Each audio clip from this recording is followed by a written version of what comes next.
Shows how little you know politics. Choose your destiny. You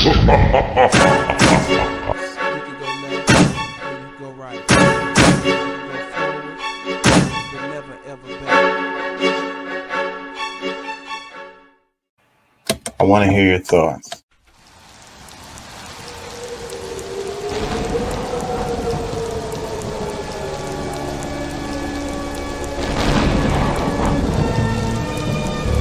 Good evening, my little one.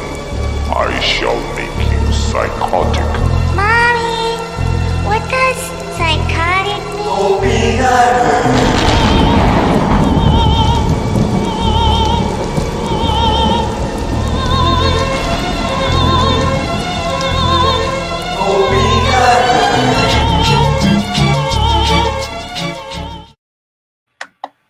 I want to hear your thoughts. Choose your destiny. You can go left or you can go right. You can go forward, but never ever back.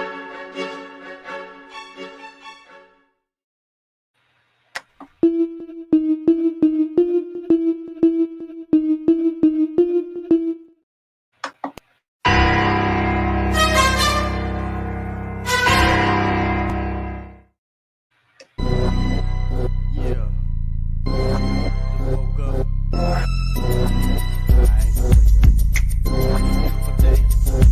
I ain't feeling your side. Yeah, you know what I'm saying? KCE, King Chaka. Hey, how y'all doing out there? How y'all feel?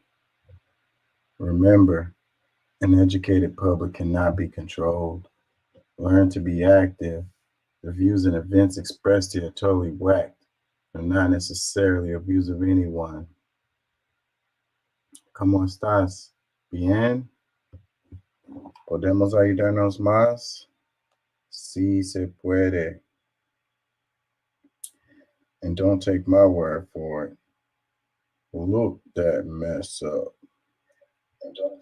Please, for your own benefit. When you're bored, just type some stuff into your search bar. Like, please do it. Don't go by what anybody says. Yeah, so we're back with another installment. Activate yourselves. Neighbor Enemy is the name of the show. So it's like the idea is, when did your neighbor become your enemy? You know, how did they get you to think that way? You know, like, really, like, do you really feel like your neighbor's your enemy? You probably don't consciously, but subconsciously, you're always wary that, you know, your neighbor, you know, when I say your neighbor, it's like people that's around you in your vicinity, your peers. You're worried about they're going to take your job. You're worried that they're going to steal from you. You're worried that they're going to, I don't know, literally go into your house and rob you or steal stuff out of your house when you're not there. You know, it's like the way things are, people tend to think that, you know, their neighbors, their peers are the ones that they have to look out for, to watch their back for. Now, in some circumstances, that may be true, but overall, that is not true. You know, we can't seem to focus on who the real enemy is what I'm trying to say. You know, we defend the real enemy. We protect our enemies, our real enemies. And it's because our enemy has us thinking that our neighbor is our enemy. And I don't know how we got here. You know, it's a program. It's a program. We're programmed to worry about our enemy. And, you know, we're fighting against our neighbor. And we're fighting against our neighbors constantly. Meanwhile, we're all losing. Anyways, I'm gonna come back to it. I think maybe I say that every time, but sometimes I don't. Sometimes I do. If we get some people in here, we probably will get back to that. If not, then we're probably just gonna keep rolling on.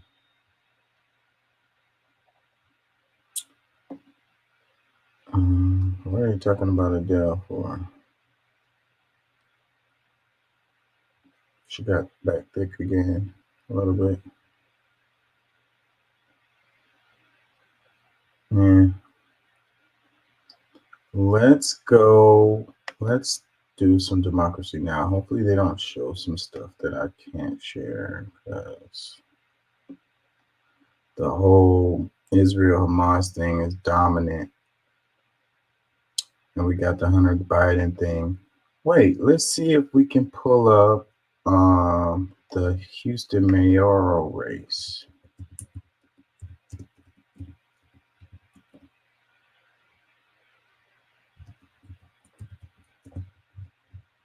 Because it's happening right now. Uh-oh, it looks like it's over. Looks like it's over. Let's go to it.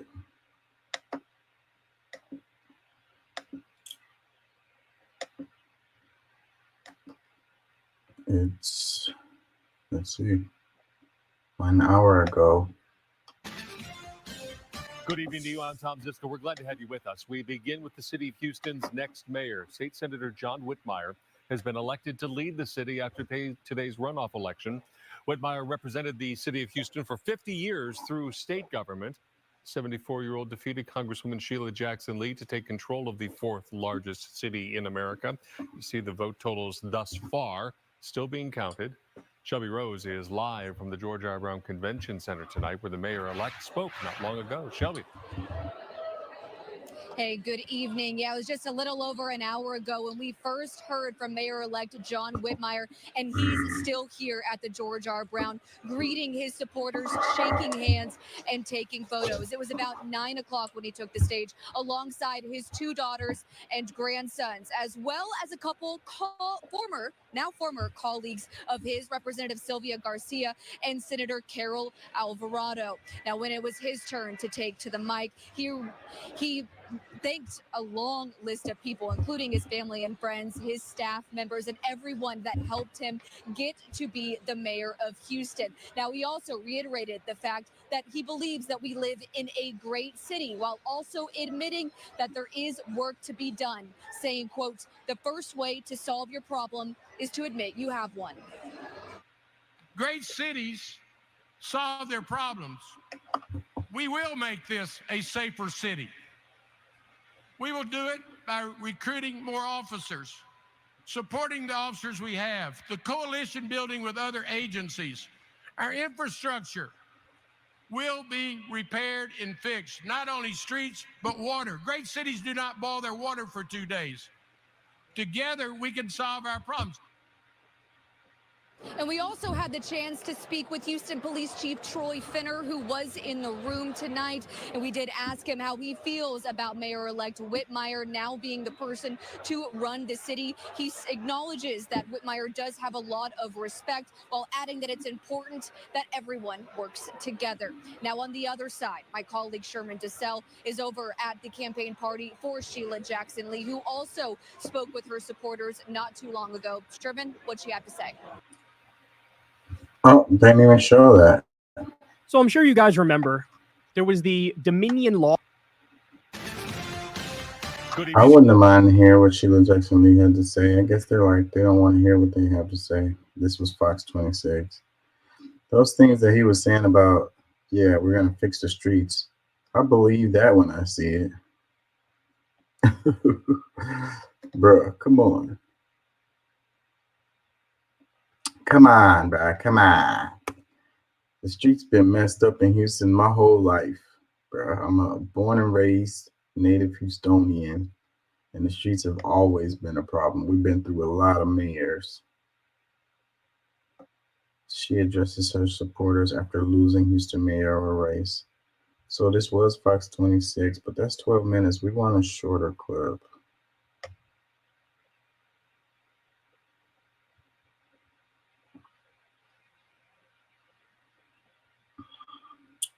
I don't see any.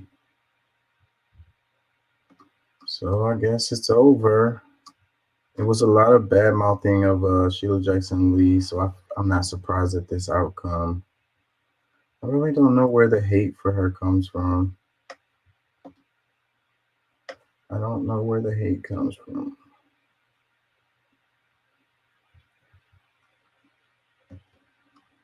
Houston. Like, they really think. The thing is a trip, though. You know, I didn't vote.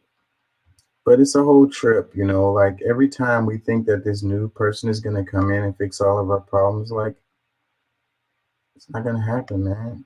I hate to be the bearer of bad news and pessimistic, but I don't have much faith in, you know, hey, what do I know? It could be. I just don't think so. I think if we could just stop being so racist, we could be so a little less hateful, a little less worrying about our neighbor. You know, I don't know. We're a sick society, so that's the real issue. I don't see the mayor fixing our mental illness that we have. So Houston is a huge city too, so like there's gonna always be problems, you know. But we are a futuristic city. I don't understand how there's so much racism here when we're like the most diverse city. We've got to be one of the most diverse cities in the United States. Got to be top 5 at least. We're probably top 2, top 3. Probably next to New York. I mean, I just can't even think of another city that has as many different ethnicities, racial backgrounds that live here. But we still got this, we still can't get past this racism thing. It's pretty sad. Trying to decide on where I want to go to next. Do we want to go into the Democracy Now! Video? So they talk, let's go into this right here since I have it here. And we're already on this topic.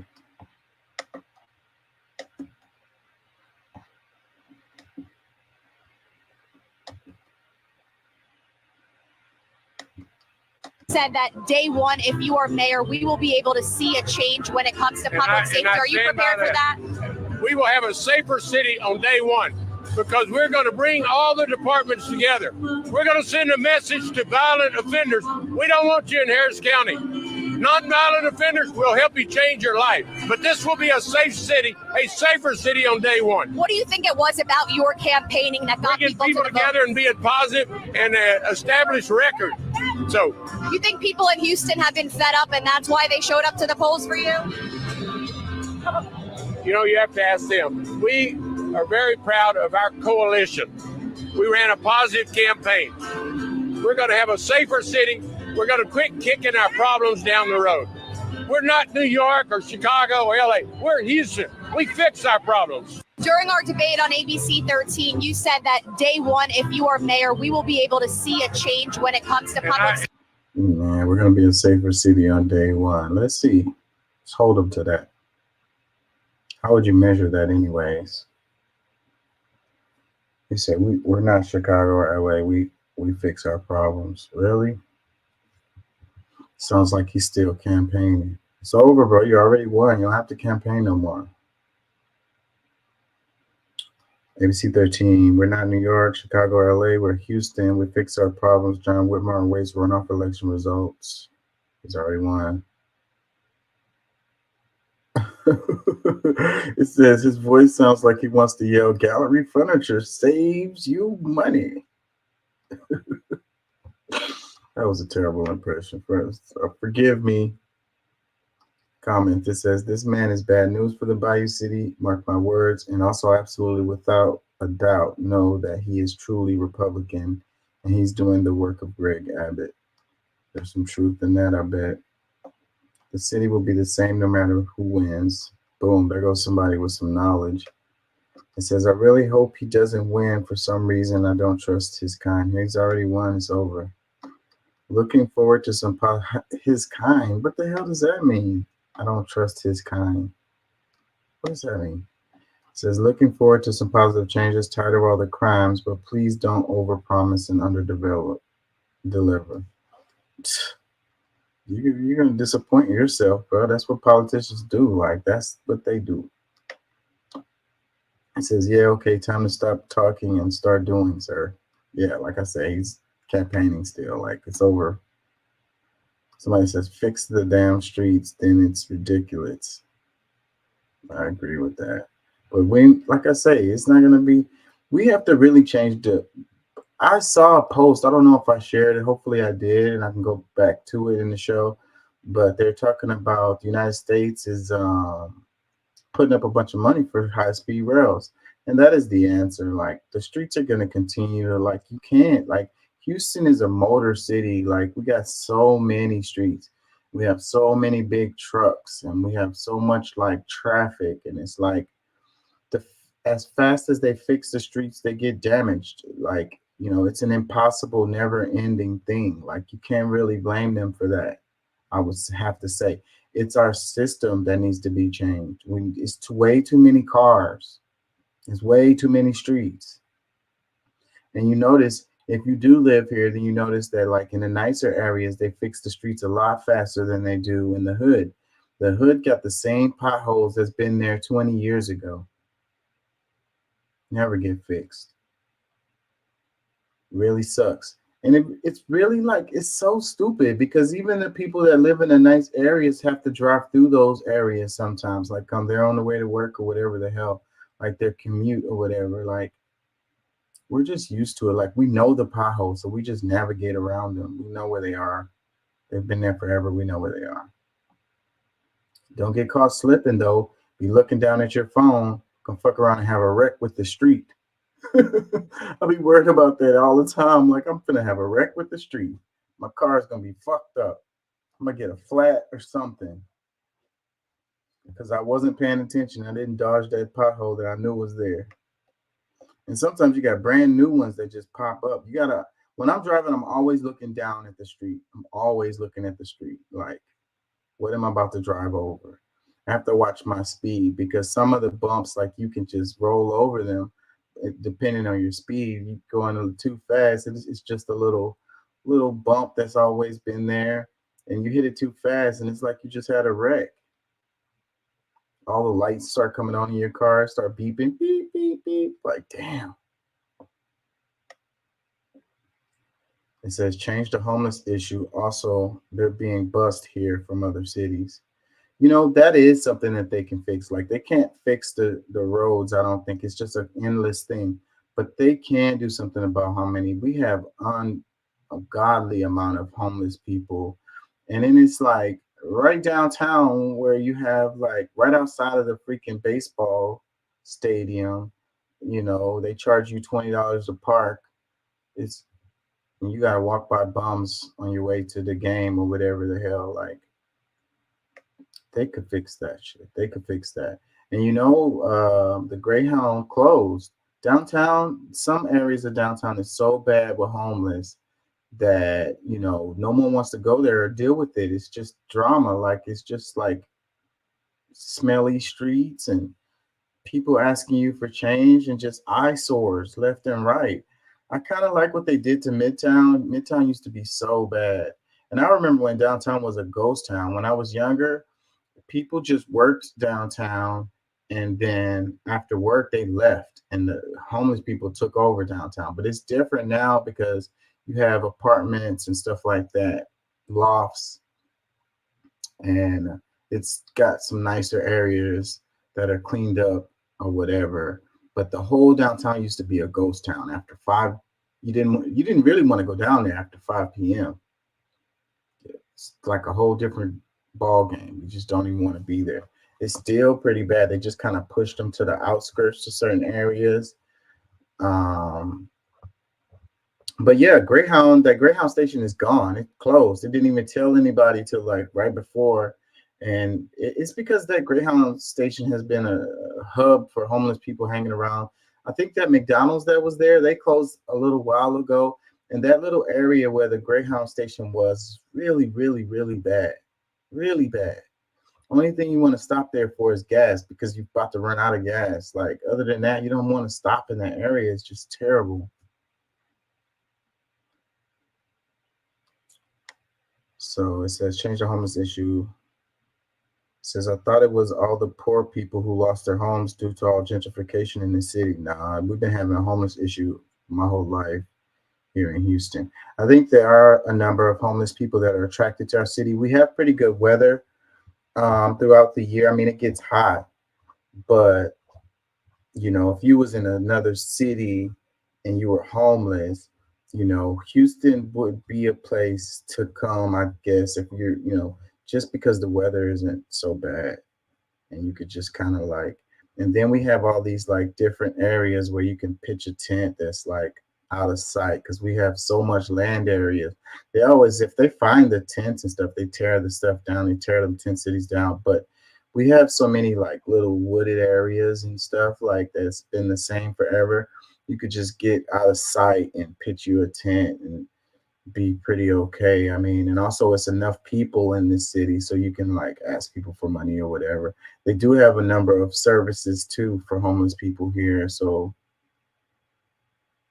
anyways, I really think that we could deal with it. We really shouldn't have any homeless people. I mean, we talk about this on the show all the time, but I know that's a thing that they could fix. But I know that he didn't even mention that in his little speech there. You're talking about crime. Like, you sound like the Republicans. If he's supposed to be a Democrat or whatever, I don't know. It's whatever.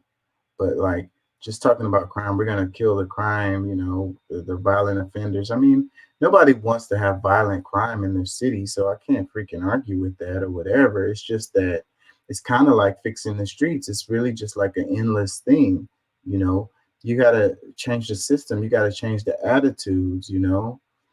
Look at the bail system, you know. The thing is, most of the people that are in prison are non-violent offenders. So that's where we need to freaking focus on. Like, why do we have so much? You know, we have like the busiest court system. I think we're top 5, top 2. I think some of our municipalities with the amount of people that they push through the system. It's ridiculous. It's ridiculous. Don't go to jail down here. You're gonna be waiting to be booked like forever. Like, you're gonna be stuck in a holding cell with like 200 people, and they just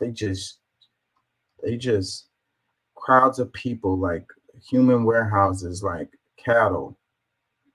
Half of it is just tickets and child support, silly stuff like that. It says, you sure about that? Texas is the one busing people to other cities. It says, I don't think he's the answer, but I know Sheila Jack wasn't, so I guess good job, Houston. I mean, it's kind of like a reflection of the national election. You got to choose the lesser of two evils or whatever. Like, not a good choice either way. Yeah. I mean, I don't hate Sheila Jackson Lee, but I can see why people feel the way that they feel. I met her a few times before. She seems like a cool person when you meet her in person, but it's like, I don't know, it's the politics, man. It's just like so terrible and foul.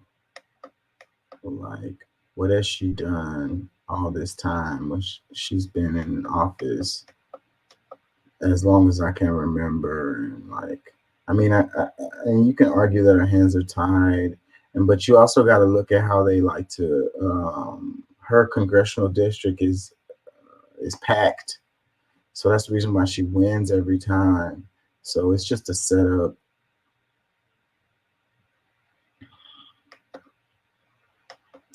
Because the city of Houston overwhelmingly votes Democrat.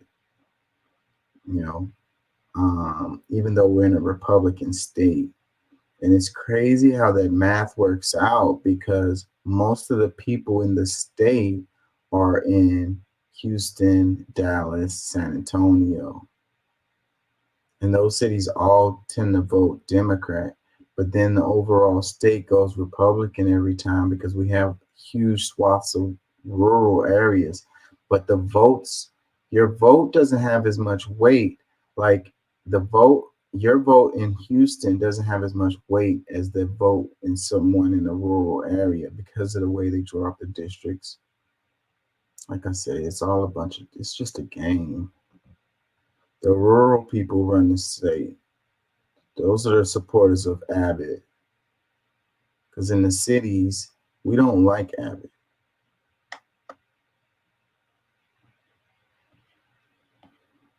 Anyways, I don't want to spend much time on local politics because if you're not from Houston, you probably just don't even care.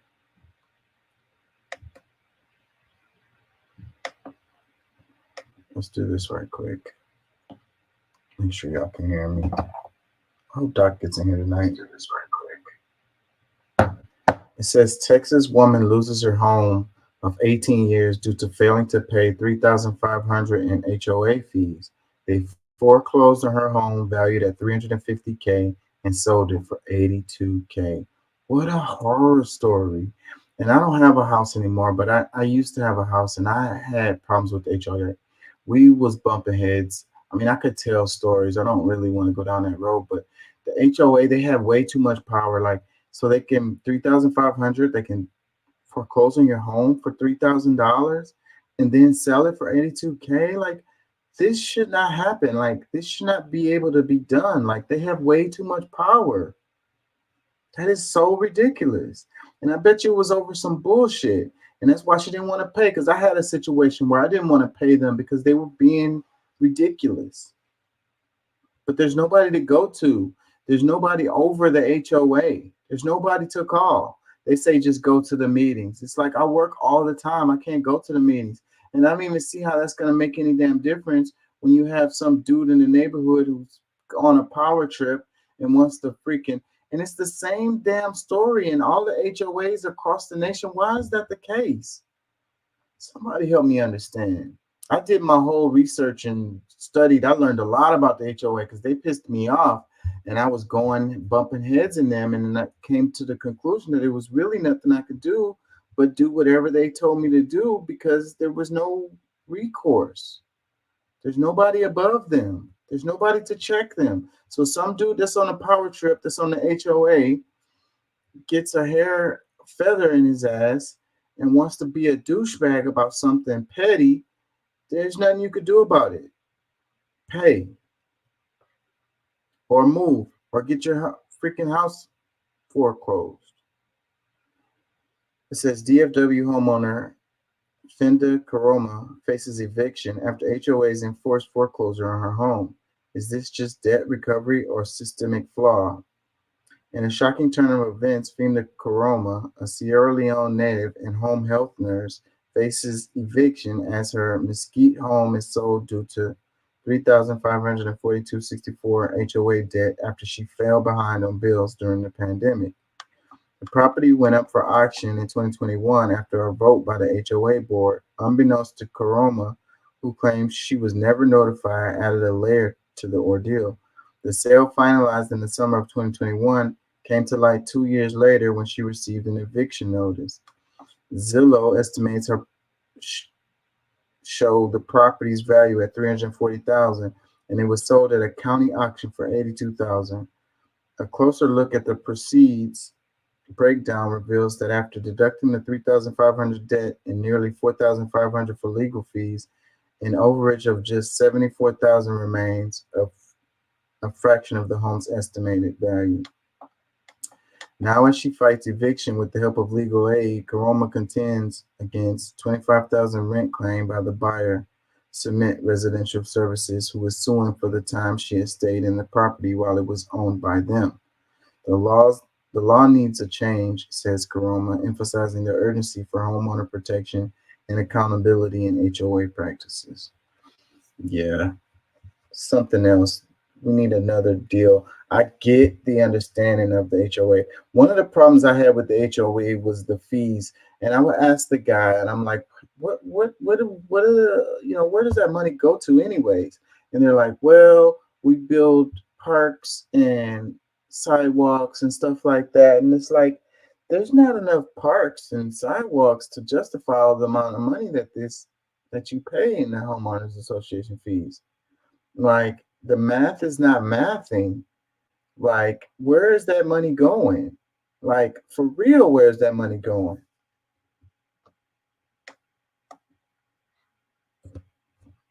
My mic is doing something weird. Okay, here we go. Read this. It says, I know I hate HOAs. Crowd is coming. This is obviously a horrible situation for her, but simple solution to pay the dues or communicate to the HOA why you can't and put together a plan. She obviously didn't even do the latter if she didn't know they were going to and had already foreclosed and sold the home. Based on the home value, that is multiple years of unpaid dues. She probably got bad advice from people that thought the HOA was bluffing. The HOAs do not want to go through the process of foreclosing. They just want the dues, want you to pay the dues. If you don't want to pay dues, don't join an HOA. You don't have a choice.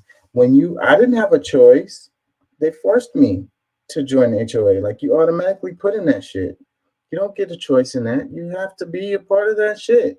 It's like your trash cans and your grass and all of that shit. Like the paint that you have on the outside of your house, the doors, the front door, the windows, all of that shit is in there. Like, you can't change that shit. Like, it has to fit the whatever the hell bullshit that they come up with. You don't, as far as I know, you don't have a choice. The neighborhood I was in, I didn't have a choice. I was put into that shit. And as far as the communication, I'm sure they did send letters. I'm sure that they did, because they're really good about doing that. So I don't know how she didn't know that they were on her ass. And I know she knew she had to know that she had to pay those dues. But again, regardless of all that, I mean, like he said, you should have just paid. Okay, what if you don't have the money? That's what she was saying. She didn't have the money. So if you don't have the money, they have the right to take your home. And then he said you could have just communicated and make a plan. I communicated with them people. They wasn't working with me. So I'm sure they wouldn't have worked with her. They just want that money. Like, and then it's going to keep on going up. Interest on that debt. It's a really effed up system. Like, your option is pay them. There's no other option. Pay them or pay more if you pay in late and whatever. Like, $350,000 home sold for $82K. That's a travesty.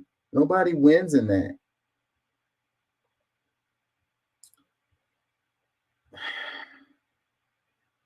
I don't know.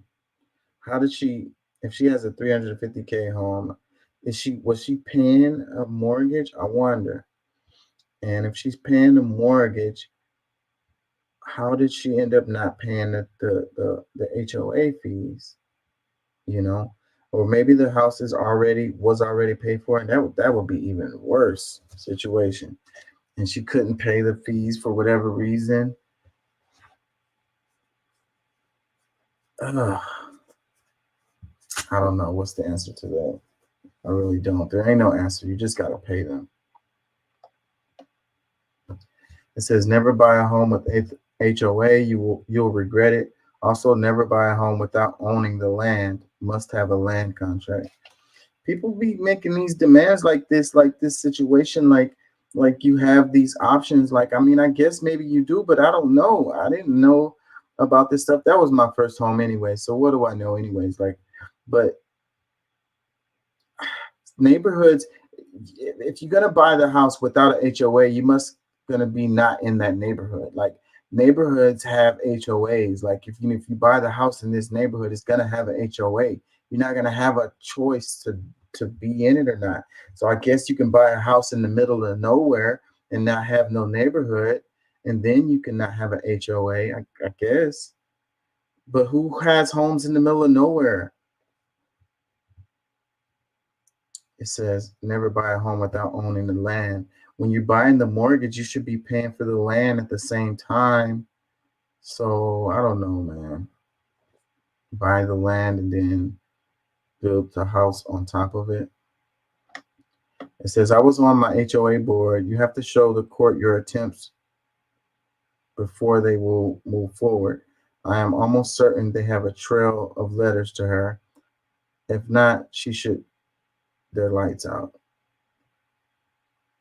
Yeah, they definitely did letters because that's how they protect themselves and cover themselves. So they're really legal. They're very, very, they know the law. So they use the law. So they definitely sent letters and stuff. So there's no way she wasn't informed. Like she'll never check her mail or something. They'll put the letter on your door or whatever, like, so you didn't leave out of your house. Like you had to have known. It says the price of the home with those details, if true, is BS. However, them foreclosing on it isn't. If you can't afford it, can't live there, should have sold it beforehand. It's like not paying rent and crying when they kick you out. Whatever. It says, oh no, my Sierra Leone auntie bros. How can I get in contact with her to potentially help? There ain't no way to help her at this point. Like, the house is already sold. Like, she's screwed. Like, there's no way. You could have helped her before the process had gotten to this point. But at this point, there is no helping her. She's screwed. The house is no longer hers. It says HOAs have too much damn power and they need to be regulated. HOA should never be able to take someone's home and sell it over bullshit fines. That poor woman is one of my many victims. Yeah, this is what I'm saying. They have way too much power. I saw one where it was like an old lady. It was an old lady and they sold her house. What did she do? She couldn't pay the fines. She couldn't pay the HOA because like she was living off of Social Security or some shit like that. And she was living check to check. And she kept falling behind a little bit every month with her HOA fees. And eventually they just took her damn house. And her house was paid for. She owned it outright. It says HOA fees, mortgage, property taxes. I mean, when does it end? The American dream is a scam. It says this should be illegal. This is happening more than we know. HOA should be sued for what they have done emotionally to her. It says, wish the community could have tried to get together and help her. Shaking my head. See, that's the thing. Like, I mean, that's the point of the HOA, right? It's supposed to be the community working together for the benefit of the community. But that's not how it tends to play out. I'm willing to bet. I mean, like if people in the community knew she was going through it, that they could have chunked a couple of dollars to freaking, catch her up on her fees so she don't lose her damn house. But I bet you no one in the neighborhood knew. The ones that could have helped or would have helped, they don't inform you of that. They don't bring the community together in that way. They bring the community together to freaking mash on each other. It says that's crazy. This should be able to happen. They should only be able to find or take away access to amenities.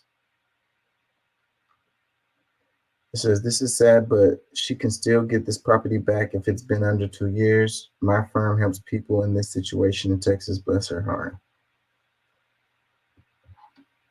I don't think so. Where y'all at? It's 1 a.m. Okay, let's go ahead and do Democracy Now! And then we're gonna do some Instagram clips so we can get our reels in. If nobody comes in, we're gonna just make sure I got plenty of for the week. So I get all my views from reels anyway. So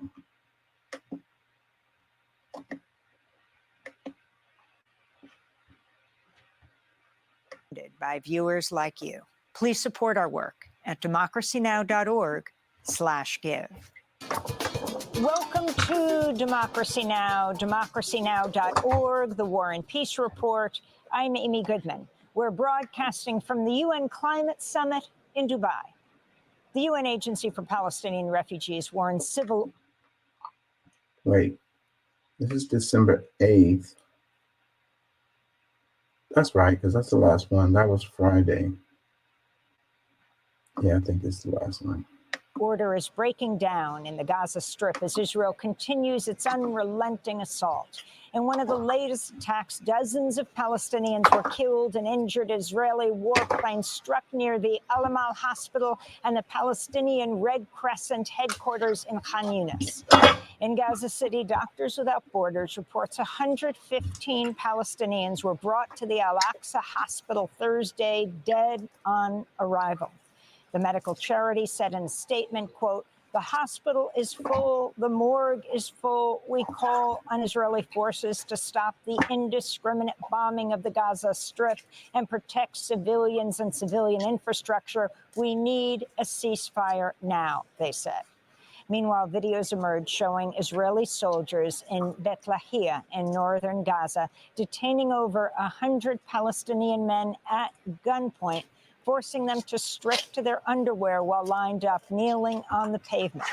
Among those detained was Dia al-Haflout, a Palestinian journalist with the London-based pan-Arab newspaper Al-Arabi Al-Jadid. In a statement, the newspaper condemned the mistreatment of Al-Jadid and other civilians, saying Israeli forces, quote, deliberately subjected the Gazans to degrading treatment, forcing them to disrobe, conducting intrusive searches, and subjecting them to humiliation upon arrest before forcibly transporting them to undisclosed locations, unquote. In the occupied West Bank, the Palestinian Health Ministry reports at least 6 Palestinians were killed and many others wounded in Israeli raids overnight. An Israeli airstrike in Gaza has killed the prominent Palestinian academic and activist Rafat Al-Hariri, along with his brother, his sister, and 4 of her daughters. Damn. He authored dozens of stories and poems about life under Israeli occupation. Rafat Al-Hariri spoke to Democracy Now! In October. Israeli strikes rattled his family's home in Gaza City. Speak about thousands, hundreds and thousands of Israeli bombs and shells targeting all areas of the Gaza Strip. The kids can't sleep, the kids can't eat, the kids can't even speak. Most of the time they're just mute, silent, shaking out of fear, sometimes whimpering because of how close the bombs are wherever you are in Gaza. We'll hear more of our interview with Rafat Al-Hariri after headlines and speak with Jihad Abu Salim, Executive Director of the Jerusalem Fund, former student of Rafat Al-Hariri, whom Abu Salim described as a teacher, a mentor, and a friend. An anti-tank missile fired by Hezbollah fighters in Lebanon killed an Israeli civilian on Thursday. The cross-border attack prompted retaliatory fire from Israeli tanks and helicopter gunships. Prime Minister Benjamin Netanyahu threatened to reduce Lebanon's capital, Beirut, to rubble if Hezbollah increases its attacks.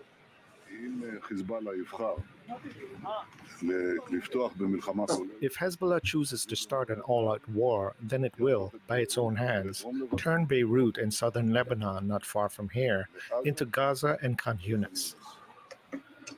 Man, if that all-out war, you know, if Israel is fighting against someone who had, you know, military capabilities somewhere in the vicinity of them, you know, that's something to happen, you know, and he's talking big shit or whatever, but like, you know, they do have capabilities.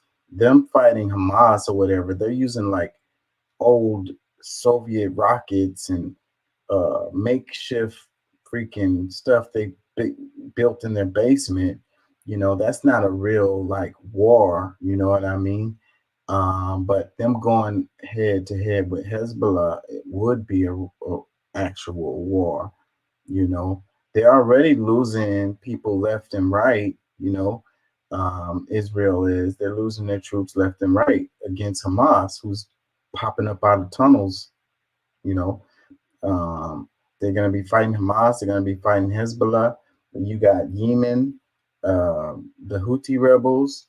These guys. I don't know, man. They are already in an area that's you know,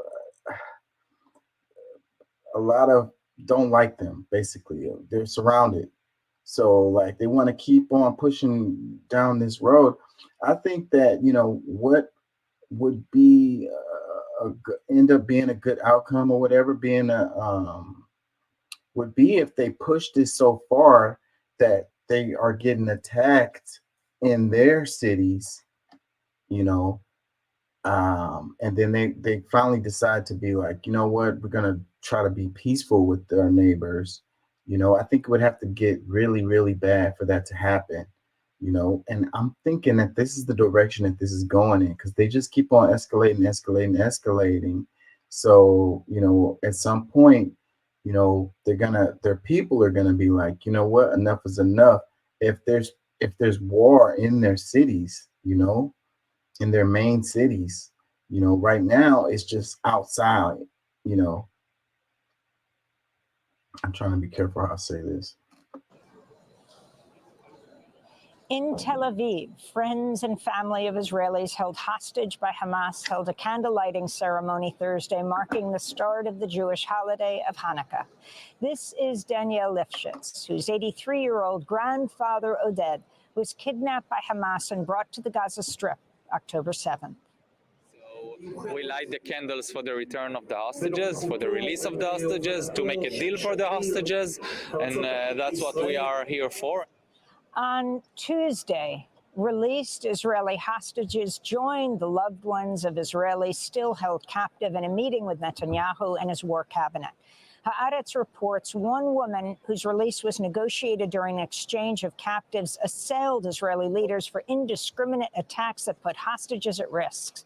She said, quote, "We slept in tunnels. We feared not Hamas, but Israel might kill us. And then it would have been said, Hamas killed you," unquote. Another former hostage whose husband remains a captive cited recent reports in the Wall Street Journal that Israel's drawn up plans to flood Gaza's network of underground tunnels with seawater, a move that could foul Gaza's supply of drinking water for decades. She said, quote, "He was taken to the tunnels, and you talk about washing the tunnels with seawater. You prioritize politics over the hostages," she said. The United States They don't even know where the tunnels really are. So how would they do that with any amount of accuracy? It's like the whole point of it is just to make Gaza and the West Bank uninhabitable. That's what they're doing. That's going to be the results of their work. So even if they plan on like settler colonialism and, gentrifying the area, they're going to make their work harder for themselves too. Like it's just like a lose-lose for everybody, this strategy. States military has launched joint flight drills with Guyana as the White House reaffirmed its unwavering support of Guyanese sovereignty amid mounting tensions with Venezuela over the disputed oil-rich Essequibo region. After holding a referendum on the issue last weekend, the Venezuelan government ordered its state-owned companies to start exploring oil and mineral reserves in Essequibo, which represents roughly 2/3 of Guyana's territory. Guyanese asked the International Court of Justice to reaffirm current borders. This is the Guyanese president, Irfan Ali. We will not allow our territory to be violated, nor the development of our country to be stymied by this desperate threat. Brazil. Yeah, this is going to blow up right here. And, I'm going to make a prediction that outside forces are going to get involved in this.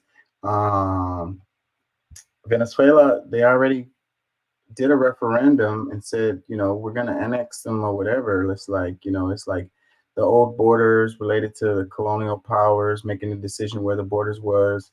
And Venezuela is like, that was our land since a long time ago or whatever. So we're taking it back. So, but I can see Western powers getting involved in this. So another war. Brazilian President Luiz Inácio Lula da Silva said Thursday regional groups should help find a peaceful resolution, adding, quote, "We do not need war in South America," Lula said. In Texas, a judge granted a temporary restraining order Thursday against the state's sweeping abortion ban to allow a 20-week pregnant woman with a non-viable fetus to get an abortion. 31-year-old Kate Cox filed the first of its kind lawsuit last week. Travis County Judge Maya Guerra Campbell said it was, quote, unforgivable that she was forced to go to court, unquote, to seek emergency medical care. That story is way bigger than it. And they already said, they came back and said, no, y'all can't do it. It's going to be consequences if whatever hospital does these procedures. And she's all like, if I don't get this procedure done, I'm not going to be able to have children in the future. And I want to be able to have children in the future, but it's going to ruin her womb or whatever. It's going to mess her stuff up and she's not going to be able to have kids. And so it's like the whole thing of the abortion deal is to, have babies, right? To not, to stop women from being able to do abortions, right? So, but this is the opposite because she's not going to be able to have children in the future if she's not able to get this abortion because this is an unviable pregnancy that's going to ruin her ability to make babies. So, but Texas ain't wavering on it. Like they're putting their foot down on it and they're pushing forward on it, and they're not allowing. It said that she just said that it gave them the extension or whatever, but I saw news later that came out that said no.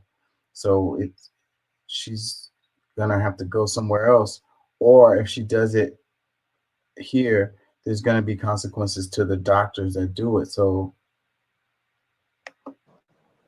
the idea that Miss Cox wants desperately to be a parent, and this law might actually cause her to lose that ability is shocking and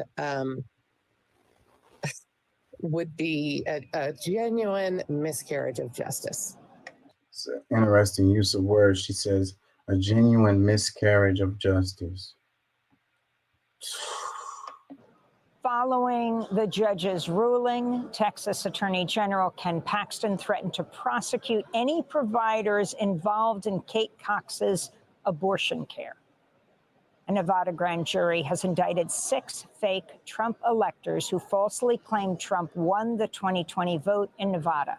They face felony charges with penalties that could see them sentenced to up to 5 years in prison. In Wisconsin, 10 pro-Trump Republicans involved in their state's fake elector scheme admitted Biden won Wisconsin in 2020 as part of a legal settlement. The agreement compels the 10 fake electors to cooperate with the Justice Department's investigations into Trump's election fraud and the January 6th Capitol insurrection. It's crazy how that situation is playing out. I mean, I'm really tired of hearing about it, but it's weird how like the whole thing after the election was like Trump was getting screwed and the Democrats were cheating. And that's what they were screaming for the longest. But as time has gone on and evidence has come out, a lot of the fraud is coming from that side, not the side that was saying the other side was doing the fraud.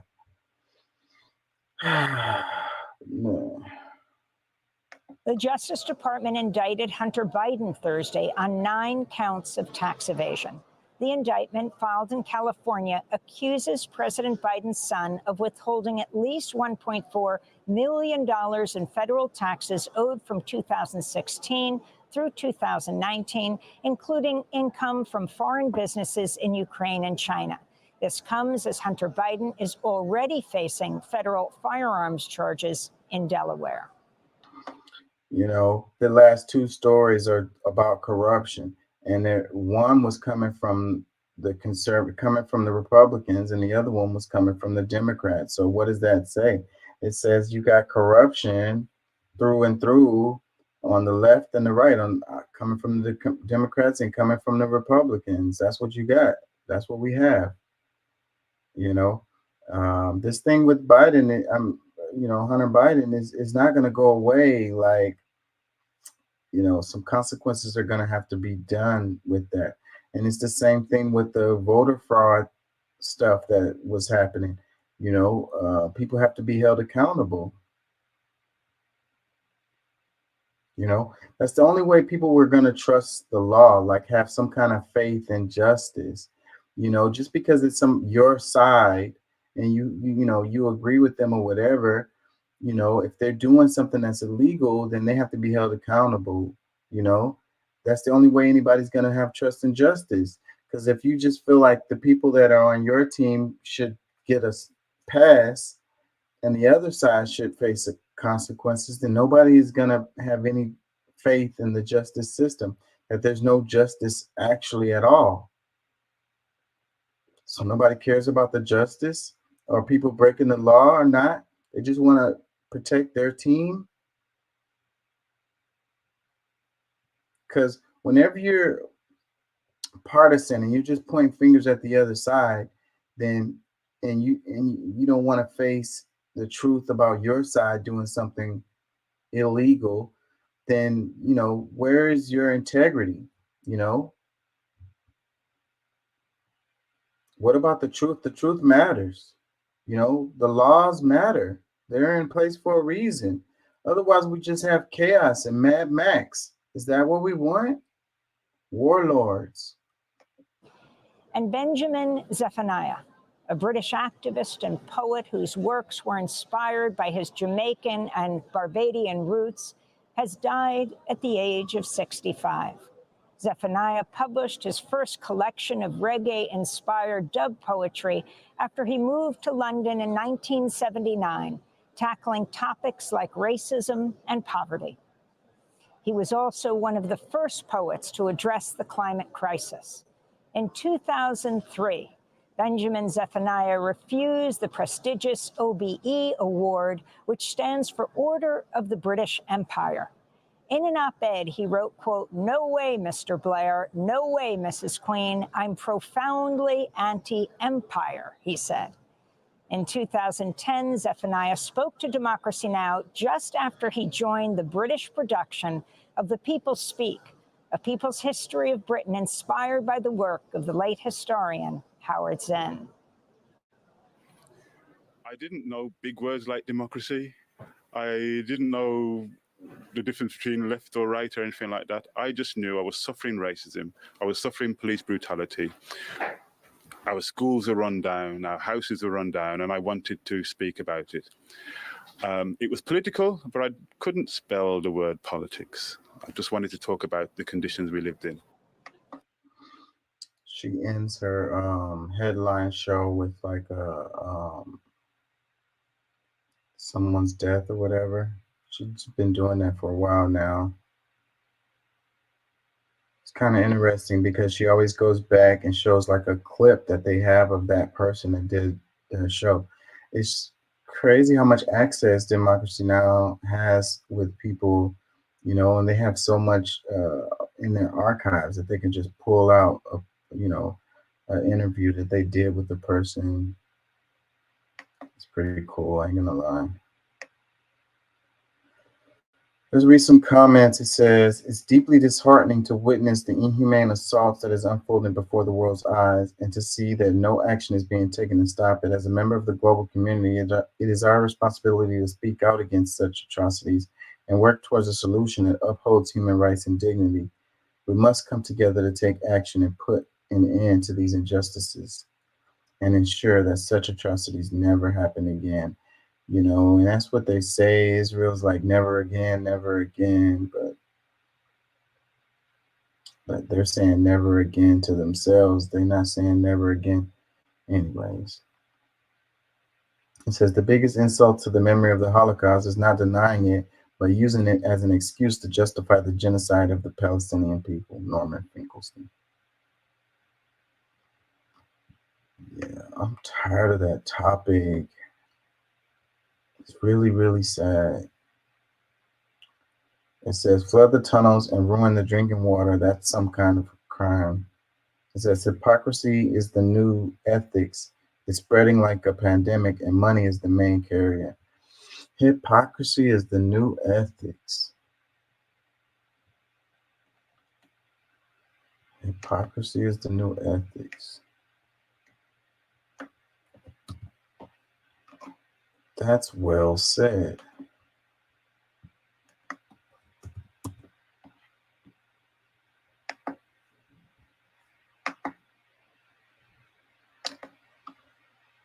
It says, as a Native American, Israeli settler colonialism resembles U.S. settler colonialism. I can see it. Too many Americans, media, and politicians think colonialism is normal, and America really hasn't changed. You know, and that's why I've been had a sensitive part to Palestinian plight for a long time, and way before this present situation. And it's because of the similarities between it and the Native Americans and what happened here with the, from sea to shining she. It sounds just like from the river to the sea, and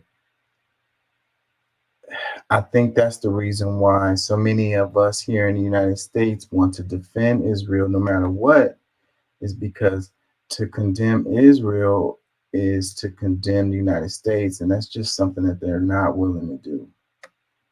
They're not willing to face the atrocities that the United States did to become what they are today.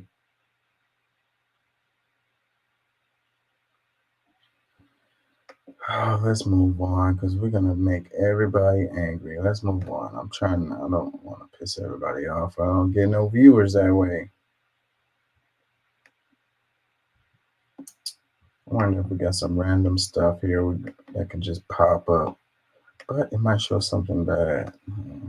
That's dangerous. Let's be a little dangerous. Let's get a little dangerous.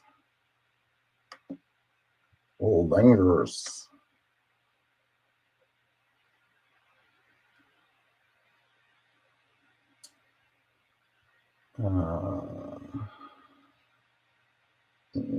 Let's move past that. It says you really should take your shoes off at the door. You don't want to know what you're tracking in. We take off our shoes.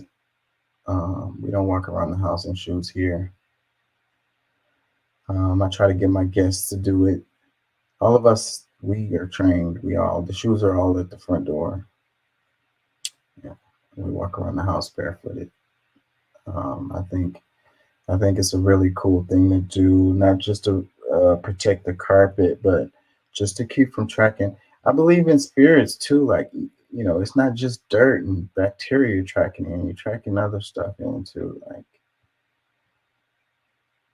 it's nasty. If you have kids, they always on the floor. If you have little kids, it says at-home holiday parties are on many people's calendars right now, and germ-conscious hosts are faced with a dilemma.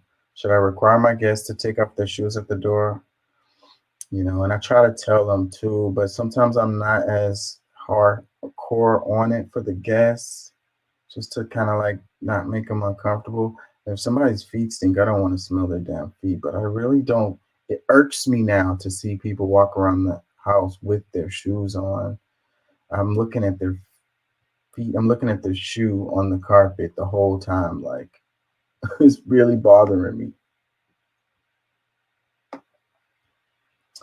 It says Mary Nan Huffman wins Houston City Council district race. It says one of the most high-profile city council races on the ballot, incumbent Mary Nan Huffman has defeated Houston trial lawyer Tony Busby in the race for District G. Early results show the incumbent council member led a shorter term on the council than most. She won the seat in a special election in 2022 after the former councilman Greg Travis stepped down to run for state position. Both conservatives, Huffman and Busby, have gone head-to-head in forums and have split major party endorsements. The Harris County Republican Party, Conservatives of Texas, Republican Party of Texas endorses Huffman, while 4 former District G council members still residing in the district and the Houston Professional Firefighters Association endorsed Busby. Attorney General Ken Paxton is also supporting Busby, who defended Paxton in his impeachment trial. One hand washes the other.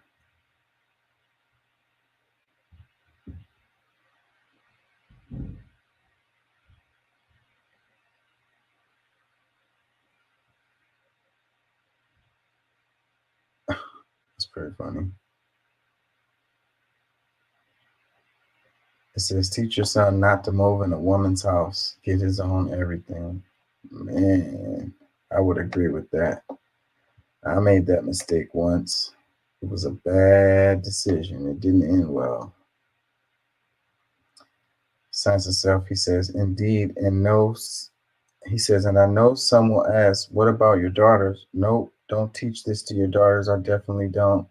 For your daughters, don't even do even better and pass down properties to them and teach them how to get more of their own. That's what I do, because the stability of their lives shouldn't be at anyone's whims. Yep, when you are under the power of somebody, they're gonna freaking exert that power on you. Y'all should buy a play. If y'all are serious, y'all should get a place together and move. Now, if that can't be done, if there's a lot of money tied up, I mean, sometimes it's a situation, but if you're really serious, then that person should sell that property and y'all should go in on something together. It says, nuns buy gunmaker company shares, then sue to stop production of AR-style rifles. What does it say? Modern problems require modern solutions.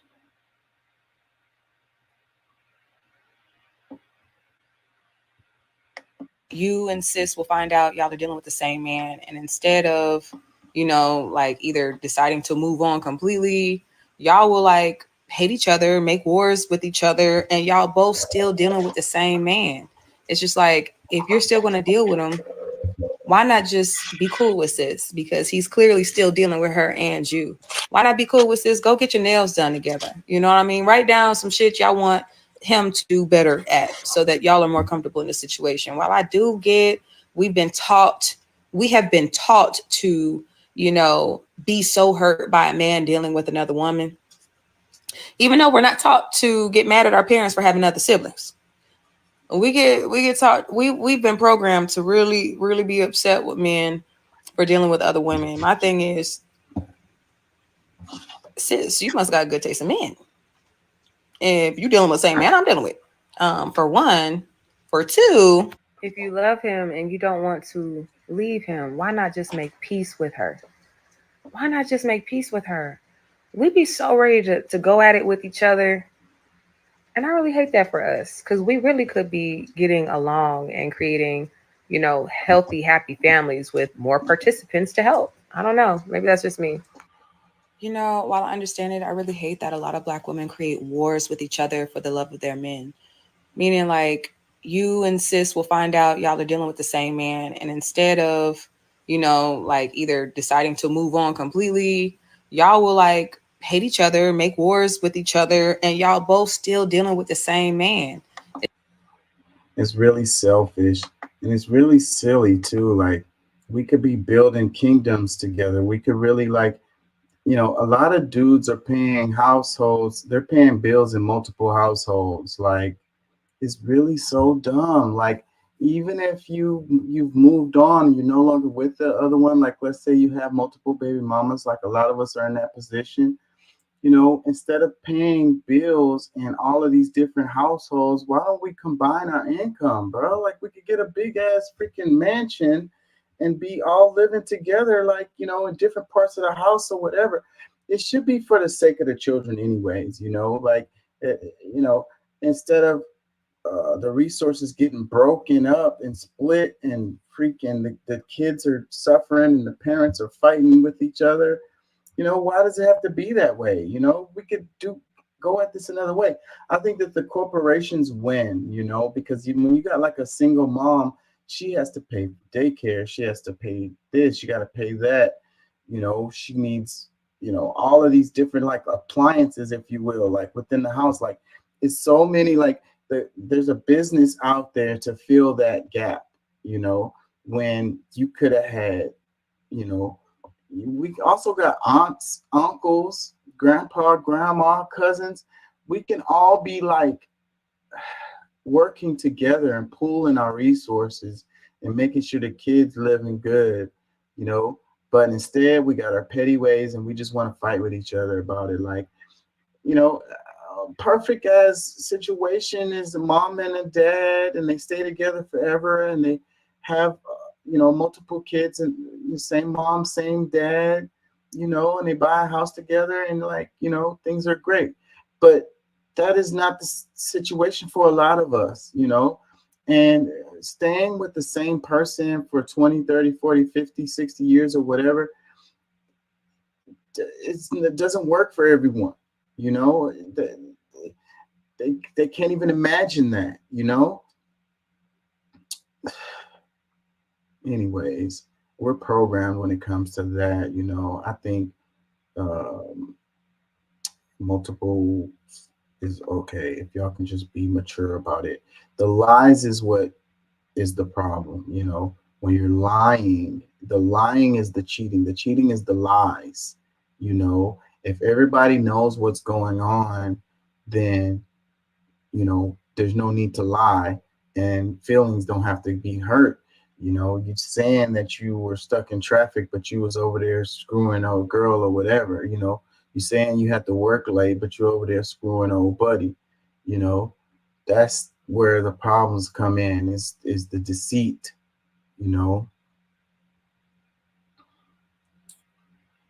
Just communicating, keep it 100 with each other. How come we can't do that? Call me crazy.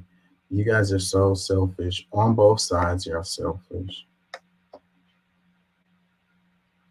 And who suffers? The children suffer. And then everybody is poor or struggling because they paying multiple bills at multiple households. And it's really dumb. We could be building our economics together. The money side of it really doesn't make any sense to me. Like, I don't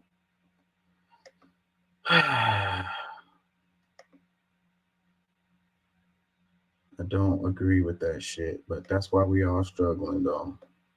We'd rather just be selfish and struggle than to put our ego to the side and build our wealth. Let's do this one. It says, am I sharing? It says, Muslim oil man exposes the lies of electric cars. Can y'all hear me? Exposes the lies. It says, what do you think of his take? Let everybody know in the comments below. So before I even play this, it's like, I've been saying this on the show for a while. It's like the answer, the electric car isn't the answer. Okay, you've been sold a dream that you can go get you a Tesla, but they're feeding your ego anyway. They're just catering to your ego. Like, that it's not going to save the world for you to drive an electric car, but you just feel like you're better than others. Just like, at least I'm doing the right thing or whatever. Just like using your grocery bag, the reusable grocery bag, they're catering to your ego because you're still putting freaking plastic bags into that bag. All of the packaging and shit is going into the trash. Like, the amount of difference that is making for you to use your reusable grocery bags is not having an impact on the environment overall. It's just not. If everybody did that, it's still not having no impact. If everybody in your city does that, it's still not having any impact. Like, stop lying to yourself on that. The thing with the electric cars, they got to use the base. What he's about to say is the basic thing is like, they still use this traditional oil and gas to make the electricity that you're going to need to power your car. They're still digging and destroying the environment to get those materials that they need to make those batteries out of. Like, I was watching a video on YouTube. It's what is the name of it? It's anyways, he was saying, just don't think. Buy an electric car and don't think, because if you think, then you're gonna realize that you're not doing anything. It's not working. What's up, Doc? Hey, and welcome, A. Smith. He just rang in too, like literally just now. Yeah, thanks for being here, bro. Thanks for listening. This guy's always here. He's always supporting us, man. I appreciate you, man. I really do. Yeah, that's why I try to point out when he's here as much as I can. He has good words now and then too. I can't play this video, but let me show y'all what I'm talking about because I think it's in my history. Yeah, here it is. If electric cars were honest. So Honest Ads is the what's the name? I'm gonna come back to that. If y'all haven't seen none of these, go watch these damn things. They're fucking great right here. They're Honest hilarious. Ads. Yes. They're freaking great. So he has a new one that came out a week or so ago. It's called If Electric Cars Were Honest. And basically what he's saying is like, don't think, drive the electric car, you know. Because if you think, then you're gonna realize you're not doing nothing to really like help the environment. I wish I could play it, but I can't. They are really freaking hardcore about sharing their stuff.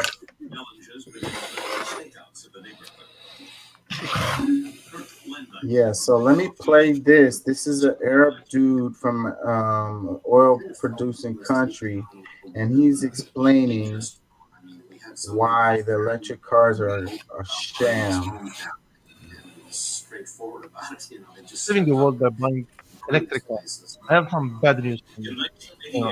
You know what? People with the mindset of electric cars is that we are not using internal combustion engine cars. We're not using fuel. We're not using gas. We're not using diesel. We're not using petrol to drive our cars. Majority of the countries in the world still they use fuel to burn it and then make electricity out of it. In which sense you're saving the world? When you're using the same or more amount of energy to create more energy to get your car powered up. If you really want to save the world, why you are not banning ships, cargo planes? The amount of sulfur a ship creates, that's equivalent to 50 million cars. America, they think they are saving the world by buying electric cars. I have some bad news for you. No, you're not. So think about people with the mindset of electric cars is that we are not using internal combustion engine cars. We're not using fuel. We're not using gas. We're not using diesel. We're not using petrol to drive our cars. Majority of the countries in the world still they use fuel to burn it and then make electricity out of it. In which sense you're saving the world? When you're using the same or more amount of energy to create more energy to get your car powered up. And that's, I'm getting a lot of background noise, Doc. And that's still without even talking about how they have to dig these rare earth minerals out and the energy it takes to do that and destroying the environment for that. And then these damn batteries, slave labor. Yeah, and these damn batteries don't break down. They're not biodegradable. Like they go forever. Like what do you do with them when they're no longer useful and you throw them into the trash? Like they're toxic as hell.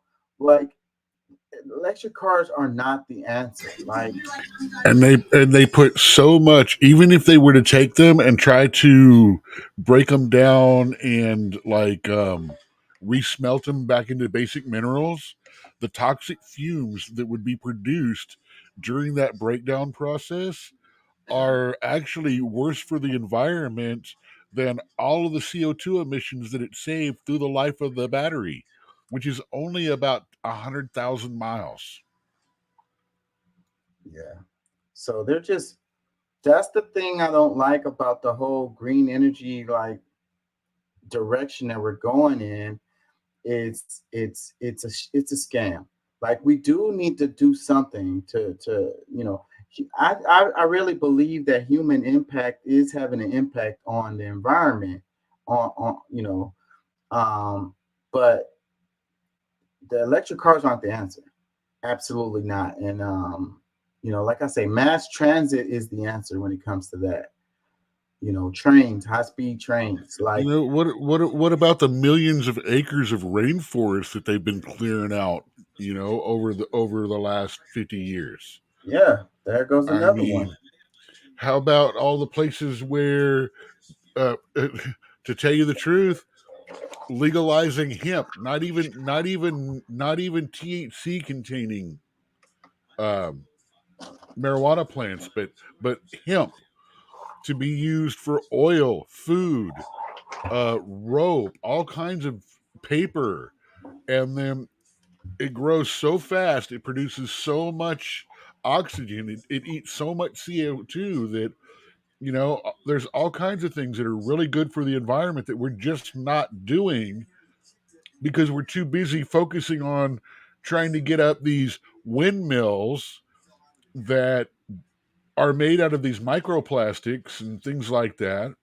And after so long, they are so fractured and so micro damaged from all these microfractures that they don't even take them off and recycle them. They literally take them off and bury them in the ground. Yeah, the windmills aren't the answer either. And let's not even start talking about the offshore windmills right now. That we got whales going belly up that screw with the magnetic resonance and the ability of birds to fly and fish to swim in their normal patterns because of whatever sound waves that they're generating that are throwing off their natural habitats. I mean, basically the idea is instead of trying to find out ways to be more efficient with our stuff and more that just makes us more invasive on the earth. We need to find a way to do this less invasively. And so, the majority of the green energy push that they are doing is really all about making money. And it's just going to be the new oil and gas companies. It's just going to be, the new ones that's making all the money. And, that's the future. The future is the new oil and gas, which is green energy, which is not actually saving the environment. It's all just kind of like a scam, a money-making scam. It's really sad how they've mind fucked us into that shit. So it sounds like you've been doing a little bit more research into the industry. Yeah. You were very upset when I started saying that about 2 years ago. Yeah, I've been learning more. I'm always learning. So let's look at this. It says U.S. announces largest passenger rail investment since Amtrak creation in 1971. Now this is good.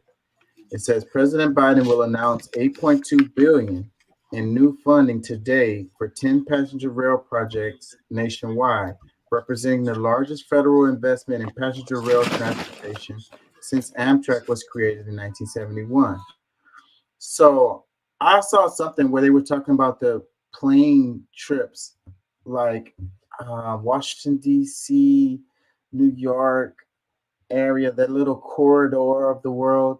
And so much plane traffic going through there, those short plane trips that people take, because it's the most, and really it's not all that damn convenient either, because they're sitting in the damn airport forever or whatever, but it's faster than driving.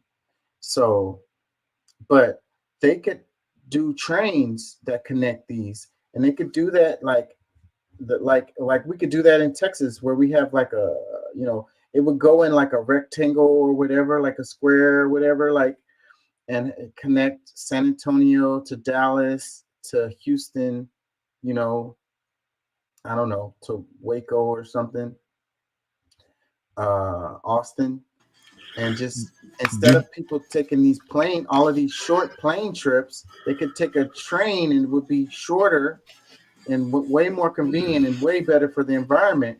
Because we talk about the cars, but these airplanes are polluting the environment like crazy. We got so many planes in the air.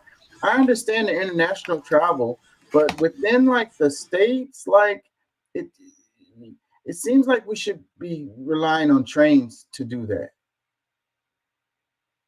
in our commutes. Well, the Texas quadrangle train thing has been really, really shut down more by the left than the right, because every attempted path to take those trains on, the left has come out. Oh, it's gonna destroy this habitat. It's gonna destroy that habitat. It's gonna have to move around this. It's gonna have to move around that. I mean, literally, it's like the wall. They're putting up every single kind of barrier they can. It's like, oh my God, we can't move the train through there because it will destroy the naked mole rats, and there's only 20,000 left in the world, kind of things. And I'm not saying that's not a valid, reason not to, destroy a species and things like that. But that's literally what's holding back the future of a lot of the trains, is because the rails have to go through areas where either protected space, a space where habitats are very of a very rare animal, or in a edge of extinction animal, or it goes through a place that two guys fought in the early West and is it now a historical site and stuff like that. Yeah. Well, they can do a lot around that kind of stuff. Like I saw these like land bridge type deals. Like they do them in other countries where it's like the habitat can go over or under, the infrastructure, and they build it, with the animals in mind. And a triple or quadrupling of the cost for a large section of it. Yeah, well, you don't have to have that throughout the whole thing. It just needs to have some crossing points so that you don't like. Yeah, like the tunnels that they did through Memorial Park for the roads. Yeah, they made tunnels with passenger, but the problem is, you got to realize, for the two places of 100 yards long over that road, it cost more to build that than it did to update the 30 miles of the entire road. Yeah, but the roads is not the future. The roads are not the answer. So, and at some point we have. We're not talking about roads, though. We're talking about habitats using the rails. The rails are going to have to be done. The rails cost a specific kind of wood. The rails are built on specific kind of rock. The rails are done with a specific level of steel, which we don't really produce here in America anymore. We have to buy that steel from China and Japan, places like that, because when Biden came in, he shut all that shit down because Trump opened it back up. Yeah. Well, we can revitalize the whole steel industry just by building rails across the nation and freaking manufacturing all that shit here, creating jobs and everything. It's a plus. Not under the current administration, nor the side that backs the administration, because the war on steel is part of the war on petrochemicals and petroleum products. Yeah, well, we got to get past that. Let's read a little comment. It says, credit to the president on this. We, as anyone who has ridden high-speed rail in Europe or Asia, well knows we got a lot of catching up to do, but it's a great start. Lots of jobs creating green carbon neutral infrastructure. Dude, just go up to the northeast of America. And the train system up there, as horrible as it is still way better than having to drive. Yeah. I mean, you got 5 or 6 states all there that are about the same size as the Texas Quadrangle, which I'm assuming you know what the Texas Quadrangle is.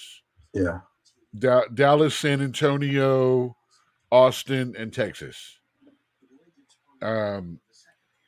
They've got like I was saying, they've got sets up in that area that are about the same size, and I'm sorry, we have enough reasonable traffic between those 4 cities, both in shipping and private driving, that rail is reasonable. Problem is, most of our railways haven't been updated or worked on since probably the 80s. Yeah. I mean, and that puts us, 20, 40 years behind in current infrastructure that has to be updated before we even start to try to build new stuff. Yeah, well, we need them. Massive Look, investment. look here in Houston, trying to get a rail. Remember, the West Park Tollway was supposed to be the West Park Railway. Mm-hmm. And they decided after everything that it would be cheaper and more beneficial to make a tollway there for cars than it was to build a railway.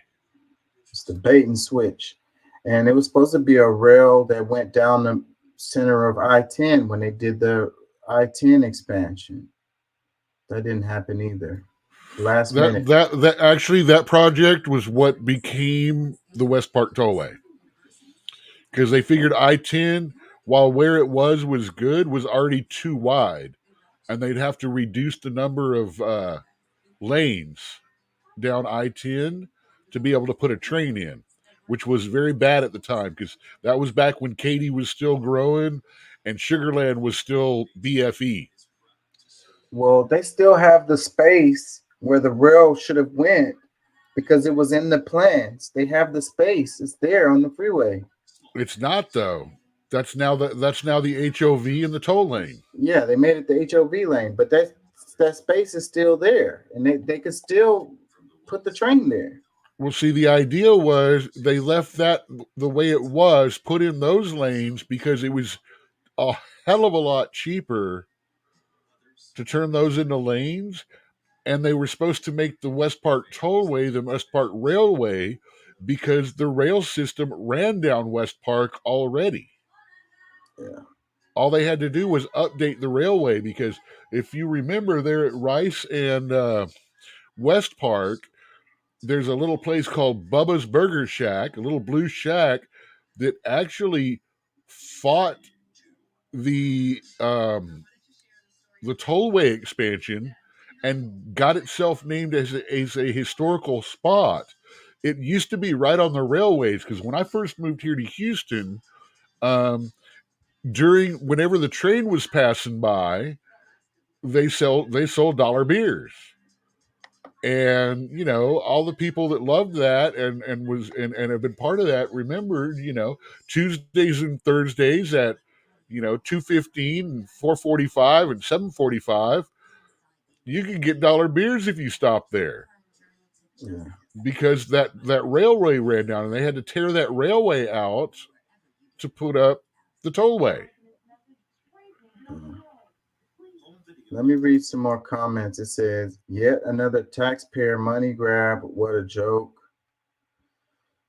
That's the reason why we can't have nice things. Another comment, it says, that is why we do not have any more money for Ukraine. We need to spend money on our neglected country. That is what the Congress is saying. Yeah, I mean, it is going to cost money. So we're sending billions of dollars to Israel and Ukraine. We don't have more money for Ukraine because that war is coming to a close. Now we have money for a war that's opening up to send more money to. We're done with Ukraine. We've spent enough money there. It's winding down. They're about to get rolled. It's time for us to back out. Now it's time for us to back another mediocre player in a bid against a bunch of countries. And Israel's doing real good because they got 5-6 countries surrounding them that would rather wipe them off the face of the earth than they would have them still hanging around. So, hey, man, that's the perfect underdog, right? Crazy. Instead of spending money on our infrastructure. It's another comment that says waste, high-speed rail, maybe. Another one that says, I remember when President Obama proposed this rail system, the GOP shut it down. Now here we are. Another one that says, great, France has a spectacular railway system, and do other countries. The Republicans want Americans to buy cars and not have the benefit of public transportation. It's all about money and not how to make life better for citizens. No, our current method is to turn around on the other way. The reason we're pushing electric cars is because the biggest battery you get in an electric car gives you a 400-mile radius. They want to keep everyone within a 400-mile radius of where they live. They want your long day to be an 8-hour drive somewhere, 400 miles, where you have to stop, recharge, and make the choice: do I go on or do I go back? I mean, that's the whole thing. It's to limit people. We've gone from a country that has to drive everywhere they go to a place where they're trying to make sure you don't have to drive or do anything or go anywhere, because it's a lot easier to corral and control a population if you keep that population within a limited distance, which trains counter that whole situation right there. Carbon tax, when you start paying, when that starts kicking in, you buy one plane ride, and the next thing you know, you can't eat beef for the rest of the year without paying an extra tax on it. That's why all this stuff is scary, man. Let's read some more. It says, Republican common sense. Let's go back to horses and carts. Another one. It says, in before the Joe Biden comments. People get so triggered when Biden does literally anything. Another one. It says, this is so stupid. It's 2023, not 1913. People would be more relaxed about Biden doing literally anything if we thought he was capable of anything on his own. Yeah, I understand why they said this is stupid. Like, what's stupid about trains? Like, I don't know. What do they want? If we had flying cars or something, or some kind of, like, I don't know. The trains is not stupid. It says this. It says hey, it's a good. We were promised flying cars. Don't back off that shit. Don't ever let that go. We were promised, man.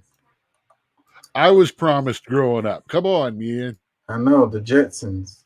It says it's a good start, but the U.S. is decades behind countries that have been a tiny fraction of our GDP. If our government hasn't been so beholden to automakers since World War II, we could have led the world in passenger rail development. Yep. It says election time, and he is in need of more money to pay his minions and himself. You ask for $8.2 billion, and he lines his pockets with some of it. You don't really think all $8.2 billion is going to rail investment? Yeah, I don't, but I don't see how it's going to literally go into Biden's pocket. Like, that's not a logical thing to think in either. It's going to go to independent contractors. No, right now, Biden is bought by green energy and American automakers. And he proved that when he invited all of the American automakers to the big electric vehicle convention that they had last year and snubbed Tesla completely, who was pretty much the pioneer in the technology that is being used today. And he didn't even invite them, despite the fact that he moved his headquarters, the headquarters and everything of his whole company to the United States, and literally sold so much of his personal stock in Tesla that Elon Musk literally became the largest taxpayer in history. And they still snubbed him for any kind of participation in the electronic vehicle thing that they did a few years back, a year back.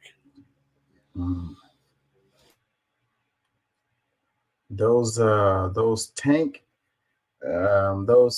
tank-like electric cars are gaining a lot of popularity now. They're really ugly. Oh, that Tesla truck. Yeah. Dude, it looks like that. Remember the old game back in the day where you were driving the tank called Battlezone? Yeah, I think it was just that ray traced things. That's what they look like. They look like the tanks in that Battlezone game. Yeah, I remember that game. If I were to buy one, I would literally pay extra to get kind of a green tint to it, just so driving down the road, it looks like that that tank game. They seem pretty cool. I get why people are getting attached to them or whatever, but I don't know. It's just fad,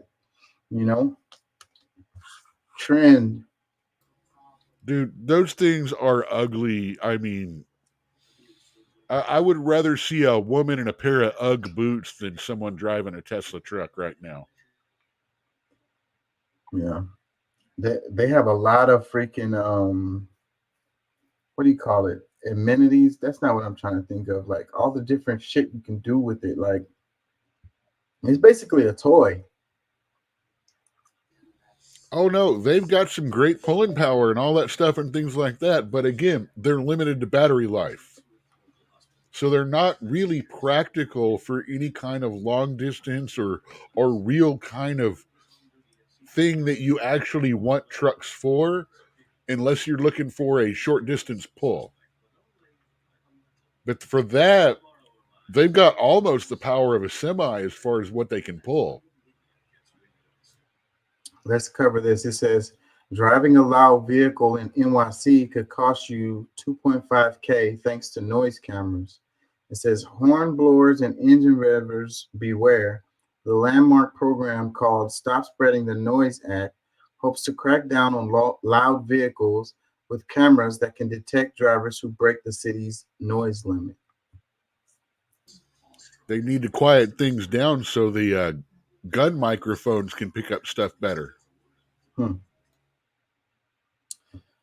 I saw a movie. I think it was called Noise, and it really kind of opened my eyes to the idea of like this guy. He was just, and it seemed ridiculous because he was just so irritated with all the noise. But then it opened my eyes to realize how much noise pollution that we really do have, that we just deal with, you know, and a lot of it is related to the cars, you know, and it's just like a thing that we've just become accustomed to, but it's like, it's not cool. Like we don't really have to be dealing with it. I think it's a good idea to just like look at things differently and like, you know, why do we have to hear all this noise all the time? Like, and how does it affect us long term? How does it affect our hearing? How does it affect our like anxiety, you know, our well-being?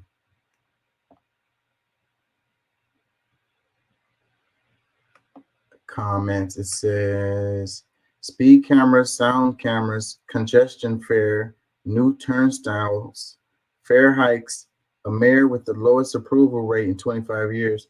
The list is longer, but I'll stop here. Y'all are bugging. Let's see. More comments. It says, so the construction at 1 a.m. gonna stop too? Ooh, good point. It says, so they better start ticketing the cops that are blowing their sirens and horns just to beat the light, or the ambulances. Another one, it says, y'all doing everything but enticing people to move to NYC. Next is going to be an air breathing tax. It says, NYC getting out of control now with all these rules.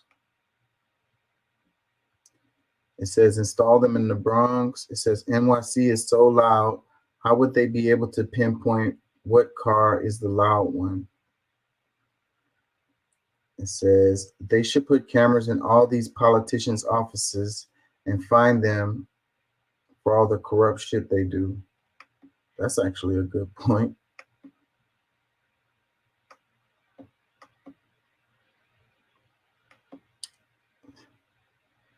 Yeah, that's kind of funny. I was thinking about covering that, but I don't know. Heck, I'm of the personal belief that at this point in time, I think every Congress and senator should have a camera with a mic in their office, just like CNN. You can actually tune in to what they're saying and doing at all whenever they're in their office.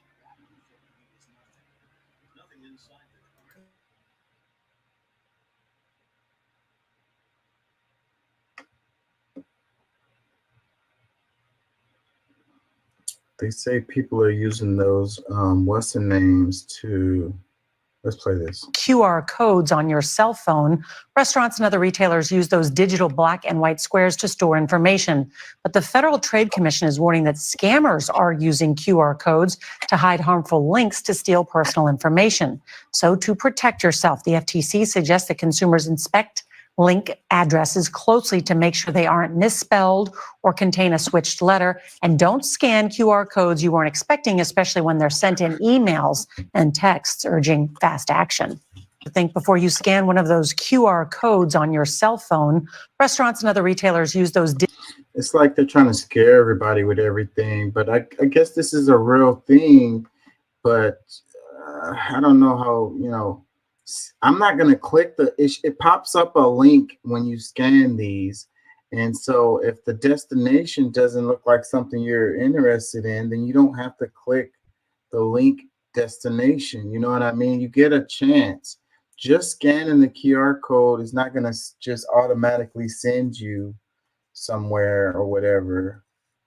I mean, you have to do some more clicking. You have to agree with going there. Yeah. And normally it does show you the full link. But I agree with them. They need to, this is a good thing for them to put out. Excuse me. It's a very good thing for them to put out, because I can't tell you how many times that I myself have gotten an email that I was about to click, and then I realized, hey, wait a minute, this isn't Facebook. This is f.acebook. Or it's facebooks.com with an S on it. Or it's facebook.net instead of facebook.com. Yeah, so what we just need to do is pay attention, take a second. Don't just be clicking. Then, of course, yeah, they're going to get you, or someone might be trying to get you if you're not paying attention. Just pay a little bit of attention and take a moment. It says, the Federal Trade Commission is warning consumers that scammers are hiding harmful links and QR codes to steal personal information. And it's not just it goes along with look that shit up, like we say all the time. Look at that shit. Yeah. That isn't equally as important as what we say. Look at that shit. Look that shit up. You have to do two-factor identification with your own IQ nowadays. Yeah. I mean, it's easy to stay off of scams if you pay attention. Because I use these QR codes to get people to subscribe. It's real easy. That's like the way to go. People don't want, you have to type in specific addresses and stuff, It takes longer, and all you have to do is do one letter wrong, and you're not going to get the proper destination.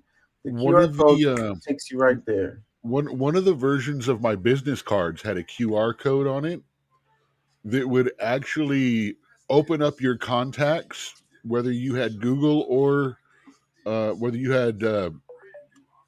were using Android or Apple. It would open up your contacts and allow you, when you hit that Q code, it would open your contacts up and allow you to save my information as a contact. That's when I had my bartender for hire cards. Yeah, so regular business cards are out now. So just a QR code on the business card is the way to go now. Let's read some comments. It says, or even a barcode if you don't have the square one will work to these scanners nowadays. Yeah, that's the future. That's the way to go. It's like they're just trying to scare people. It says, how are we supposed to scan the code when it's in a text message? ? I don't get that question. Another one, it says, I'm an artist who uses QR codes to promote myself and my art. Many small businesses do too, especially bars and restaurants. Who put this news out? The big corporations. Stop with the fear mongering. Yeah, I think that this story is just scary. No, well, see, another thing they need to add, very seriously, another thing that they need to add information here is, it's one thing when you're at Walmart scanning QR codes and stuff like that, or Kroger or one of your apps. And it's another thing when you're on Bob's website, or, you're at a public message board that still uses paper, and they've stapled a QR code, as part of their advertisement or something like that. Consider the source. I mean, just like stupid people, consider the source that it's coming from. Right. Another I comment mean, is, it says restaurants need to bring back menus. I hate scanning those QR codes, and I agree with that comment. I mean, we're talking about the scaring people on the QR codes or whatever, but I don't. It's so annoying to scroll on your phone to look at a menu. Like, I don't want to do that. The pandemic's over. Give me a damn menu. Yeah. It's so Or much if easier. you really want to be smart, give a menu without a specials insert. Have a QR scanner on the table, and that's the only way the specials pop up. Or you have a 70% or 80% menu in your paper menu, and then all of your secret items, special items, or daily specials that are cheaper, put them on the QR. That way, you've got people that are happy and paying full price, and you've got people that are tech savvy and actually get a discount for helping you not have to put that paper out. Yeah, so give them a benefit, like give them some discounts or something. Like they do, a lot of the restaurants have these. If they want you to download the app. I don't like all those apps on my damn phone. I got enough damn apps on my phone. But if you download the app on your phone, they'll give you like free. Like my daughter has free meals all the damn time. She has all the damn apps, and she's like, "Oh, they sent me a thing for a free meal at such and such place or whatever, like completely free." All you have to do is check those notifications. They're gonna send you notifications like crazy, but then they'll send you a notification to tell you you got a free whatever. Da, da, da, da. I don't have the patience for that shit. But And then my damn phone is so full that I take a picture and it says no room. yeah, that's what my phone says the same thing. So I don't have patience. I don't need that. I don't want no more apps on my phone. So that y'all can have those discounts and those free meals.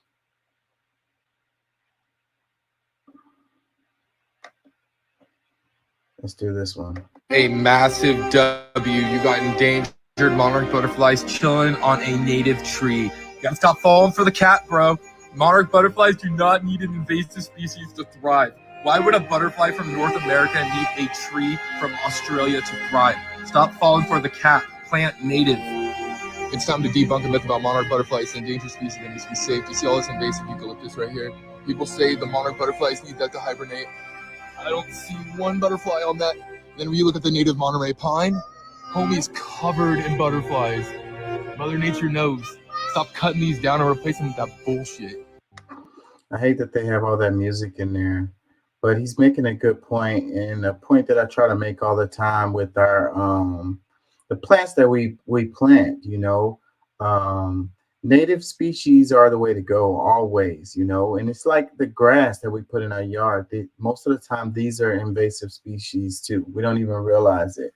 It wreaks havoc on the ecosystem. Yeah, but I'm gonna fight you for my on my barefoot Bermuda grass. I really am. Yeah. So let's read this real quick. It says, sadly, the monarch butterfly is now an endangered species, and the only way to save this butterfly from extinction is saving its habitat by planting native. Today, I want to talk about the number one myth I hear about saving the monarchs: invasive eucalyptus trees.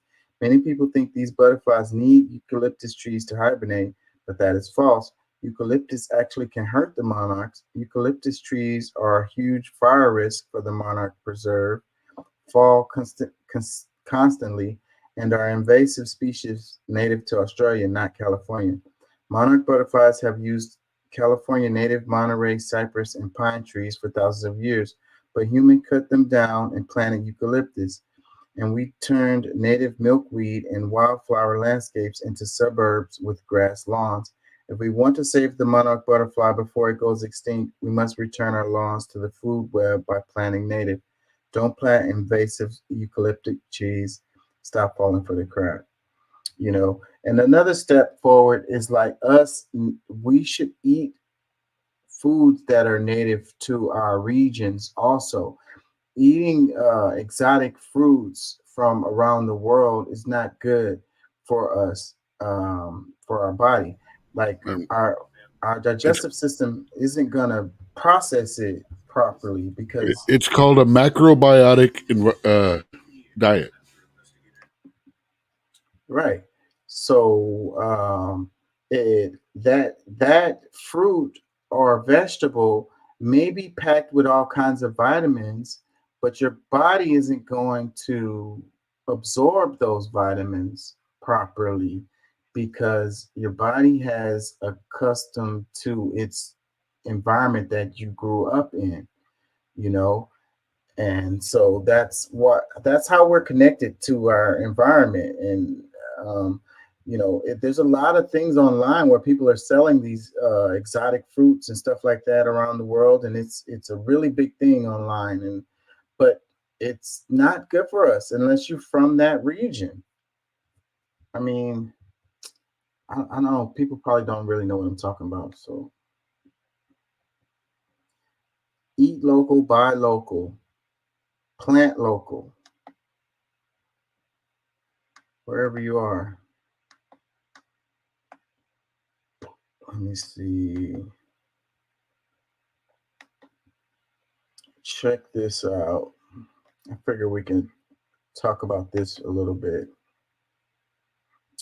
It says the 20 most powerful paradoxes in life. It says the growth paradox. Growth takes much longer time coming than you think, and it happens much faster than you ever would have thought.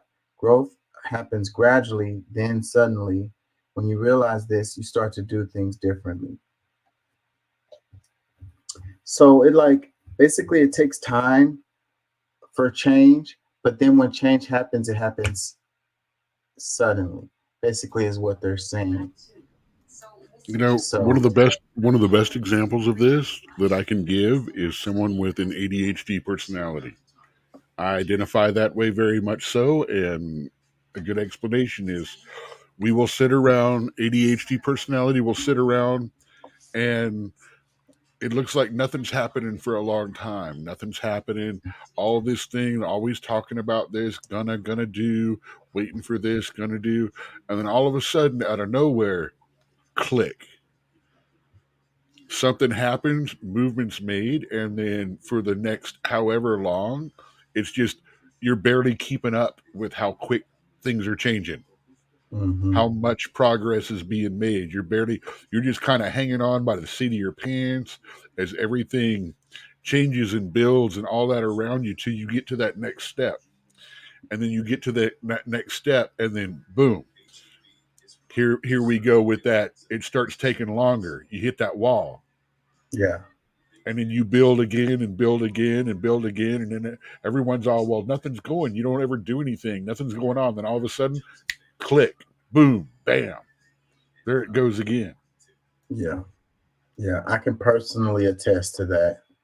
And, kind of like being active. It's like people, my friends and family are like, you're not doing anything. And I'm like, I'm thinking, like I plan and like I spend a lot of time thinking about things and planning things. And so when the time comes, I'm already ready. Anyways, let's read the second one. Yes, I absolutely 100%. I'm listening to God laugh as I plan because he always does. But we take that into consideration too. Right. Then the second one, it says the persuasion paradox. It says the most persuasive people don't argue. They observe, listen, and ask questions. Argue less, persuade more. So it's like that person who's yelling, trying to get somebody to see things their way is not being successful at it. But the guy who is more quiet, more observant, who's asking questions, who's not as argumentative, is the one that's more likely to get you to, follow what he's trying to get you to do or whatever. If that makes any sense. Like a salesman using little cues and just like, let's put it into a perspective of another old saying. You can lead a horse to water, but you can't make him drink. You can argue all you want. You can present all the facts. You can give them all of that and all they want. But they're not going to drink. They're not going to peruse that knowledge unless you ask them a question that makes them. They will sit there in the face of information and fight it, no matter how you present it, until you put it in a situation and ask a question that touches them. And then they have to face that knowledge. They have to address it, and they have to integrate that knowledge into their world set, into their worldview, and then deal with it. Because the question leads them to come to the conclusion on their own, instead of you telling them what it is. You know, they think it through on their own, and they come to the conclusion on their own. And when you throw facts up, you get resistance. Period. Everyone is resistant to facts, especially when they affect your worldview, when they make you change. But then you turn around and go, well, why does that bother you? Why does this new information bother you the way it does? How do you feel about this information, and how does it integrate into what you already know? And only by doing that do you finally get them to stop resisting the information and start integrating it into the thought process.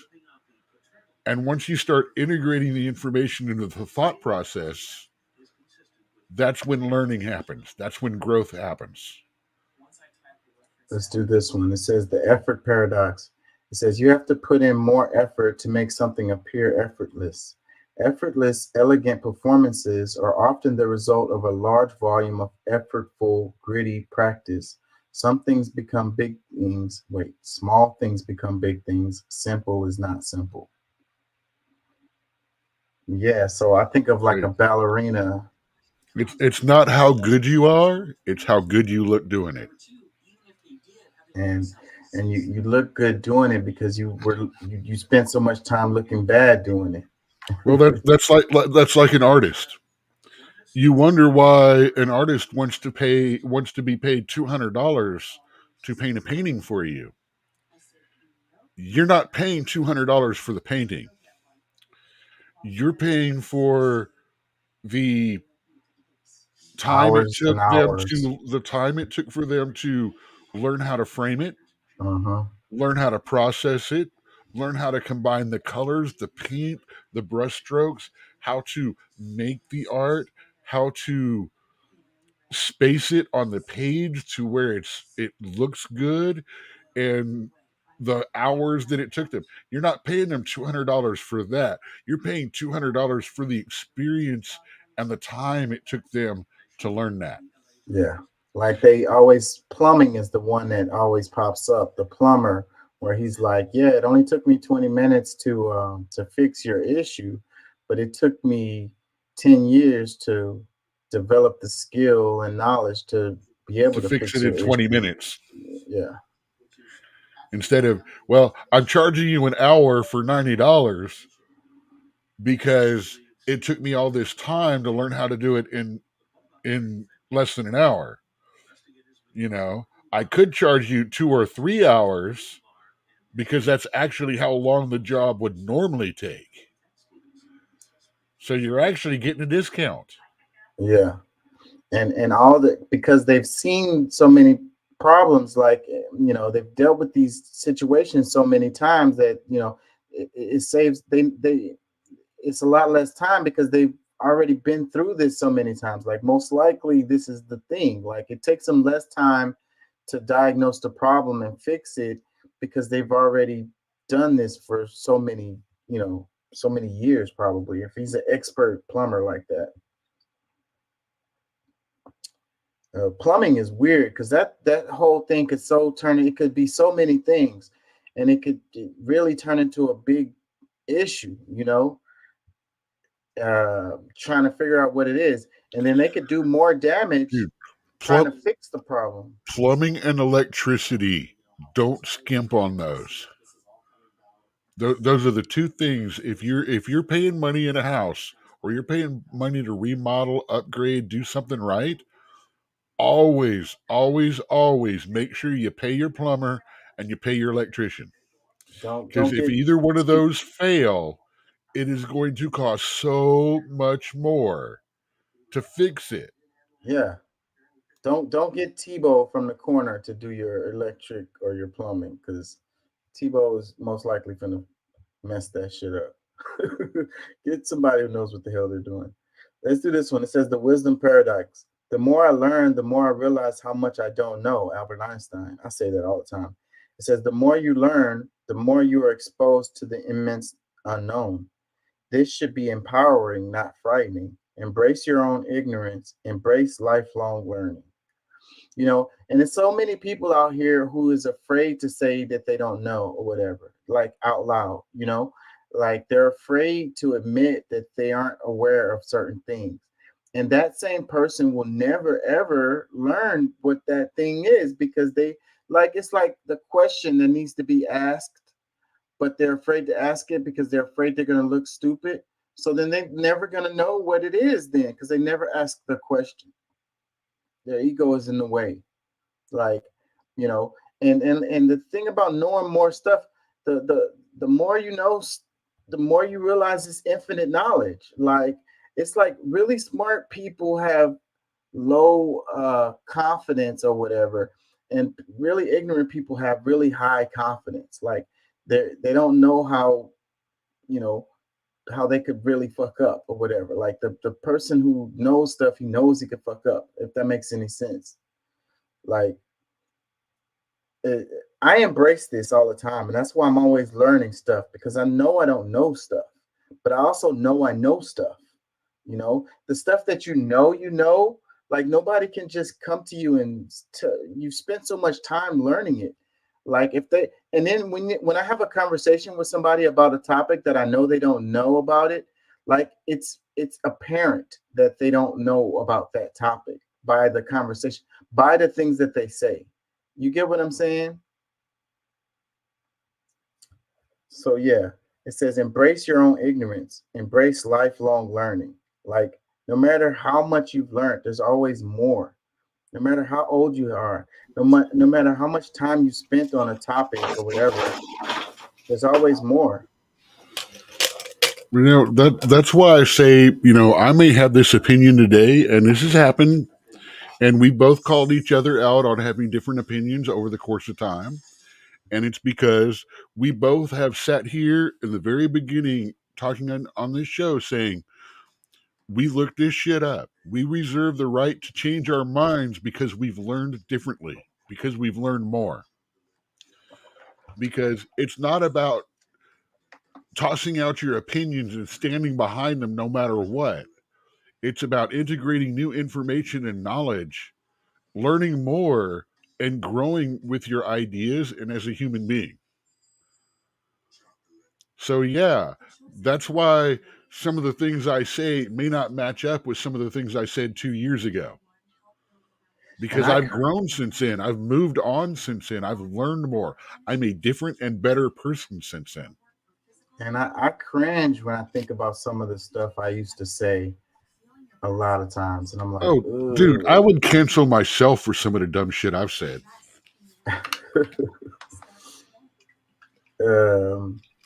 Let's do this one. It says the productivity paradox. It says work longer, get less done.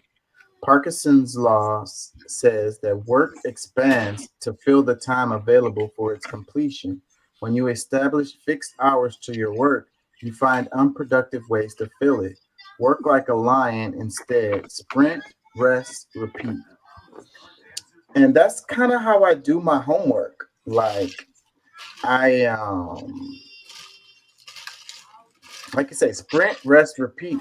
I do a whole bunch of work in a short amount of time, and then I know that I'm like not in the right mind frame, like I'm tired, then I put it to the side. I completely stop and I do something that's relaxing, you could call unproductive or whatever, like play the game or sleep or whatever.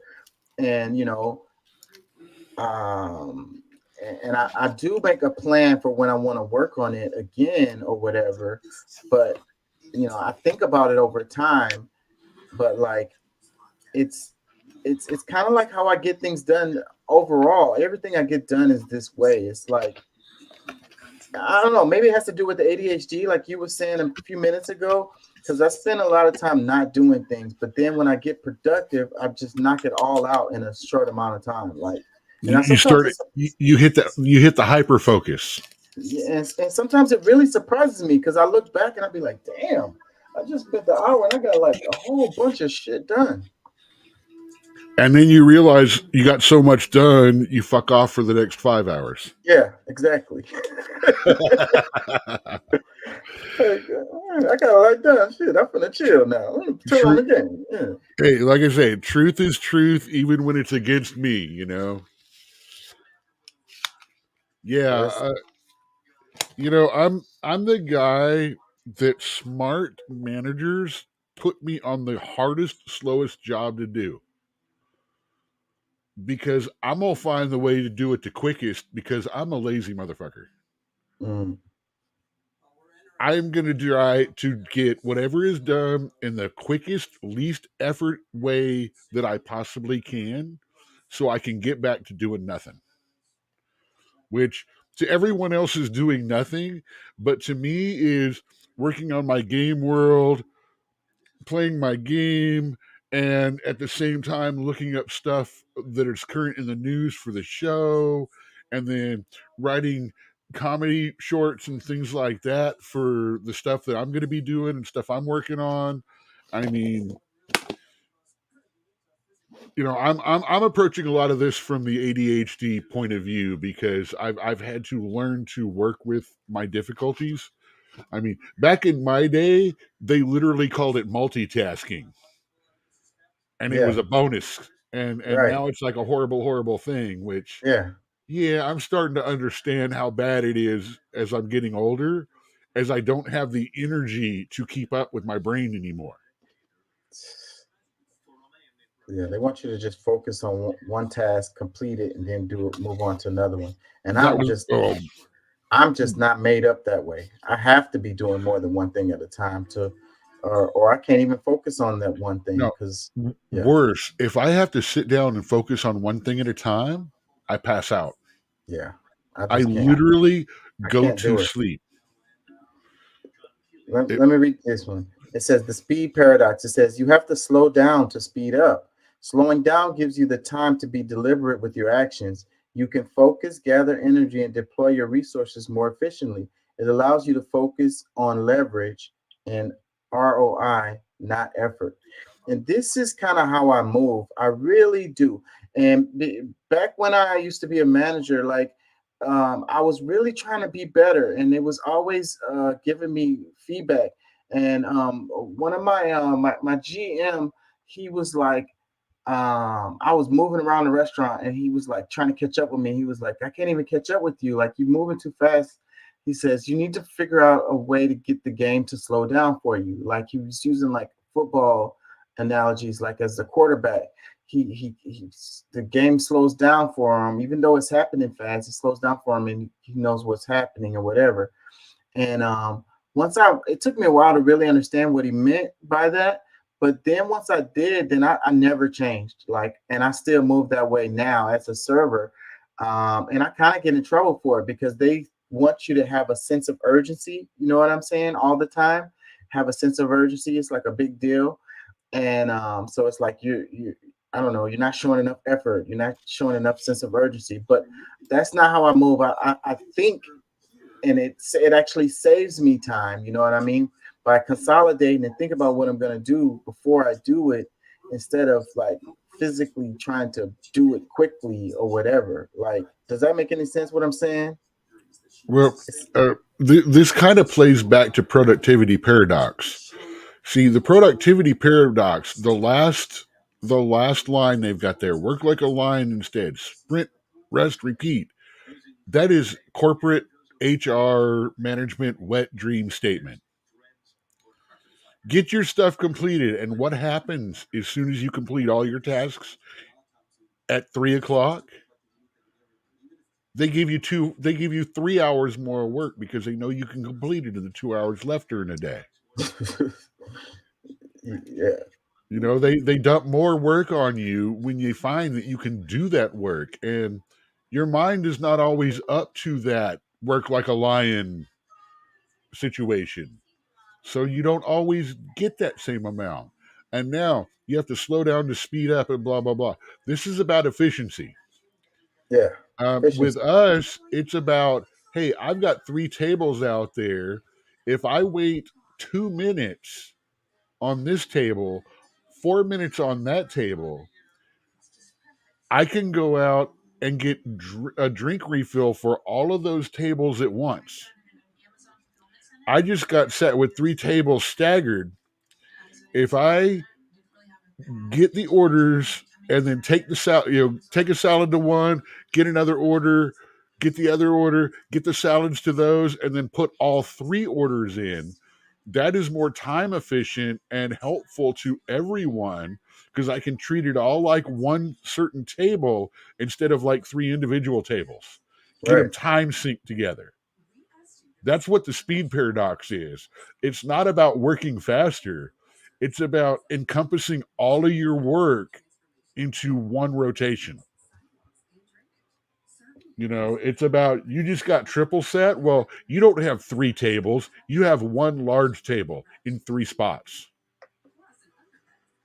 And I'm sorry, I'm relating it to server because you and I both understand that. And I'm hoping that with the college people that we have and people watching us, you'll be able to understand that too. Because I would say if we've got the people that we think we do, we probably got about 50-60% of people that have been in a job situation where they're like servers or they've got multiple tasks going on at once and they have to learn how to sync them together. And that's what the speed paradox is. Not about speed. It's about grouping. It's about setting priorities as to what is most time efficient and then working things in groups rather than working every single item as an individual item. Yeah. So you have to slow down to speed up. You become more efficient. You know, it's like, I feel like I'm like the little engine that could, or like, you know, the tortoise always wins the race. Like, I don't know. Well, see, I look at it as why should I take 22 steps when 15 will do? You do your best to become more efficient at it. You know, and like I said, instead of working 3 tables as 3 tables, you work 3 tables as one really big table. And you set your waves up, but this is all, of course, counting on your environment. In our case, we have to count on the kitchen. We got to count on this. We have multiple stages. Like if you know that your salad guy is running really fast or really slow, you know, get the salads before you put the orders in, kind of stuff. You know, if your appetizers are coming out slow, you know, get the appetizer and wait a while, and then put the food in. You know, it's staging things to where you become more efficient rather than having to run all the freaking time. And that way, that lady that asked for a side of ranch, some extra gravy, a refill every time you go to the table, you got time for her now. Mm-hmm. I want to do a couple more of these, but I don't want to bore everybody. So I'm going to just do a couple more and try to go fast. It says, the money paradox. You have to lose money in order to make money. Every successful investor or builder has stories of the invaluable lessons learned from a terrible loss in their career. Sometimes you have to pay to learn. Put skin in the game. Scared money don't make money. Yeah, so your failures, you know, you lose money to make money. You realize you made mistakes and you know what you did wrong. It Say, says I'll rephrase that as you got to get your ass kicked a few times before you learn how to fight. same thing. Yep.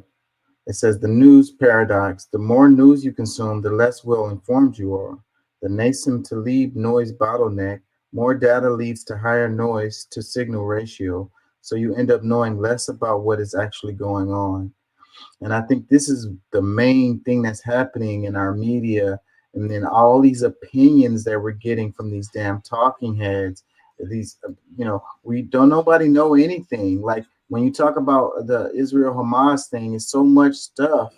Like it's just confusing. Especially when combined with deliberate misinformation. You literally have to seek out more information. I mean, we're living in a day where there is more information available at our fingertips than that has ever been available in history ever. Yet we are more misinformed than we were back in the 70s and 80s when we were being spoon-fed our information. That's so crazy because I believe that's so true. That is so true. Damn, 220 if you want to put that on a clip. Yeah. This one, it says the death paradox. Know your death in order to truly live your life. Memento mori is a stoic reminder of the certainty and inescapability of death. It is not intended to be morbid, rather to clarify, illuminate, and inspire. Death is inevitable. Live while you're alive.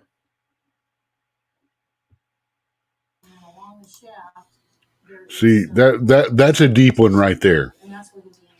That faces everybody's fear of death and fear of choice.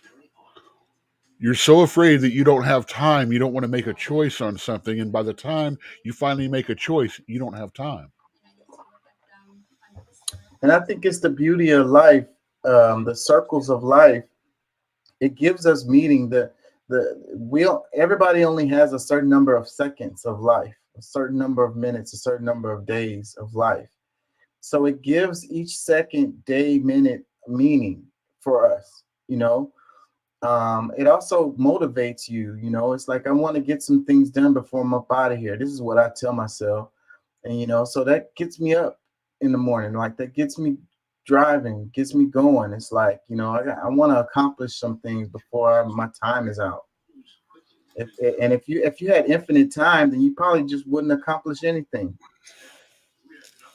Dude, one of the most difficult things that I have had to deal with as a human being, as a man who has not accomplished what I wanted to in my life, is the realization that I have less good days ahead of me than I have behind me. And that comes to one of two reactions. That either inspires you or it paralyzes you. Yeah, some days it inspires me and some days it paralyzes me. And see, that means you're dealing with that. That is probably the only true adult decision that we make in our life, or the adult realization that we have, is we have more days behind us than ahead. What do we do now? Where are we at? Where do we want to be? Where do we want the future to take us? What part do we want to have in that future?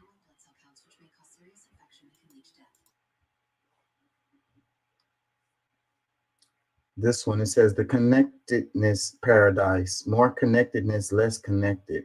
We're constantly connected, bombarded by notifications and dopamine hits. But while we have more connectedness, we feel less connected.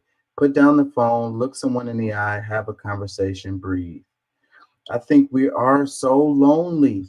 And it seems like we would be less lonely now because we have all of these tools to, interact with each other. But we're lonely as hell. We're so lonely with our Instagram posts waiting for a like and shit. Well, one, the modern internet age and our country, our leaders have made us chase the dopamine, that instant thrill, that instant satisfaction. It is more that support that your idea is valid, you are a good person, and things like that. And we are so, this goes right back to what we said before about we have more knowledge available at our fingertips than we've ever had, yet we are less educated and knowledgeable than we have ever been. It's crazy. And that's the same thing. We are more connected now than we've ever been. But the connections that we've started seeking out are only those that validate not even the positive feelings, but the negative feelings in ourselves. And they're very superficial. We search more for things that make us feel bad and angry than things that make us feel happy. And that's why angry TikTok is becoming more popular than kitten videos. I mean, when you look for cat videos, you're just looking for something cute to be happy and go, "Aww." And now we're looking for reasons to be angry. That's crazy. And that's, it's all that dopamine hit. It's all that instant pleasure, that satisfaction, that roar. I mean, hell, it used to be cocaine. Now it's that asshole libtard or that asshole Trump-tard. Right. I mean, that's how we're getting that dopamine. It's crazy. Yeah, we need to unplug more. I tell myself to do it. Enjoy life in the moment. Right now is all that you have. And taking a picture of your food over consuming it and enjoying it, you're missing the point. Like, watching the sunset over taking pictures of the sunset. Dude, I feel like those people are more connected to life than these people who oh man, the best way I can get is to gaming, where right now one of the big things is they picture a medieval Dungeons and Dragons character in a wheelchair and go, well, if you don't see this happening, then you're an evil, bad, ableist, bad person because you're not letting people, share with it. And it's like exploring dungeons in a wheelchair.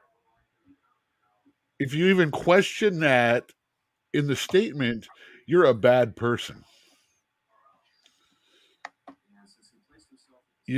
So we're afraid of questioning things. We're actually afraid of communicating and questioning things because of cancellation. We are so afraid that people are going to be outraged by what we say. We're not willing to say anything. Yes. And because of that, we can't grow. Because you have to say stupid things. You got to be wrong once in a while. Yes. You've got to make bad decisions to be able to make good decisions. You have to be able to know the difference.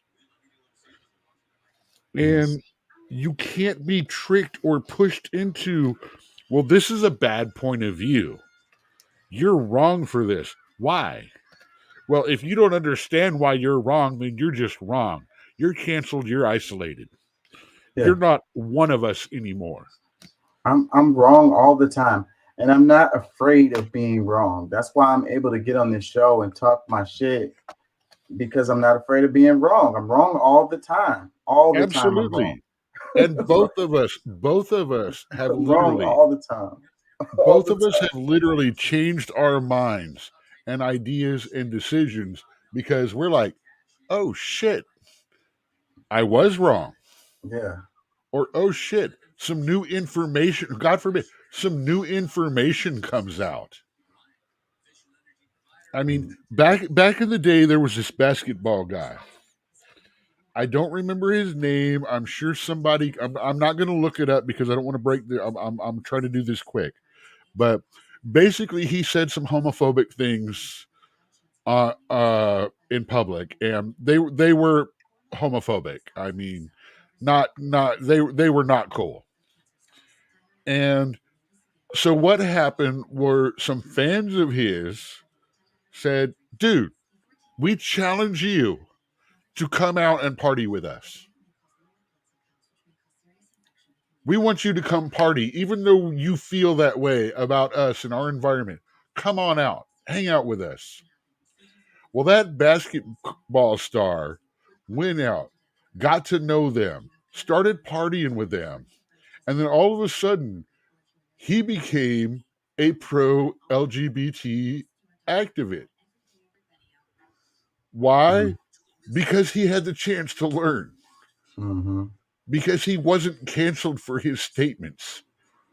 Because people actually said, "Hey, man, give us a chance." And he had an open enough mind that he was willing to take that on. And I should know his name. I should know this very well. That story sounds really familiar to me too. Yes, it's actually, I think, in this point better that we don't know the names because that may make people to look it up. Yeah, it doesn't really matter. The point is valid because what it makes me think about is racism too. Instead of canceling him, they friggin' took him out and they made an ally instead of canceling him and making an enemy forever. Right. That's what we need. That's what we on need to both do. sides of the fence. Right. There was a guy telling a story about, he was talking about his father, and his father was racist, and his father was like, "Yeah, but there's just one black guy in the neighborhood, and he knew him, and he was like, he's a really cool guy, and he's not like those other black guys." But he was like, "Dad, that's the only black guy you know. So how are you going to say that all the rest of those, he's not like the rest of those black guys, and you don't know any other black guys? The one black guy you do know, you say he's cool, but those other ones are not." So it's like your brain isn't clicking on that. It's like, and I think that's the root to a lot of racism, a lot of stereotypes, a lot of prejudice. It comes from a place of ignorance. You know what I mean? And if people, actually had a chance to interact with these people that they were afraid of or they felt were whatever, then their point of view about them would change. They get their views from what they see on TV or something like that or wherever, like secondhand instead of direct knowledge. And that's coming from a place of ignorance, and I think that's where, that's the root of racism. It's ignorance, it's fear, it's not understanding, it's no experience.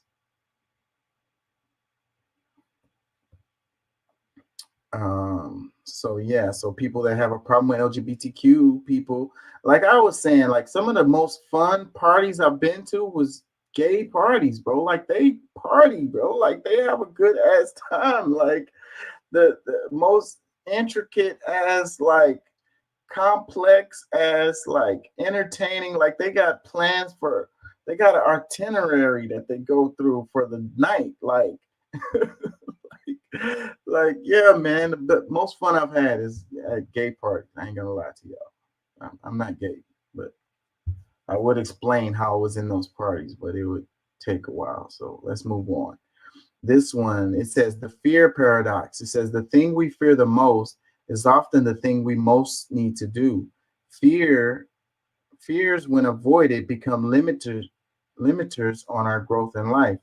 Make a habit of getting closer to your fears, then take the leap metaphorically.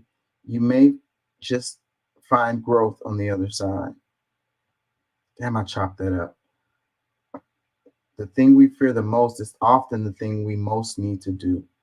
So I guess that's kind of goes with the story with the racism too. Like, those people that we fear the most or whatever, or we need to go meet them, talk to them, uh, fight against those stereotypes. And instead of looking for examples that uphold your stereotypes, look for examples that break them, because you will find them, because no group of people fit these stereotypes completely. Like, so then you want to explain away the outliers, the ones that don't fit the stereotype. You want to explain those away, but still you want to hold on to those stereotypes of a whole group of people, like they all behave this certain way.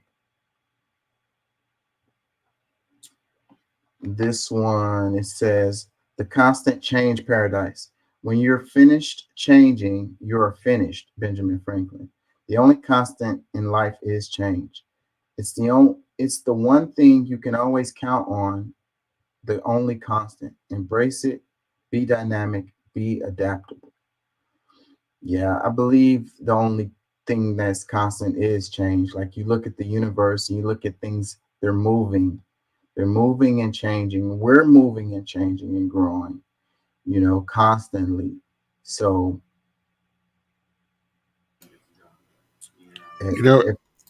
at the same time, though, you do have to embrace tradition in a way too. There's a reason tradition's there.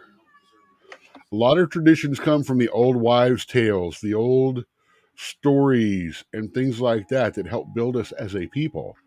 And there's a reason they're there. And even if you don't use them to change, you should at least be aware of them and understand what. I mean, I'm sorry. The funniest jokes come from stereotypes. And the stereotypes aren't a matter of necessarily everyone's like that, but it's like, oh, dude, no shit. Yeah, I grew up with that. I see that a lot. Well, there's a trend online right now where it's these super like racist kind of like stereotypical jokes that they're using, and it's really, really funny. And I think it's really good. It's healthy. It's like, I saw this skit recently where it's like how do you know Adam wasn't a black man? Have you ever tried to take a rib from a black man? Well, he's not gonna come off that rib. So then Eve would never be. Like I say, that you got to understand, that joke right there could get me flagged. Yeah, well, that's what we need to do. Like I say, there's a skit. There's a Arabic dude and a black dude, and they walk by each other and they bump into each other. Then they look like they're gonna fight, and then the black guy pulls out a stick of deodorant out of his pocket, and the deodorant makes the Arabic person like cringe and fall to the ground, and it's like it's hurting him to even just see the deodorant, right? So then the Arabic guy pulls out a piece of chicken, fried chicken, out of his pocket, and like he pulled the biscuit from like the Church's or Popeyes or whatever biscuit from the chicken box, and like puts it in the face of the black guy, and then he's like falls down, and it's like, anyways, you'd have to see it to get it, but it's like that's the kind of thing. And I get that. It's growing on the internet. It's hilarious. It's super funny. But you notice there's not a white man involved in that. And if there was a white man involved in that, would the internet feel the same? That's sad. Maybe that's true. That could be true. And it was people in the comments that were upset about it or whatever, but it's like most people were just like, this is freaking funny, and this is kind of like what we need to do to there's a difference between racial comedy and racist comedy, and that is why I love Dave Chappelle in the early part of his career and now in the later part of his career. I did not like him during the mid part of his career because he got really racist. The show In Living Color, another one. A lot of racial comedy through the first couple of seasons. That third season, though, it was basically let's bash on white people. Yeah. And while I'm not offended on it because, well, I'm a white person and I was laughing at the stereotypes too, it's different when it goes from making fun of people because it's funny to making fun of people because you're mean. Yeah. It depends on where it's coming from, like like in your heart, because if it's coming from a mean place, it's gonna come across mean. But if it's not coming from a mean place, then it won't come across mean. It's kind of simple. Let's move on. Check this out. Breaking: federal prosecutors charge Hunter Biden with 9 tax crimes, according to an unsealed indictment. Hunter Biden, President Biden's son, has been charged with 9 federal tax crimes, according to the federal indictment unsealed Thursday in the Central District of California. The indictment charged him with failure to file and pay taxes, evasion of assessment, and filing a false or fraudulent tax return. This is a breaking story. So, yeah, someone was saying that these charges are protecting him. Let me see. Do I have something on that? And it's weird how things be the opposite. And it's a lot of times I think that is the case. Charge him for the lesser, find him guilty or not, end the lawsuit, and then they can't go back later and charge for a higher crime because it's already been dismissed. No double jeopardy, which really bothers me in the state and the problem with civil and criminal suits, because OJ got screwed on that. I mean, that's all there is to it. He's not guilty in the crime, but had to pay $40 million because the crime happened. Right. So basically, he was guilty, or he was not guilty, but then he's guilty, and that's where I've had it explained to me by several lawyers, but I still can't mentally grasp the idea of him going to trial for the same crime twice and being charged guilty for it or not guilty for it, and then being charged liable for it as if he was guilty. Yeah. That makes your brain hurt. Hello, everybody. Let's play a little bit of this. Major breaking news happened last night. Hunter Biden, the son of President Joe Biden, has been indicted on 9 separate charges on failure to pay over $1 million in taxes in the state of California, but delivered by a federal grand jury. Now, you'll have to recall that these charges were brought forward after a plea deal between Hunter Biden and the government collapsed, specifically because IRS whistleblowers came forward to allege that there was political pressure involved in the IRS investigation into Hunter Biden, and they were not allowed to explore his foreign business dealings and the possible connections to the current president of the United States. So that's what they're saying. That's what they're saying. So that this case is to protect him from these more serious cases that they were already pursuing. I think that's what's happening here. Plead guilty on this, it covers it. He can't do double jeopardy on the same count in a different court because he's already been tried for it and found, and the decision's been made. And then they'll end up sealing all the rest of the stuff so that the information will never even come out.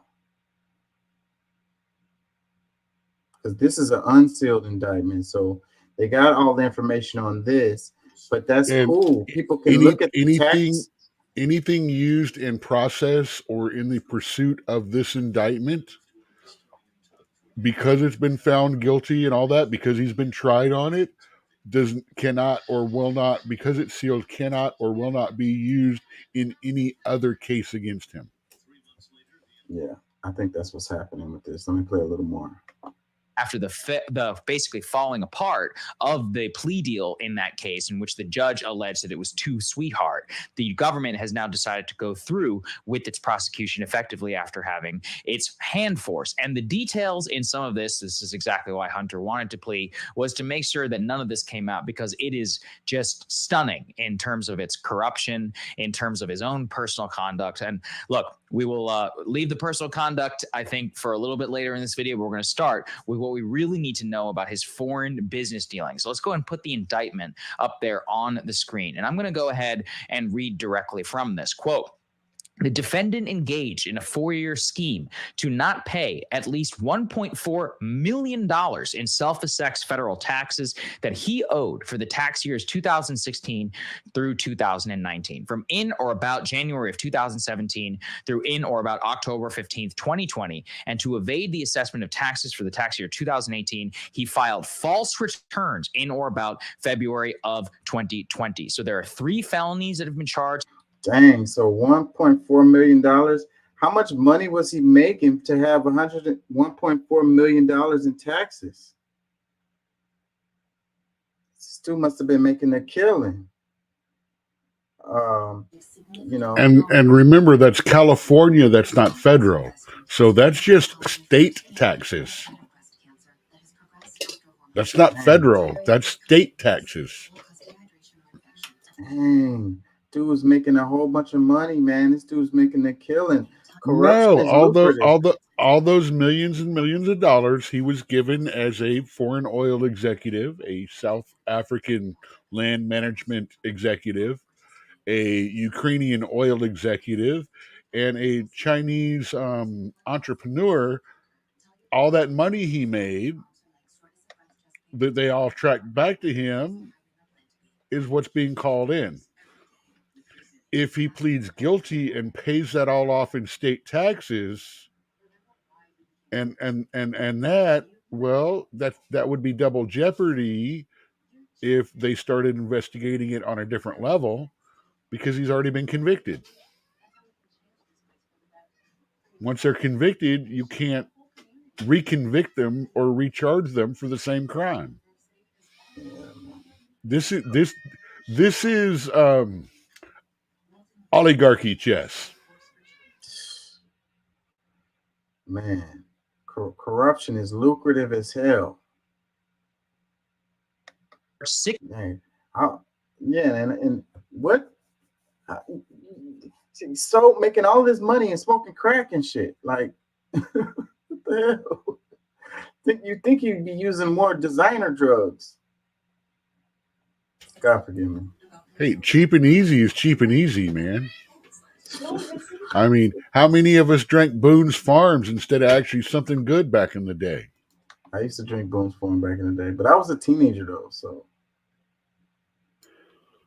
Well, think about it. Think about his mentality. He's like a college frat boy. I mean, if you really want to get down to it, he has shown the only 3 things that matter to him: money, hookers, and drugs. And now he can't flaunt hooker and drugs anymore because, well, that's pretty bad. So all he has left is money. Blood, sex, and rock and roll. Sounds like a good life. Hey, it's good to be the son of the king. He living like a rock star. Let me play a little bit more. 6 misdemeanors from failure to pay taxes and failure to file taxes. The indictment also lays out something very important around these business dealings. Hunter Biden hauled in more than $7 million in total gross income from foreign business dealings involving Ukrainian, Romanian, and Chinese entities. Quote, at times relevant to this indictment, the defendant served on the board of a Ukrainian industrial conglomerate and a Chinese private equity fund. He negotiated and executed contracts and agreements for business and legal services that paid millions of dollars of compensation to him and or his domestic corporations. Now, the single most important piece of the indictment, I believe, is this thus go and put it up there on the screen. What you can see here very clearly is that Hunter Biden's salary from Burisma, the Ukrainian energy company of which he was put on the board of while President Obama was president, cut his salary in half just 2 months after Donald Trump took office. Let me read this quote. In or around April of 2014, the defendant joined the board of the director of Burisma Holdings Limited Company, a Ukrainian industrial conglomerate. Burisma agreed to pay the defendant an annual salary of approximately $1 million to be paid in monthly disbursements. In March of 2017, Burisma reduced his compensation to approximately $500,000 a year, and he continued to serve on the board of directors until or around April of 2019. As a result, he received a total of $1 million in 2016, which then dropped to $600,000 in 2017 and continued to drop between 2018 and 2019. So very clearly, the vast majority of his income from the Ukrainian energy company came while Joe Biden was vice president of the United States and who was in charge of the Ukraine portfolio. Now, so because his relevancy was going down, like his value was going down. You could clearly tell, like, your dad's not in there no more, so what the hell we paying you this $1 million for? And there was increased attention on him. We got to sweep that under the rug real quick. Corruption. But again, my question isn't the fact that he got that money or was paid that much. If you want to follow the money, which we believe in doing here, we believe in following the money. I also believe in following the money, as in what specific thing did he bring to the table? What things did he do for that company to get that kind of payment? Why was he paid that much? I don't care how much he was paid. I want to know the actual reason why he was considered to be that valued of a person to be paid that much when he had absolutely no experience in that industry. I mean, that would be like one of us being like you or I, with food service experience pretty much exclusively, being moved over to an energy company and given millions of dollars. Why? What service or value did he have that equated that much compensation from that company? What services did he perform that qualified him to be employed at that level? I just want to know. Let's read a couple comments. It says, LOL, congrats, you got him on tax evasion. Now investigate Kushner for receiving $2 billion from the Saudis. Billion with a B. It says, and if he's guilty, he will suffer the consequences without interference from family members. Now about those millions racked up by one Jared Kushner. Another one, it says, okay, hold him accountable like any other private citizen. You know what you don't see, President Biden attacking the justice system or the prosecutor or anyone related to his son's legal problems. It's funny how all of these are from one side, it seems like all of these comments. This is CBS News. Another comment that says, I will never vote for Hunter again. When did you ever vote for Hunter? Look, hey, another one. I've been saying for a while now, with his portfolio, he's actually got a great presidential resume. I mean, he was an Eastern European oil executive. He's a South African or an African land manager. He's a Chinese entrepreneur. He's a world-class painter. And he did all of this while banging hookers and doing coke. I mean, if that's not a presidential resume these days, I don't know what is. all of these comments are coming from the Democratic side, like every single one of them. The next one, it says boring, still voting for Biden. Another one, it says now do Trump. It says watch as not a single Democrat calls it a witch hunt. That's crazy to me. CBS News post, and all of these comments are like supporting the Dems. The funny thing is, the world is losing its love affair with Hunter Biden. The right or the left demanded receipts. They demanded mugshots, and they got them. And now that shit's turning around. And Hunter is the only sacrificial lamb they have right now. And no offense, anything that they can bump him on or hurt him on hurts Biden. Yeah. And if Trump ain't going to be able to run, then they don't need Biden. Well, they're throwing red meat to them because they get Hunter on this tax evasion stuff, and then they're like, well, look, we got him, so y'all can shut up now. It's over, you know? Yeah. Oh, yeah. And we can't prosecute on a national level now because that would be double jeopardy. So he's already guilty on political. tax evasion, so we can't really. We can get him on federal tax evasion, but he's already got on California, so why bother? Yeah, so he's already political 3D chess.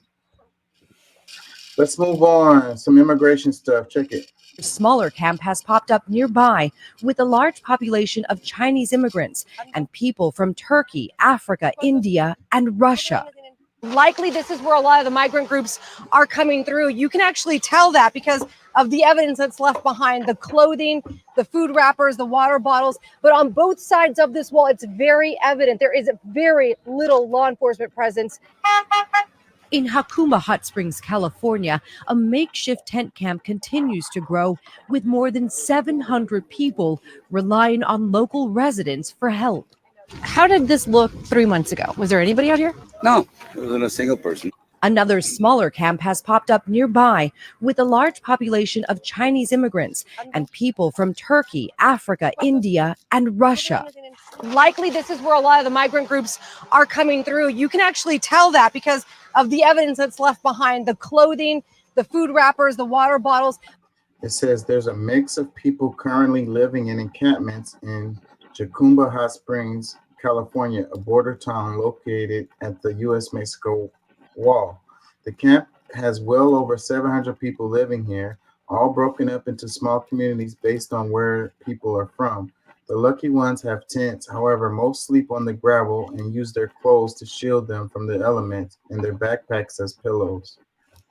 This story is weird to me because why post up there? Like, they just like, they've crossed the border, so we're here now. Let's just chill right here in the middle of nowhere. What benefit does that have for them? Something's weird about this story. Because they're now on American soil, meaning they are relegated by the overall constitutional basic human rights, theoretically. So what? They're just going to wait for somebody to come and, I don't know, what, give them stuff? Yes. I mean, that's what we are, right? Uncle Sugar? Uncle Sugar Daddy? The U.S.? The U.S. dollar, Uncle Sugar Daddy? We're gonna give them food, money, because they're stuck here and the confusion of it. You know what? That's the whole problem that's been going on. I guess if enough of them post up there, they can make it into their own little city. And, you know, I mean, is that not what they do anyway? Do not 90% of immigrants move into similar communities, their own places, their own neighborhoods? Do they not actually increase the separation of America rather than attempt to become part of the melting pot. I mean, my big problem right now, I still to this day have a problem with the whole cultural appropriation, screaming, yelling aesthetic going on. From what I understand, we're a melting pot, which means we're supposed to embrace other cultures. We're supposed to share our culture and other cultures and things like that. You know, I mean, if a People are white gonna boy from the worst part of Detroit can become one of the most famous rappers in the world, then why the fuck are we stuck on cultural appropriation? well, people are gonna always like live around people that they feel comfortable with. Like, that's what it's about. Like, I mean, I don't judge people Absolutely. for that, But but when a girl in Idaho gets a Chinese inspired dress to go to her prom and then is canceled on the internet for cultural appropriation, that is not what America is about. It's about embracing other people's cultures. I mean, I've sat here, you got to understand, I had 2 braids that came down off the side of my head and I got yelled at it. Oh, bro, those are braids. Those are not. I'm like, I'm sorry. These are shaman braids from my Viking culture and heritage. One of them is a warrior braid. The second one is a shaman braid. Is a speaker braid. Because of who I was, and we've got the people today. Oh, those white girls with the braids on. It's like, black culture is not the only culture that had braids, but they call it cultural appropriation. yeah, that's stupid. They want to, all rock and roll music is cultural appropriation because it came off of black music and stuff like that. Again, we're talking about cultural integration, not appropriation. Yeah, I mean, I don't agree with that. we're supposed to be a world that takes all the cultures in, mixes them up, and comes up with our own kind of thing. And now we're in a situation where everyone is trying to divide each other by their initial cultures again. Yeah, I don't get it. And that, yeah, I mean, I'm sorry, I'm a white boy that will fight for some good jambalaya or etouffee. I mean, I don't have anyone of French culture in my background. And that's what we have to focus on is the benefits of the different cultures, Heck yeah.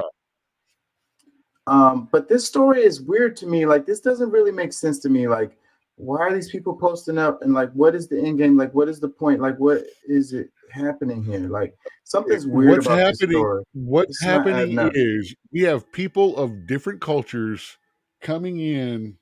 They've managed to cross the border. They're all requesting asylum, and now they are separating themselves by camps of origin. How are you going to request asylum in the middle of nowhere? Like, there's no officials here. There's no consulate. Once you cross the border, you're in America. Once you are in America, you can request asylum. Yeah, but you have to go through a process. Technically, it's supposed to be at the entryways. Yeah, so there's nothing there. There's no. Okay, you want to know what it's telling us? It's telling us that we have these people from all these different cultures coming up through the southern border. We got Chinese, we got Russians, not just Ukrainians, Russians, Georgians, Haitians. All of these people are coming up through the southern border.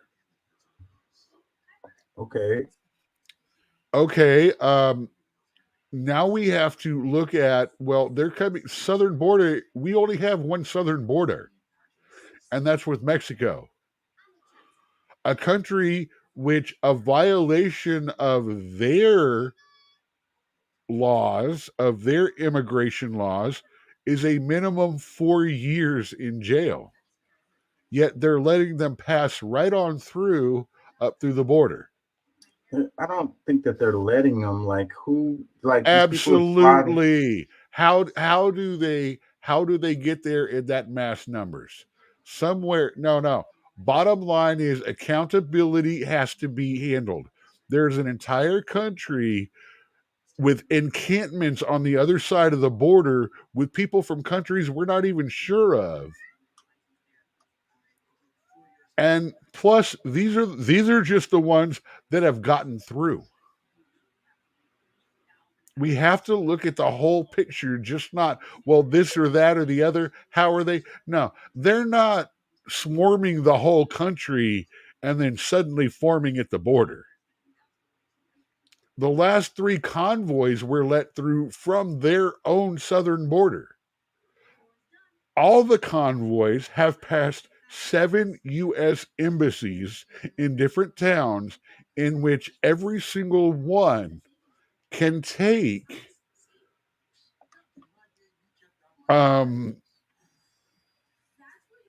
asylum people.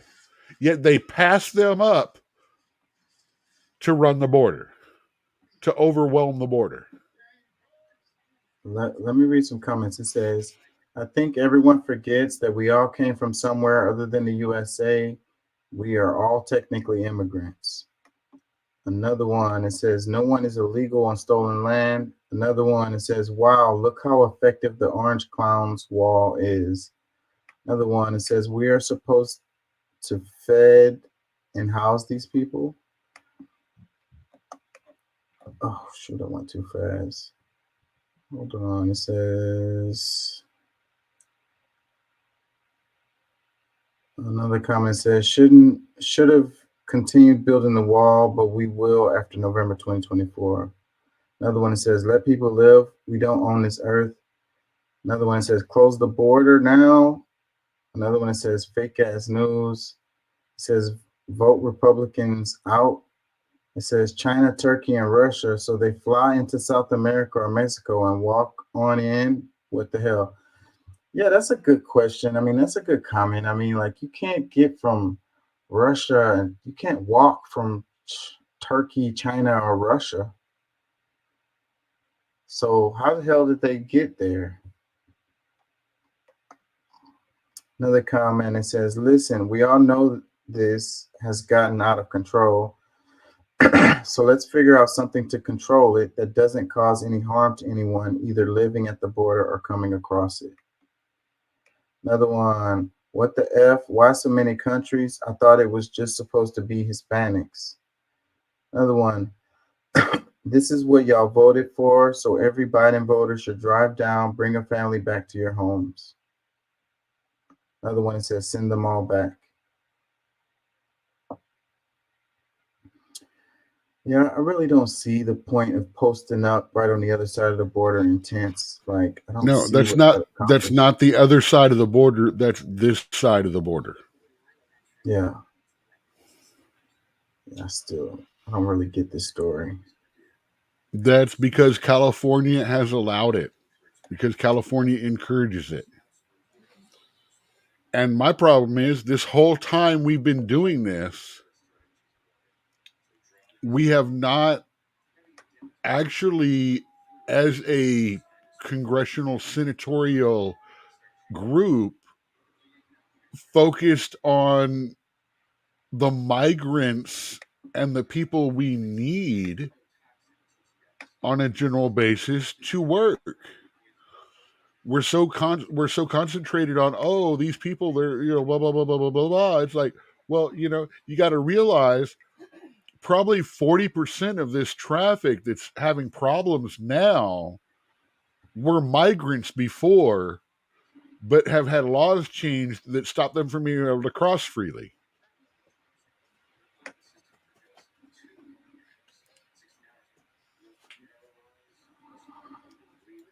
Let's go to AP and look at some headlines.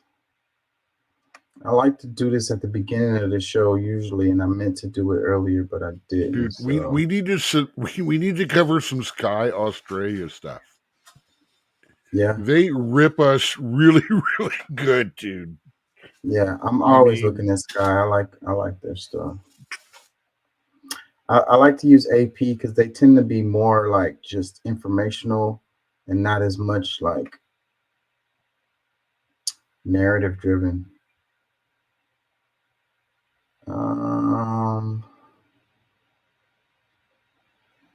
Polish drivers are blocking the border with Ukraine. It's hurting on the battlefield. These are just headlines. It says the inauguration of Javier Milei has Argentina wondering what kind of president it will get. I was looking at that a little bit. Let's see. Democrat John Whitmer elected House Mayor, defeating Congresswoman Sheila Jackson Lee. I covered that at the beginning of the show. This one is related to what we was doing. It says smugglers are bringing migrants to a remote Arizona border crossing, overwhelming U.S. agents. Let's look at this since we were already on the immigration thing.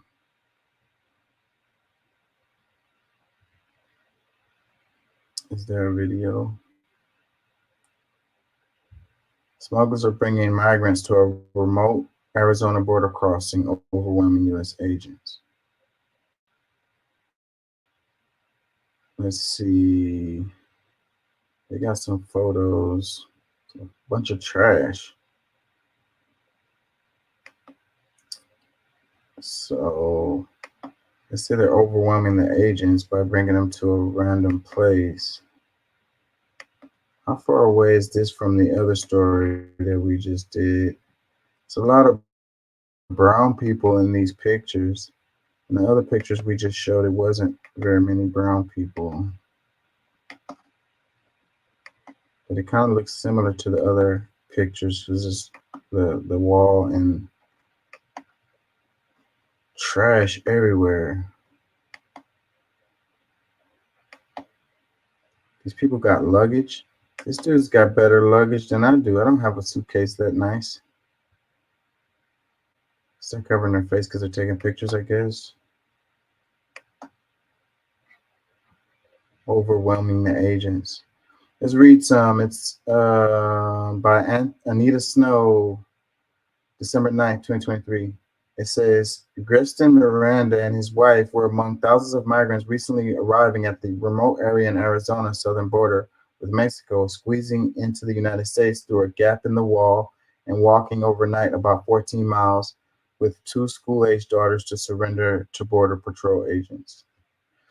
2 school-aged daughters to surrender to Border Patrol agents. What does that mean? They're just going to give their kid away? Like,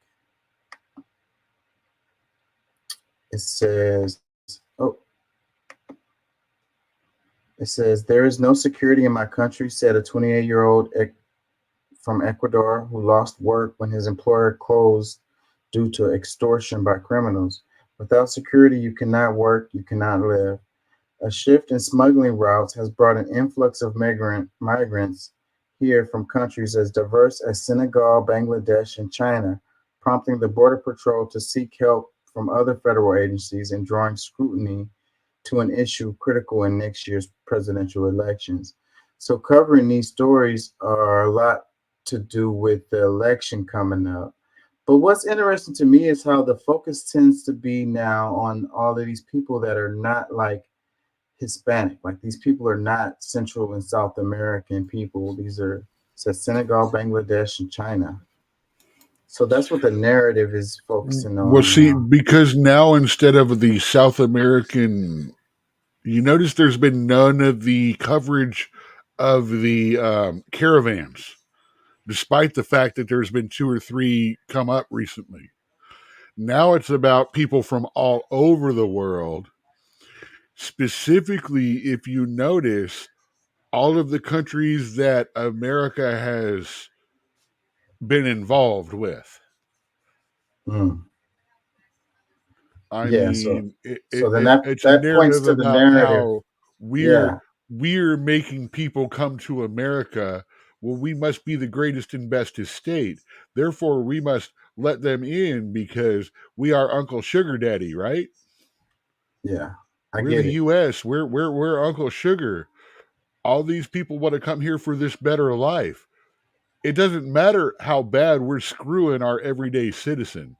It doesn't matter that literally half of our country in the last 2 years has gone from middle class to below poverty or equal to poverty.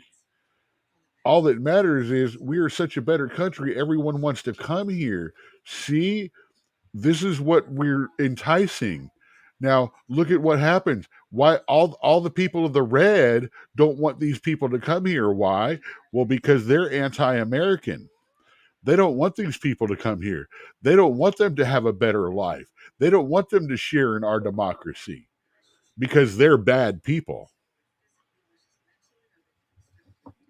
Let's read some more. It says, with hundreds of migrants crossing daily in the area, the U.S. government on Monday indefinitely shut down the nearby international crossing between Lukeville, Arizona, and Sonora, Mexico, to free Customs and Border Protection officers assigned to the port of entry to help with transportation and other support. The agency also has partially closed a few other border ports of entry in recent months, including a pedestrian crossing in San Diego and a bridge in Eagle Pass, Texas. So it said it closed other border ports of entry. So partially closed.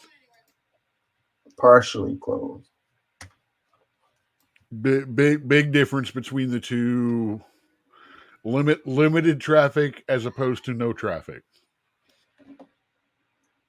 And let's see, read some more. It says, critics of the move, including Arizona Democratic Governor Katie Hobbs, the state's 2 U.S. senators, the governor of Mexico, Sonora State, and the leadership of the nearby Tohono O'odham Nation, said it could harm trade and tourism. Hobbs urged President Joe Biden to reassign the 243 National Guard members already in the Tucson sector to help reopen the Lukeville crossing. The morning after. Normally I don't correct you, but that's Tucson, like Tucson, Arizona. Tucson. The morning after it was closed, about a dozen Border Patrol agents in an olive green uniform watched over some 400 migrants who have spent the night by towering wall of steel bollards wrapped in shiny mylar blankets that later discarded among saguaro cactus and palo verde trees. Okay, so the saguaro cactus are those big tall ones with like the wavy arms, and they are a very endangered species. A matter of fact, there are several states that it is extremely illegal to, if you have one growing on your property, you're not even allowed to take it down. You have to actually register with the government and go, hey, can you take this and rescue this if you want it off your property? Because they are they're getting so endangered. So some more. It says 3 or 4 times as many CBP field operations officers in navy blue uniforms helped the migrants into white vans for a short drive to a canopied field intake center. From there, agents took migrants for processing to the Border Patrol Ayo station a half hour north, or to other locations such as Tucson. So I guess this goes with what you were saying about the people just kind of hanging out once they get on the other side of the border with the tents. I guess they're waiting for these people to come and drive them to a place where they can start processing. Read some more. U.S. authorities have been so short-handed in Arizona that they have used charter flights to transfer some migrants from Tucson to 3 Texas border cities for processing, according to witness at the border, an advocacy group that analyzed flight data. Federal air marshals who provide security on commercial flights, and even Federal Protection Services officers who guard U.S. government buildings are being diverted to the border, officials have said, without saying exactly where they are going. We're seeing a lot of different kinds of uniforms down here, humanitarian aid workers.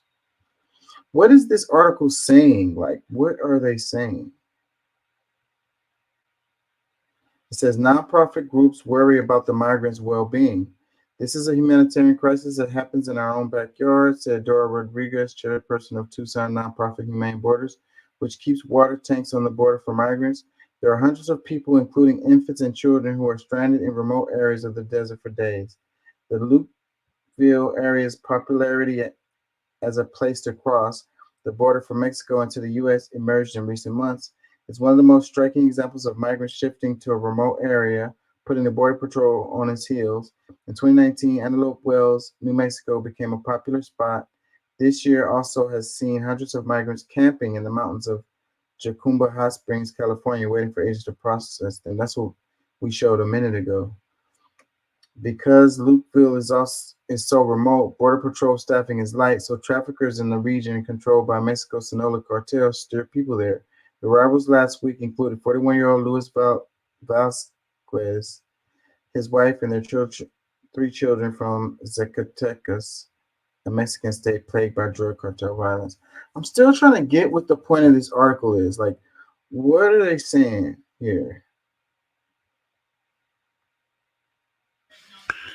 What they're saying is the cartels, the groups, they're all bringing them up to these places where it's so remote. You've got like a shack with three border guards there that rotate between the three of them 24 hours a day. They're moving I'm trying not to use inflammatory words because that's what I tend to use. The migrants and stuff like that are being directed toward places with extremely low personnel and oversight. That way they can dump them there and overwhelm them without having to follow the usual procedures. If you take 50 people and dump them in a place that can barely handle 10 or 20, then you can sneak more through. They're busy. They're choked up. Now you can get more around. They don't have enough border personnel in that area to patrol and process. So it gives them a better chance of making it further into the United States? Getting them there, making it further. Remember, the cartels, all they care about is they dump you. You get to the North American side of the border. You get to the U.S. side of the border. They're paid. Period. End of statement. It doesn't matter whether you get in. All it matters is you pay the fee that they said. And they got you over here, so they did their part. And now you owe them. Yeah. And that's cartel. And I'm sorry, man. Cartel, the Mexican government, and the U.S. government are about to have some problems with each other. I mean, look at how much cartel violence that there is on our southern border, Brownsville, other places. There are actually places a couple of miles, just 2 miles across the Mexican border that they're told white people, not white people, but Americans don't even drive through here if you don't have to. You will very likely get kidnapped, shot, stolen from. Bad things will happen if you come through here and you don't have cartel or gang connections. That's what, remember a few months ago, we covered a story where they thought it was a bunch of black people in a drug gang coming down and driving through cartel territory when it was just a chick going to get a butt lift.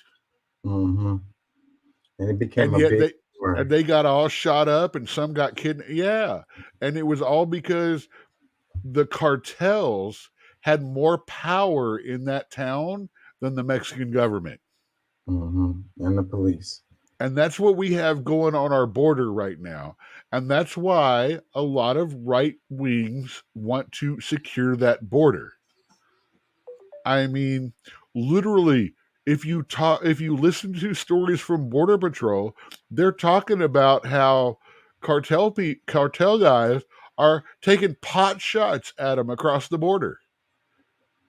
Look, there's some white boy. There's the gringos. Papa. Oh, I almost got the tire. Yeah, we covered a story where it was like a shootout, apparently between the cartel and like Border Patrol. And no offense, people got killed too. I'm going to tell you right now, until the last rape tree is fucking torn down or burned, I am 100% Border Patrol, secure our borders person. Because I have seen them. I have stood underneath one. No, man. The general American person does not know what it's like on the border. And the problem is when a person who actually lives on the border and tries to help these people across, leaving them out water, telling them it's okay, come through this land, they get robbed. They get their shit stolen. You know, it's like, and it is really a tragedy. It is a problem, both for the humanitarian reasons, but also for the security problems. I mean, you have to remember, through the early 90s, 80% of MS-13 that got here to America got here through illegal immigration. And I'm just saying this because I'm pointing them out as one of the gangs that destroyed the gangs as we understood them growing up through the 80s and 90s. They took over distribution. Then they started getting into production. And then all of the old gangs doing it that were American are now working for them. Because if they don't work for them, bad things happen. And yet, all of our media suppresses that. Our media suppresses the fact that, you know, the gangs that we understood were gangs are not the same things as they were before. They're more desperate than they were before. That's why there are more gang shootings and more gang violence going on today than there was back in the 80s and 90s. And another problem of that is, one, because they're not using AKs most of the time. They're using mini machine pistols and standard semi-automatic Glocks and things like that. They're not considered in the same category. You can have a gang shooting roll up between two black gangs in a Detroit park, kill seven civilians and 2 gang members, and it won't be listed as a mass shooting like a school or a park or a movie theater because it was gang-related violence. It's really weird to me how they do those designations and decide on what's a mass shooting, what's not. It's really political. I ain't gonna lie. Well, it used to be 4 or 5 injured or dead victims. Then during 44's presidency, it got reduced to 3 related victims. But since a drive-by isn't related victims, a drive-by that kills a gang member or 2 and 5 civilians is not a mass shooting. It's gang violence. Yeah. Man, look at these. This is kind of beside the point, but look at this ad for these ugly shoes, bro. $174 for this ugly ass shoe. The nicest looking shoe is the cheapest one on this list. Anyways, I'm just looking at the Jelly Belly on Sexual Health Redefined. That what's the connection? Let me read some more. It says Biden. Hey, you Biden's want the approach- woman or you want the shoes? I'll tell you, the shoes are probably cheaper, guy. Go for the shoes. It says, but yeah, I know it's talking about libido. So we're gonna be attracted to this Jelly Belly lady right here. God forgive me. Let's read this. It says Biden's approach Hey, to no. immigration. I like a big girl. There's nothing wrong with a big girl, but there's a difference between a big girl and a oh my god, your body has given the fuck up. Yeah. It says Biden's approach to immigration combines new legal pathways to enter the country with more restrictions on asylum for those who cross the border illegally.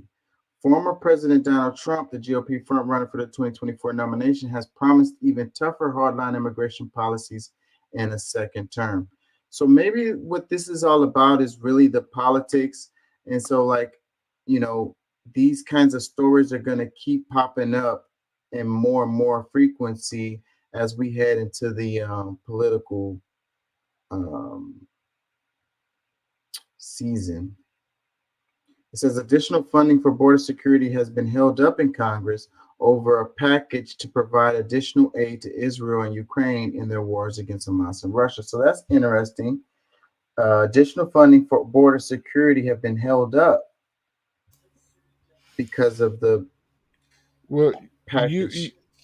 You remember the guy, the what was his name? Kyle, the Kyle guy from up there? I mean, I had at that point in time, since supposedly he went from his state to another, which by the way was less than a 20-minute drive, there were more liberals worried about him crossing that state border with a gun than there were people worried about how many crossed the fucking southern border in that same 24-hour period. I mean, no offense, but at this point in time, liberals are only worried about a border if it involves gun control or something like that. I mean, we are in a case right now where we are fighting or in a contradictory viewpoint with half of the world. And we have now identified the fact that people from all countries and pretty much everywhere have camps at the border. Yet we're more worried about who's crossing the Ukraine border and who's crossing the Israel border than we are about our own. We are building up to a point where there's going to be another a big attack, something like that. And it's going to be traced to the fact that they just walked across the southern border. Yeah, well, what I would say about that is that the media determines what you're supposed to be outraged about or what you care about or whatever, what you're supposed to pay attention to or whatever. And people just follow suit. Let's read some more. John Maudlin, the Borders Patrol Tucson Sector Chief, said Friday that the agency made 18,900 arrests for illegal crossings the previous week in the sector that includes most of Arizona's border with Mexico. That translates to a daily average of 2,700 arrests, well above October's average of less than 1,800 and barely 700 in December 2022. They're doing numbers. I guess it's fair because it's 2022. But, if we're talking about the border just being open and people are just walking over, but they're making 18,900 arrests. So that's not the case. It says, let's read some more. It says the 2020 census. You're assuming that they're nailing everybody that comes across.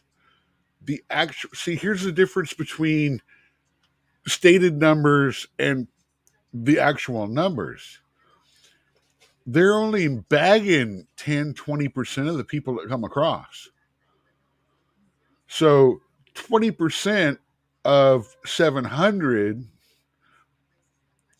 you're talking 1,400, 14,000. Now we're talking 18,000 arrests, 20K, 20%. That's pushing 100K. Yeah, but you're just speculating with that. And no, it's called extrapolating data. Still, it's the argument is that the border If is open. If the percentage of arrests today is equivalent of the arrests at the same time, that's the extrapolation of data. It's just like, okay, the value of the dollar 10 years ago was this much. We paid $80 or $50 for a week of groceries, and now we're paying $100 for a week of groceries. That means the price has gone up 100%. If you're going to use the logic and the math one way, you extrapolate the same. Yeah, but now, what I'm properly saying is, put, I would say 700 arrests in December of 22, based off of 1,800, would be 7,000 arrests off of 18,000. Well, almost 19,000 people being arrested is not open border, is what my argument is. Well, the argument is that's how many get arrested, not how many present themselves to the border. The increase in the number of people coming across the border is the equivalent to the increase of people getting arrested at the border. So you're saying what you're extrapolating from this information is that we're arresting these many more people, therefore less people are getting over free or less people are getting through. The data I'm extrapolating is this percentage of people is being caught, therefore the total number, if equivalent, is higher. So there's still as many people percentage-wise getting by as being arrested. Let's read some more. It says the 2020 census listed Lukeville's population as 35, but the mobile home park where many residents live now appear abandoned, were boarded up buildings and a scatter of old manufactured homes. A previously busy service station and a store that sold ice and snacks to travelers were closed indefinitely on Monday. The Lukeville border crossing is also popular among U.S. residents driving from Arizona to the popular resort of Puerto Penasco, or Rocky Point, nicknamed Arizona's Beach. It is 62 miles south of the border on the southern shores of Sea of Cortez. Americans who want to travel to Puerto Penasco must now cross the Nogales and 3-hour drive to the east, or San Luis, or 2-hour drive to the west. So they closed that to everybody. So even the United Americans can't use it. That's what they're saying. Let's see. Alfonso Durazo, the governor of Mexico's Sonora state, has asked officials of both countries to undertake all necessary efforts necessary to resume as soon as possible the extraordinary commercial, tourist, and social relationship that have historically distinguished Sonora and Arizona. The solution is not to close border crossings, Durazo said. So it's hurting the ability for even American citizens to move back and forth through there, so that they could try to stop for migrants to get through.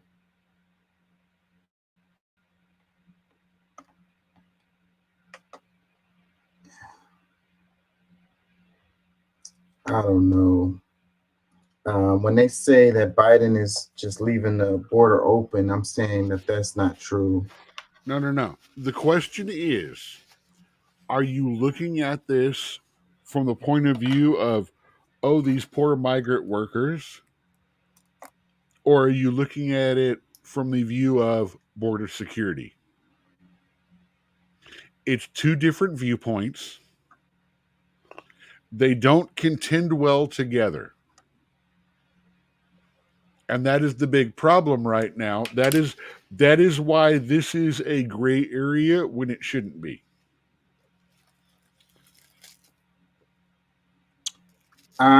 This went viral, the clips, when they were asking let me see if I have that before I go into this. But it's like, well, let's read this headline. It says, Liz McGill, UPenn president and board chair, resign as anti-Semitism testimony draws backlash. Did you see any other videos where they were questioning her and trying to say, that the kids are, oh, is this the video? Hold on, let me see. He's code of conduct. Yeah, this is it. At MIT, does calling for the genocide of Jews violate MIT's code of conduct or rules regarding bullying and harassment? Yes or no?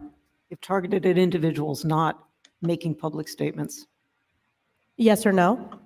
Calling for the genocide of Jews does not constitute bullying and harassment? I have not heard calling for the genocide for Jews on our campus. If the speech turns into conduct, it can be harassment. Yes. I am asking specifically calling for the genocide of Jews.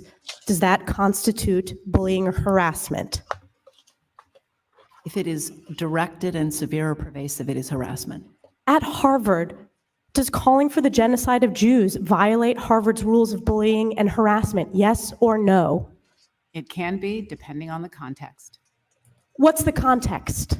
Targeted as an individual, targeted at an individual. It's targeted at Jewish students, Jewish individuals. So yeah, so that went viral and has caused some repercussions. So this article is saying that she resigned, that the president of Pennsylvania's president, she resigned as a result of that line of questioning there. It's a lot of pressure. Man, I am doing my best to stay out of this whole thing. The whole Palestine-Israel argument. But I have a way that sums up both sides that neither side can fucking argue with. You don't get to dictate to people how they resist a genocide. I'm going to say it again. You do not get to dictate to people how they resist a genocide. And I don't care which side of this particular fight you're on or want to believe you're on, it applies to both.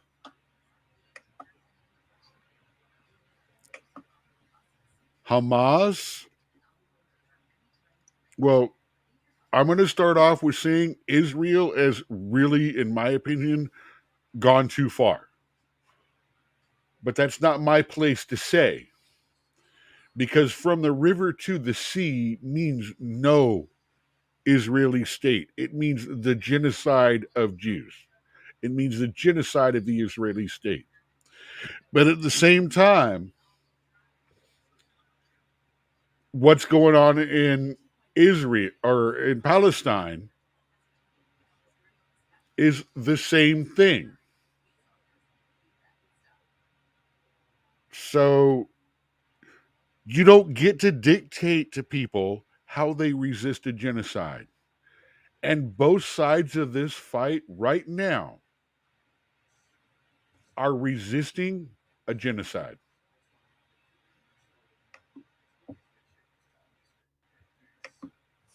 And let's read a little bit of this. Yeah. It says the University of Pennsylvania's president has resigned amid pressure from donors and criticism over testimony at a congressional hearing where she was unable to say under repeated questioning that calls on campus for genocide of Jews will violate the school's conduct policy. The chairman of the Ivy League School Board of Trustees, Scott Bulk, also resigned immediately during a trustees meeting Saturday evening, just hours after Buck announced Liz McGill's departure as president in just her second year. Bach, a supporter of McGill's, defended her through several months of criticism over the university's handling of various perceived acts of anti-Semitism. Maybe they just didn't want to deal with this anymore. They're like, man, this is too hot. I just don't want to freaking deal with this. I'm out of here. It says he called her a good person and a talented leader who was not the slightest bit anti-Semitic, but gave a legalistic and wooden response after being worn down by months of criticism and hours of questioning in the congressional hearing. Following that, it became clear that her position was no longer tenable, and she and I concurrently decided that it was time for her to exit, Bach said in a statement, also announcing his resignation. It could be like a protest too for them to resign like that.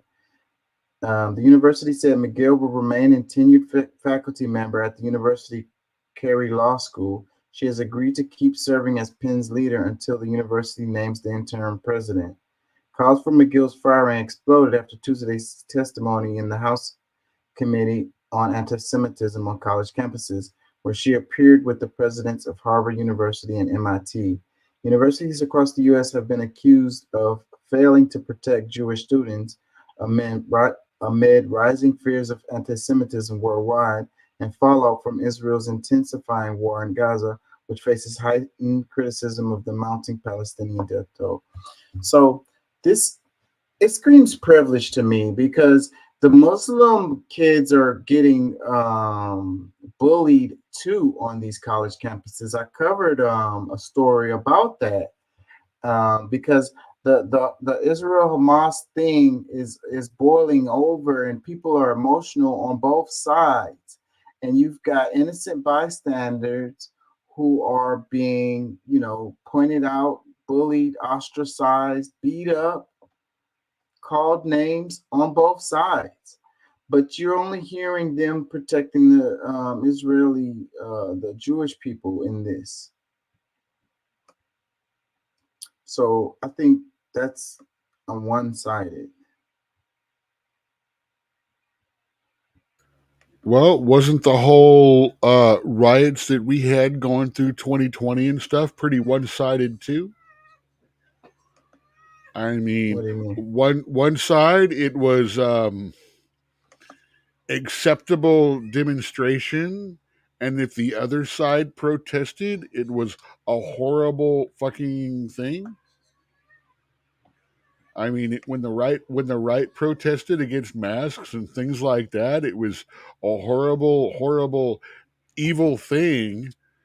Yet when the cities were being burned down in mostly peaceful protests, it was perfectly okay to go out and, well, not wear masks and things like that.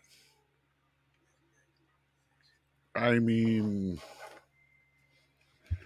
sorry, that's one of the hypocrisies that I still explore today. How it was CrossFit to go out and burn down cities, but to protest masks and stuff like that was evil and horrible and anti-civilization. Well, I kind of agree with your argument there. And but that's, again, it goes back to what we said earlier with how the media tends to decide what the narrative is. The media tells you what you are supposed to be outraged about and not, or whatever. So depending on where the wind blows and where the media decides where the outrage should be is what it is, So like, freaking restrictions. The left loves restrictions, it seems like, it loves like the totalitarian type of like control type stuff and cheers that shit on for the most part, unless they feel like it's a noble cause, if you will, like some kind of like spoon-fed, bottle-fed, we have to help these people because they can't help themselves type of situation. Well, I've always said my fear of the right is they want to control what I do. and my fear of the left is they want to control what I think.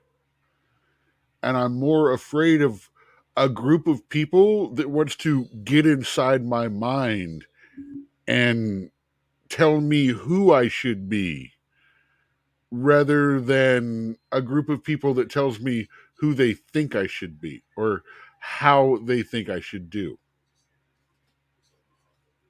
Yeah, I agree with that. Because I mean, at least my private thoughts are mine. And the ultimate authoritarianism is taking people's thoughts away and putting the thoughts that they should have in their mind. Right. And making them ashamed to have any other thoughts that go against it. Let's play this. This kind of a fight, the center of gravity is the civilian population. And if you drive them into the arms of the enemy, you replace a tactical victory with a strategic defeat. So I have repeatedly made clear to Israel's leaders that protecting Palestinian civilians in Gaza is both a moral responsibility and a strategic imperative. This kind of a fight. So this one got a lot of outrage because no, that is awesome. Well, I love that statement. I think it's fair, and it also just makes sense. But a lot of outrage came from him making those comments. Well, so the ultimate problem is to make that happen. It is going to risk a lot of Israeli soldiers' lives. Because instead of bombing these places that are dug in the way they are, they need to take them by hand. And that's exactly what Hamas wants. They want as much Israeli military death as possible. They want them. Dude, you have to understand.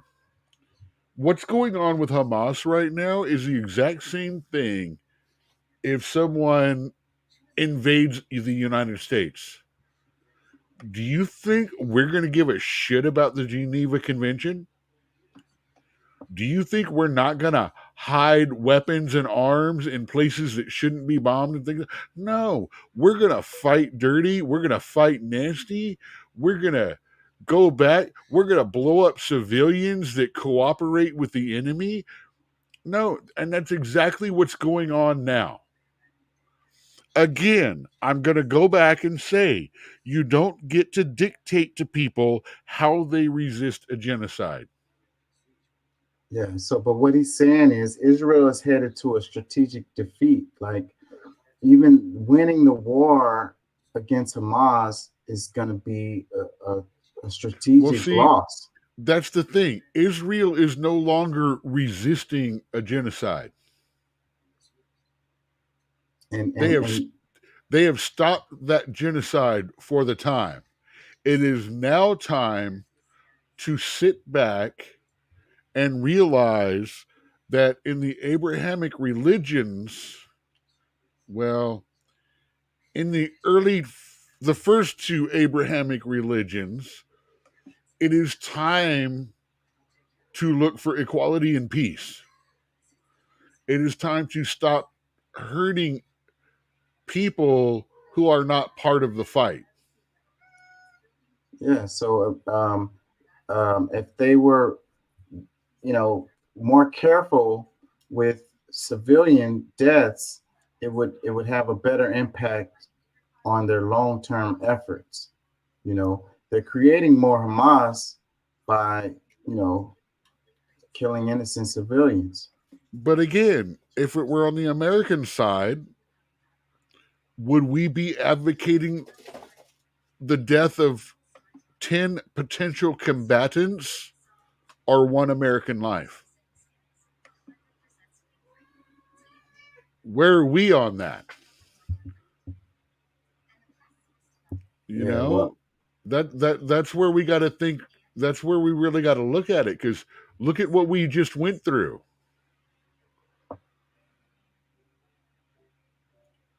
You know, if, yeah, civilians got hurt, things like that. But the death of 10 of them was worth by far more than the death of one of us. And we have to put that in everything has to be taken in perspective. We have to understand that at this point of the conflict, both sides are wrong. And it is now the people and not the government that is suffering. The problem is the people that are getting pounded right now continually have been getting these combative people organizations. You have to understand, I'm really dancing around algorithms and explaining the way I'm feeling without being rude or wrong. Because I'm sorry, it doesn't matter which side you support right now, it's wrong. The only thing you can support right now is people need to stop dying. Ukraine, Israel, people need to stop dying. People need to stop acting the way they are toward each other right now. We need to stop fucking killing each other. Beyond that, it doesn't matter what side you're really on if the side you back means the death of more people. The only people we should be supporting right now are Doctors Without Borders.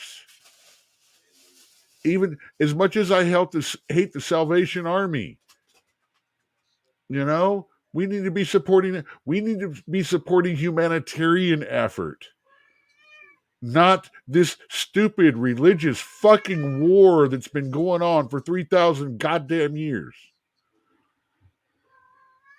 And you know that they've been attacking civil ships that's carrying. There are reasons I said the names that I just did. The organizations that I just named, there are reasons I did. The cargo ships that so that's what the cargo doing. Ships and the land transport caravans. Yeah, so that, like I said, I named the organizations I did for a specific reason. Look that shit up, please. Yeah, so this has been. If I say it directly, it could get us bumped. Yeah, so let me read this. It says, Yemen Houthis, we will target any ship entering or leaving Israel ports regardless of country of origin. The Houthi from Yemen has announced tonight during a statement that due to the success of their recent campaign to destroy and disrupt the transit of Israel commercial ships in the Red Sea, they will now begin targeting any ship in the Red Sea and Gulf of Aden, which appears to be en route or departing in Israel port, despite if the country of origin and or the flag of the ship is not Israeli. And so it's been forcing Israel to send ships all the way around Africa instead of going through the strait there. And so United States is getting involved with this part because they've been hitting ships that don't have nothing to do with Israel. So it's like shutting down the transport through that strait there. I thought I had some more on that, but see, these are repercussions to what's happening because, like he was saying about strategic defeat, them, hitting civilians and it's causing them, other people to want to get involved in this. And so this is the way the Yemen is attacking them, trying to get into their pocket. I'm kind of all over the place now. My brain is I was been looking at a lot of stuff while you was talking, and now I'm like, anyways, let's do this right quick. It says, on this day 82 years ago, Japan bombs Pearl Harbor and launches the U.S. into World War II. On December 7th, 1941, Japan staged a surprise attack on Pearl Harbor, decimating the U.S. Pacific Fleet. The Japanese surprise attack on Pearl Harbor began just before 8 a.m. on local time Sunday morning, December 7th, 1941, for over an hour, in two waves from 350 Japanese aircraft, having taken off 6 aircraft carriers 230 miles off the Oahu, attacked the naval base. Japanese forces wreaked havoc on U.S. naval vessels and the U.S. aircraft on the island airfield. In all, 2,403 Americans, including 68 civilians, died in the attack. When Germany and Italy declared war on the United States days later, America found itself in a global war. And, people talk about this event and they say that the U.S. knew about this and kind of let it happen. So that's why people call it a false flag, as a, that's what got us into the war. So, but this is kind of related also to what we're talking about when you talk about civilians and innocents, people dying, and drawing it into a larger conflict.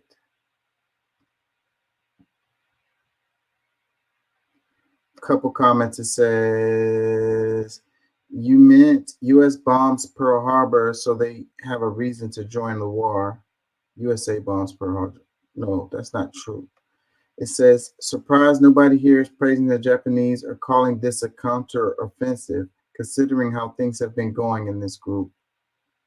It says, at this time, Japan had an emperor, and the religion was Shinto. They worshiped the emperor. They thought he was literally God, kind of like liberals and Obama. Well, despite that little Obama crack on the back, that is absolutely 100% true. People have to understand that. This was a theocratic state, not a monarchy, not a king. He was their God, emperor, king. He was divinity in the flesh. One of the consignments that had to be made by Japan was to say that they may use the name emperor or whatever, but he was no longer a divine being. That he was no longer God on earth. And that's a very important part about the ending of that war. I'm gonna leave it at that for one reason.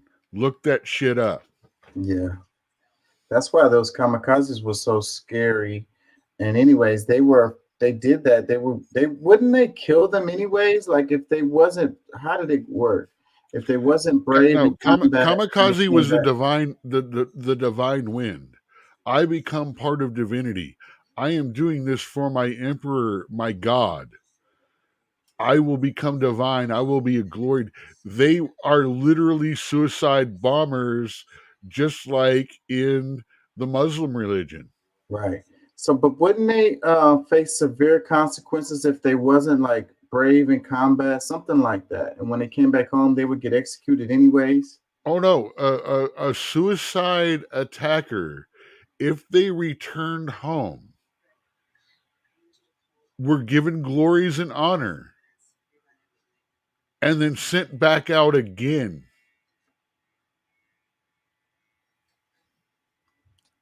Literally, they would be returned to suicide because, hey, they're there already. They survived it. Their God blessed them.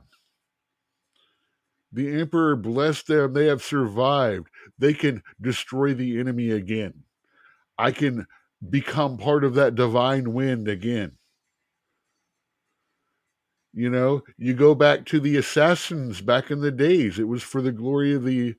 Uh, I mean, I don't know how bad things were in the old world, where the smoking of hash was good enough to make you willing to lose your life and go crazy and stuff like that.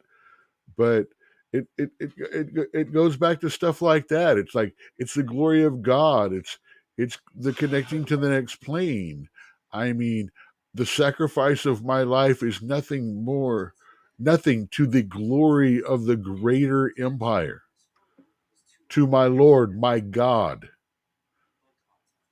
Let me read a couple more comments. It says, then bombed Hiroshima and Nagasaki with nuclear bomb, one of the biggest crimes committed by America.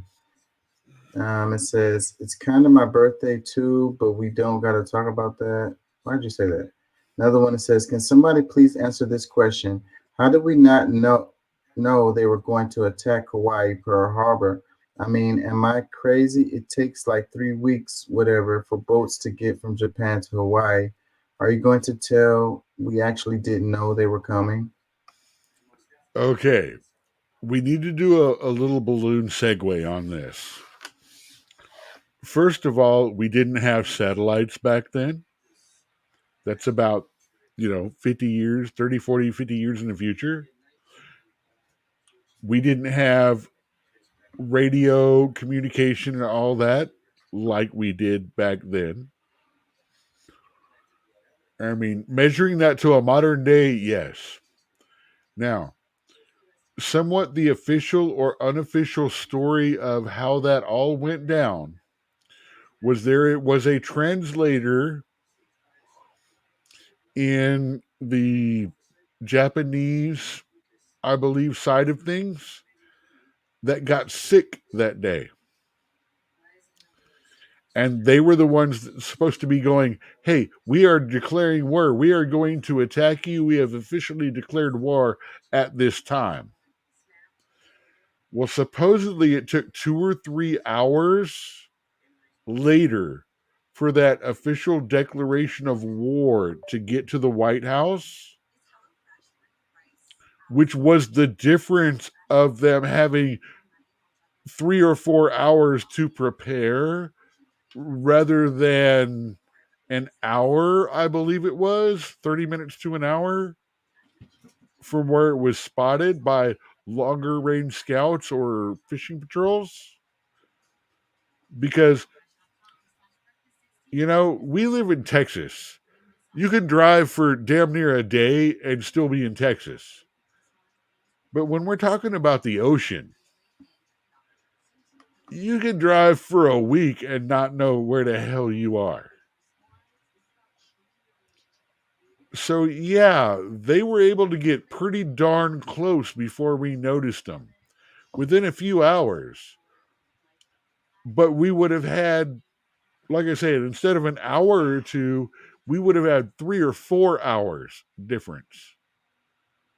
I mean, if you notice the way the ships and stuff are set and they fall, they had an hour or two to start moving stuff around. They blocked the bay. They got everything out they could from the center. They blocked the bay to stop submarines from coming through. And that was right about the time they got hit. Just as the defenses got set up and are like, hey, we're almost in position to repel. Blam! Yeah. I mean, it's like you're on a modern warfare game with a whole bunch of people that have just started playing, and you're standing there going, what do we do? What do we do? We ready? Okay, yeah, let's go. And meanwhile, as soon as that counter started, the other team started rushing from the other side. Yeah! And you just get rolled because, I didn't see that shit coming. I want to move on, and I'm going to start moving quickly because I want to get some reels out the way to make sure I got some reels to edit later.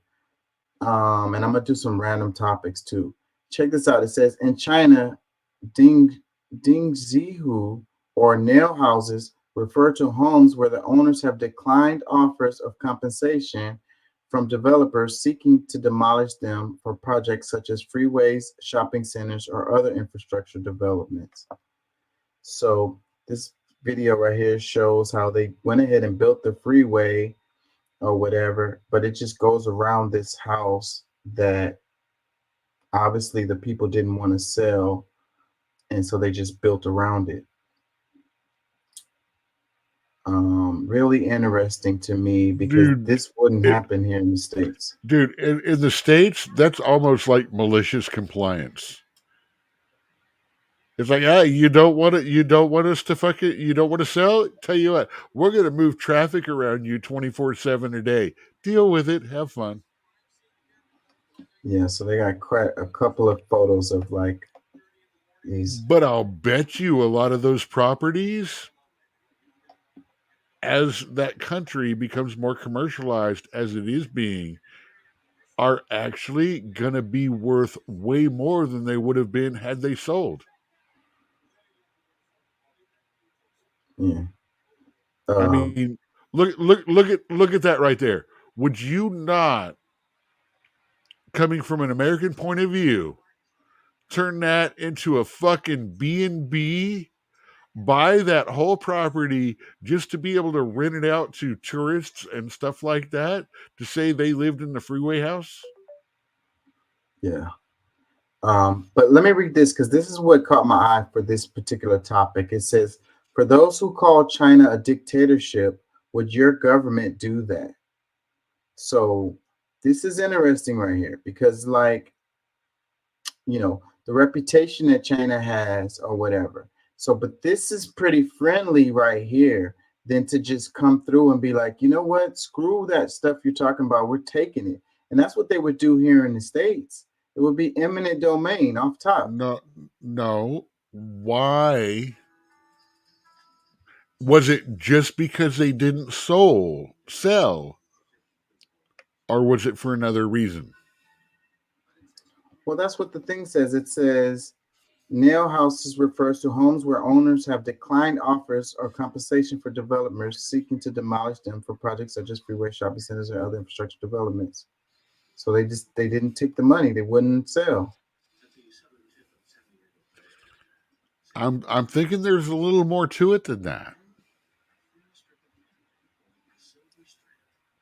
Let me see. Let me read some more. Let me read some replies.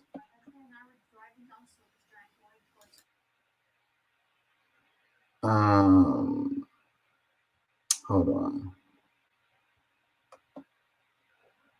Oh, that's gonna take a lot. Hold on. But it's like I'm talking about the idea of the reputation that China has here in the United States, like how they are like dictator, and they just do whatever they want, like, you know, to their people, and like this flies against that idea. Well, now you tell me where in Greater China that is, because that also matters too.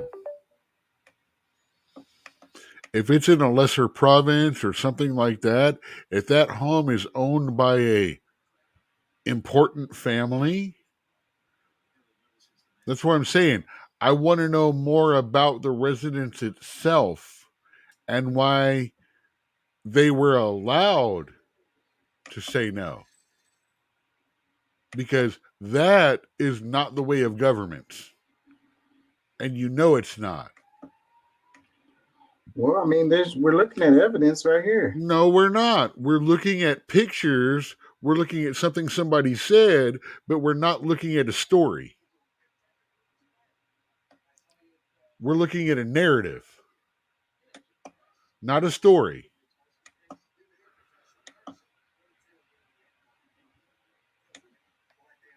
I mean, I'm trying to freaking update this, it won't let me. Like I say, there's more to it than what you're seeing. Like I said, look that shit up. Let's read a couple comments. It says, they do that here in America as well, but who wants to live next to a busy roadway? Man, if you think China treats their people right, you got a lot to learn, or pack up and move, experience it yourself. what about also? I was talking actually earlier in the show. I mentioned Bubba's Burger Shack. They actually were told to move, executive whatever, by the government, and then they filed and sued to become a historical landmark because they had been there so long. And they won that. So it wasn't the fact that they had money, it wasn't the fact that they chose not to sell. They actually got the state to declare it a landmark, so it couldn't be done.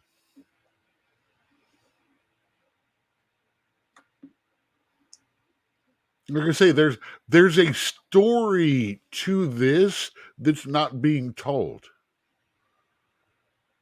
We're seeing a headline that they want us to read and extrapolate from. I want to know the story.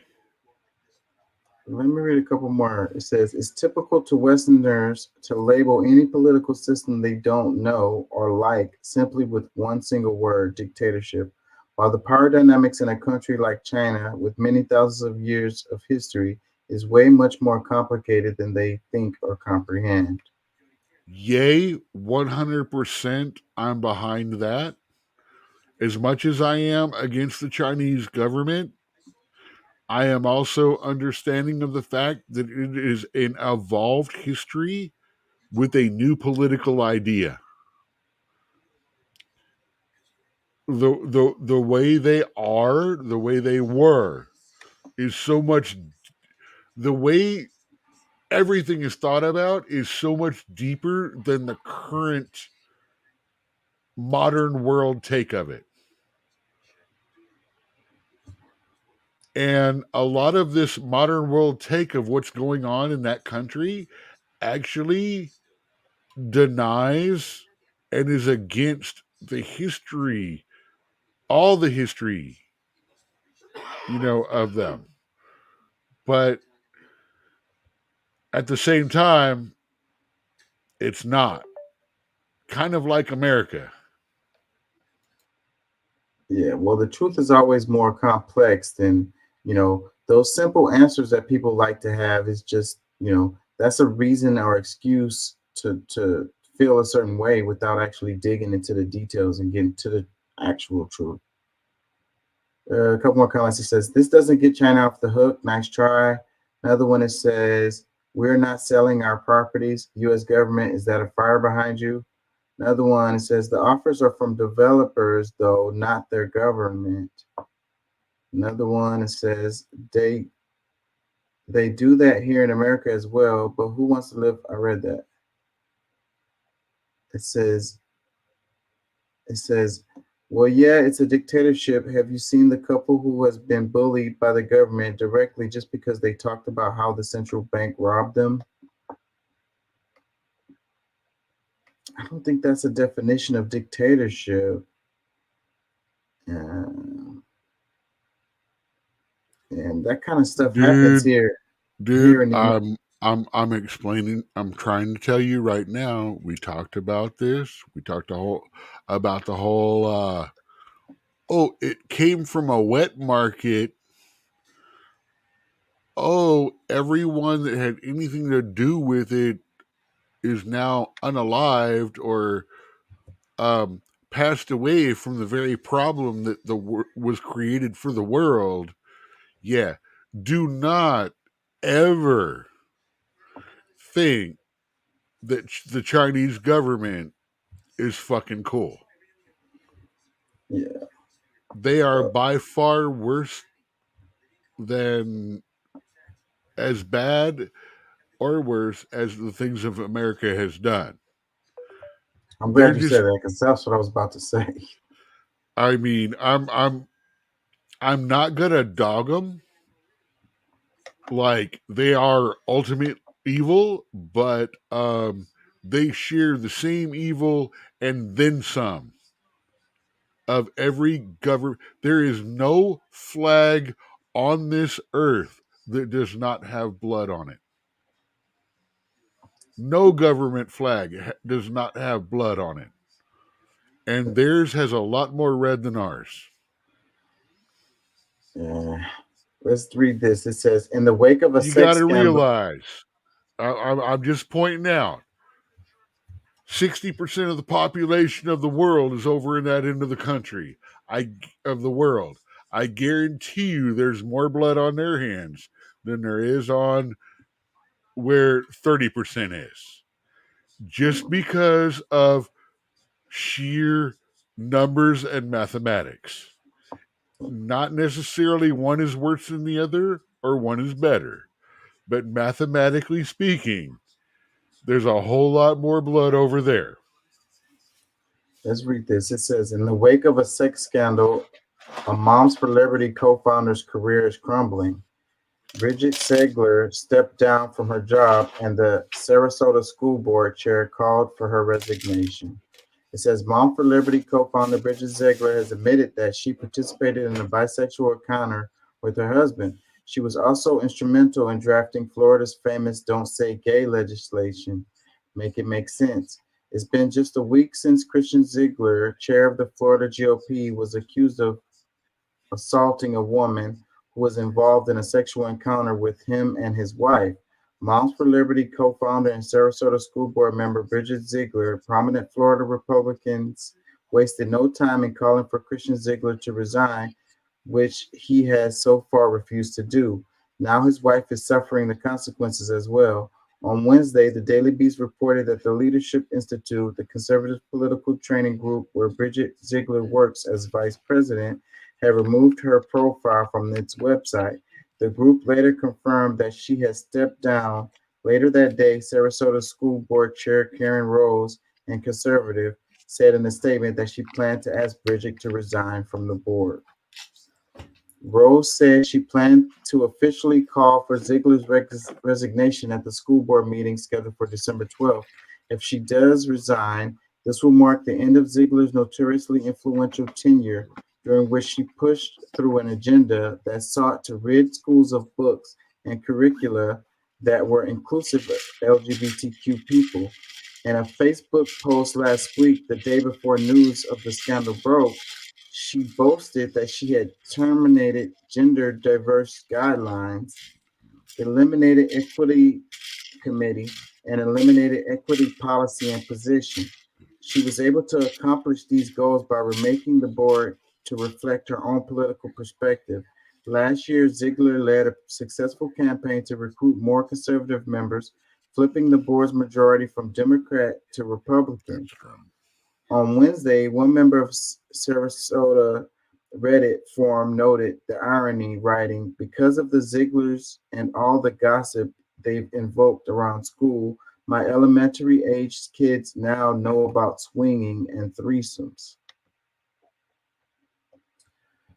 So yeah, the point of this is the irony related to, Moms for Liberty and the books and, being all morally no upstanding. No offense. This is the difference between what people are trying to put in our schools as opposed to what people are doing in their private life at home. It really is. And no offense, but yeah. It is fucking hilarious. It is absolutely ironic. It has a sense of ironicness and poetry that I wish I could vocalize properly. Yeah, you couldn't write this stuff. Dude, 50,000 comedians are out of work right now because all you got to do is turn on the news. I mean, seriously. But to be fair, they're arguing that what is being shown and presented in books to preteen minors is the equivalent of what they have been exposed doing in their private lives, which is actually kind of nobody's business. And is the whole idea behind the situation of, it's not anybody's fucking business. This is too young for kids. Let them grow up to be able to understand. Yeah, but if you're standing on all of this moral stuff, but you're doing this stuff privately, then it just shows that you don't really have integrity. So what you're saying you don't really is stand for what what they you are doing is immoral. So if what they're doing is immoral and you want to condemn them for it, then what they are saying about the books and everything is true and is also immoral. both things can be true. And I'm not saying that what she does is immoral. Not what you just did. You literally just did. No, I'm saying it's about what you believe in, your integrity. What you're saying is what you're saying the same thing as what you're doing. It doesn't have nothing to do with my views of what's morality or not. What has she done in the presence of young children, of educating, of anything like that? No. Be careful. That's not the argument I'm making. I'm talking about your integrity, your character, what you stand for. No, that is the argument you're making. No. I'm saying these people don't have no spine. I'm saying they don't even believe in the stuff that they say that they do. No. You are looking for a contradiction and a way to demonize them. Number one rule: if you believe the way you do, it is okay to fly your freak flag. Do whatever you want to behind closed doors. She is opposed to LGBTQ propaganda in the early childhood level of school. What has she done or participated in? She participated in LGBTQ activities. That has she, though? She has. That's the whole story. Okay, so we're saying that is it. So she has participated, like you said, but again, at what point is this being exposed to children? You are conflating what she does in her private life with what is exposed to children. It just made the comment it was a comment I read that the kids are aware of the story because the story is big and in the news. Why? Because it was brought out and it was brought to children and it was put in that arena. It is a private thing. Okay, does this mean you actually support all the money that was spent on proving Monica Lewinsky gave Clinton a blowjob? That was all bullshit. Like that was a waste of time. Why? Well, no, it's the exact same thing. It's none of our fucking business as adults. She is attempting to stop children from being exposed to that kind of situation. And it doesn't matter. It doesn't matter her participation. It doesn't matter what she does in her private time. Bill Clinton wasn't he wasn't on no agenda of telling people not to do whatever the hell. Like he was totally fine with that. He wasn't saying nothing about like trying to control what other people do or anything like that related to that type of, those kind of activities. Let me read this comment. It says, "Those But who again, scream." you are blaming an adult and their choices. You're basing that on what they're saying is it's none of the kids' business. It's none of their business. That doesn't mean it's not going to be exposed to them. It's all over the TV and everywhere. Well, it see, that's the thing. That makes an exception for the rule. You want to keep making the exceptions, or do you want to have a rule? Let me read this. It says, "Those who scream the loudest about things they don't like are most likely to be doing those in the dark, private. Her career falling apart is karmic justice." Boom. See, my thing is the whole Monica gave Bill the blowjob or the Monica Bluclinski scandal. It was none of our business. Her sexual activities behind closed doors are no business. Everyone's activities behind closed doors are no business. This is a statement of the left. This is a pillar. It ain't none of your damn business. And I don't disagree with that. It's Then just why are you condemning her for it? because of her stance on this stuff. That And, children should not be exposed to it. Yet you are now currently and actively exposing children to it. How am I But it doing ain't that? none of their business. Let me read a couple more comments. It says, "Is she now going to blame her bicuriousness on a children's book?" Another one, it says, "The idea of pushing private behavior between consenting adults is exactly what we don't want to celebrate, but also ha ha ha." Another one, Yes. it says, "Oh no, the head Karen of the Planned Parenthood is stepping down. Wherever is MAGA going to find another bigoted, hateful, anti-diversity, anti-science nut job?"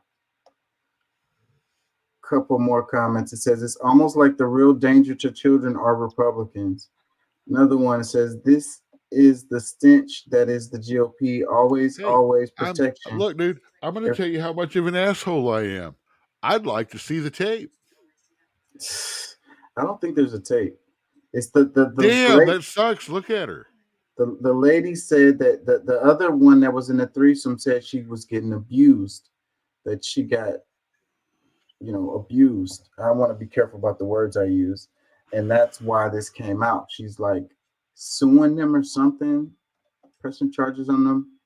It says the stench that is the. Now I want to know more.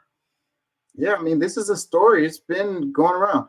It says, let me read another one. It says, "This is a stench that is the GOP. Always, always projection. If they're pointing fingers at someone for whatever, you can be sure it is exactly what they are doing every single time." Another one, it says, "The closeted, self-loathing homosexuals is always a danger to society."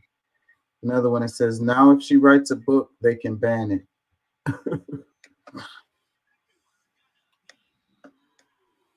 Yeah, so yeah, whatever she's doing, I don't care. It's just have integrity, have character.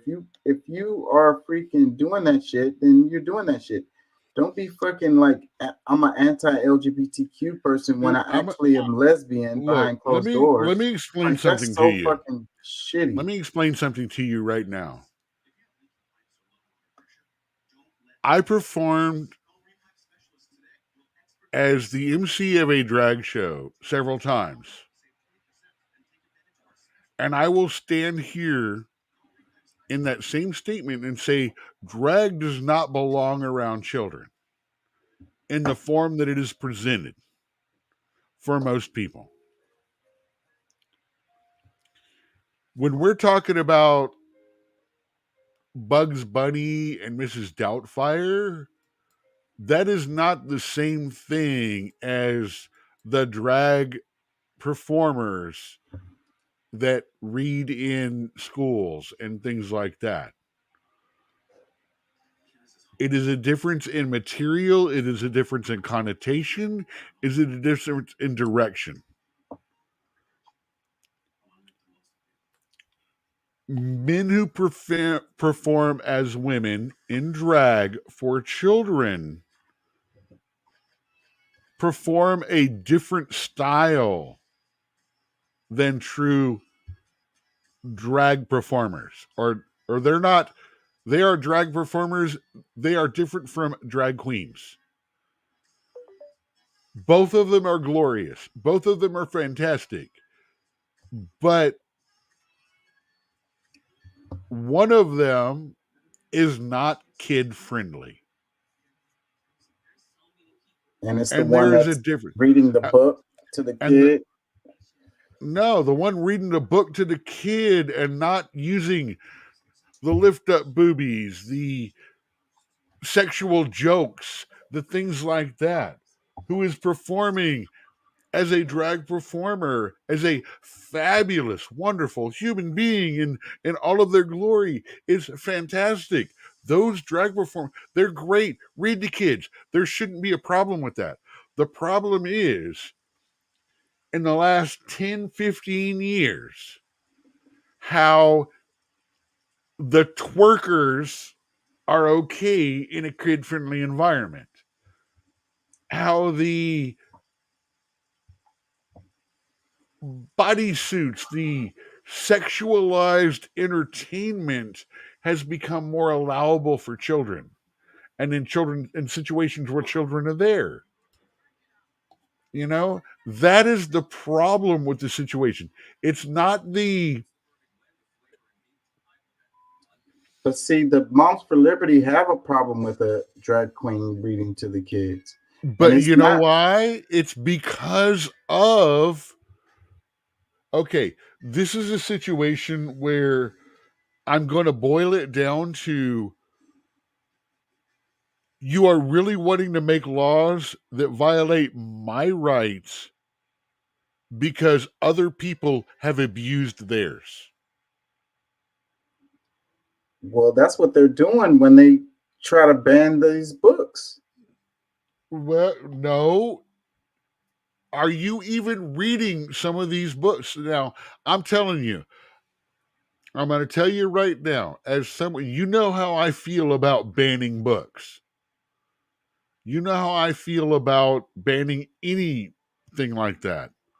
But I also approve age-appropriate guidelines on some of them. And we have people pushing books talking about the taste of semen in a class which would include 6, 7, and 8-year-olds. That is not happening. Yes, it is. Yes, it is. Let's move on. Check this out. It says the biggest chicken and tuna companies in the U.S. have been found guilty of price fixing. Now, thousands of people are getting paid with money recovered from the corporations. Over 40 million will be sent to 402,000 households. So, yeah, the price fixing thing is real and actually happened.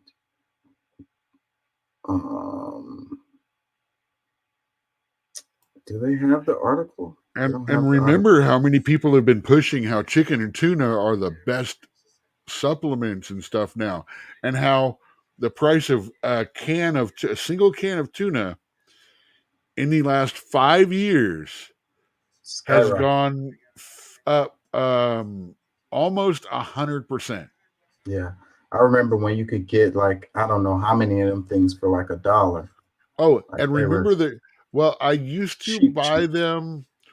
I used to buy the big 12 can thing at a time for like $5-6.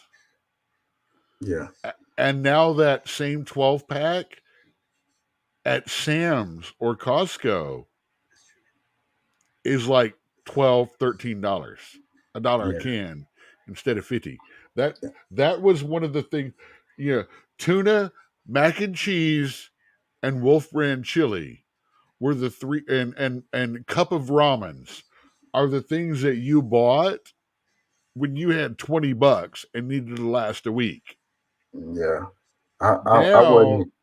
it takes about $30 to $35 to exist on that same diet, which all it really does is send you straight to the hospital in your later years. That's what I was about to say. I mean, it's Making, all really salt. yeah. The salt in there, the sodium is because, the preservatives. Look, Yeah. So you you probably you shouldn't you eat have it two at ways. all. You have two ways to transfer flavor. Remember, I used to be. You saw me pretty big. I mean, I used to be 340 pounds. I mean, and there's only two real ways that you can transfer flavor. That's fat and salt. And everyone today, if you look at it, says, if you look at every recipe today, says use this seasoning salt, this seasoning salt, this seasoning salt. All of those are half salt already, with a whole bunch of crazy seasonings, which God only knows about those. And then add a half a teaspoon of salt as well. Yeah. So, and they're pushing this stuff where it's like, if they say sugar free or something like that, or That means low fat. aspartame. I am one of the people that get migraines from aspartame.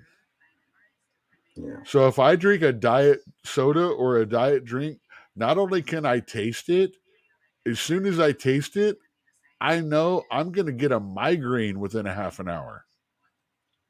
Let me read some comments. It says, please do gas in California next. I had to do a report on it in college. They price fix every year and will schedule maintenance at the same time together to cause low supply. It's been going on for way too long. Another one, it says antitrust laws. Got to something I want to point out about California gas.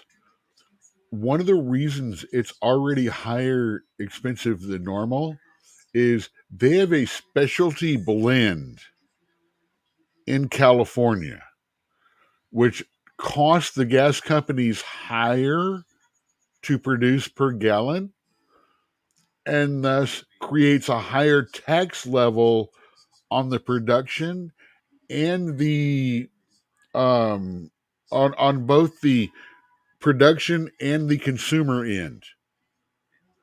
So they literally can charge more taxes. And since it is a unique blend, they can also get an extra tax off of that. Yeah, well, they're talking about price fixing though. So that's what they're not talking about that. They're talking about like controlling the price.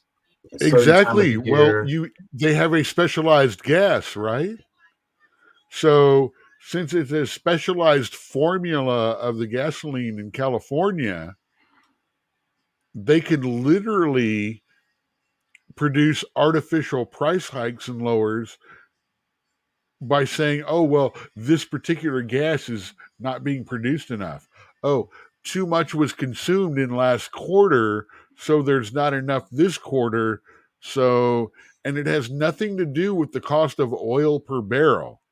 It has to do with the production cost. I mean, the rest of the country pretty much goes on price per barrel. And if you'll notice, our gas price fluctuates up and down by that. California, it doesn't fluctuate as much as the rest of the country, but it is always higher than almost every other state. Let me read this. It says antitrust laws and rules against monopolies are not being enforced. We were not in a capitalist society anymore. This is neo-capitalism or neo-feudalism. Basically, the big companies are the new kings and kingdoms, and we, the people, are the serfs.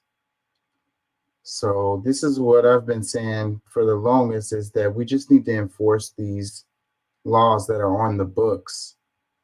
But the corporations line the pockets of the politicians, so good luck with that. Another one, it says, remember this, to all those who think deregulation is a good thing, there are sectors that need common sense regulation. And people act like regulation is evil. It's bad. Another one says, this is capitalism. Capitalism is not increasing competition and lowering prices. It is few super powerful companies making backroom deals to see how much they can charge for a grocery staple. And that's where it's like free market. People make the argument, we have a free market. It's like, no, we absolutely do not. Nothing about our market is free. Dude, if it was, do it'd be you, a lot better. realize that so many people say that like Alibaba, Temu, and stuff like that? It's like, oh, I can save so much money on that. It's worth waiting. So they spend their $2, $3, $5 and all of that. The funny thing is, they don't care about how much money they're losing, because by agreeing to their terms of use and service and things like that, they have all your data. Your data is worth more to them than an Xbox for $100. Yeah. We'll give you $400 off of it. But yeah, Temu's the new Alibaba. Yeah, data is the new oil for sure. Yes, data. No, it's past that. It is beyond the new oil. Let me read a couple more. It says, wait till they find out it's all corporations fixing prices. Another one that says, we need to put people in jail. Fines and sending money to consumers won't do anything. Hate to be that guy. And this is what I've been saying too. They got the, it's in their business model to pay these fines. So they just continue to do business as usual until you start locking these people up, CEOs, CFOs. This is going to continue. I mean, what at what point is a felony not a felony? At what point does a felony for a white collar worker say, you're cool, go on, upgrade your position to vice president instead of manager? Oh, go spend a couple of years in, Club Clinton or Club Martha Stewart. Oh, you did bad. You screwed people out of millions of dollars and helped crush the middle class, but it wasn't that bad. Say, we'll tell you what, we'll even let you make videos and stuff while you're inside jail and profit off them for your corporate service, because that money goes to the state.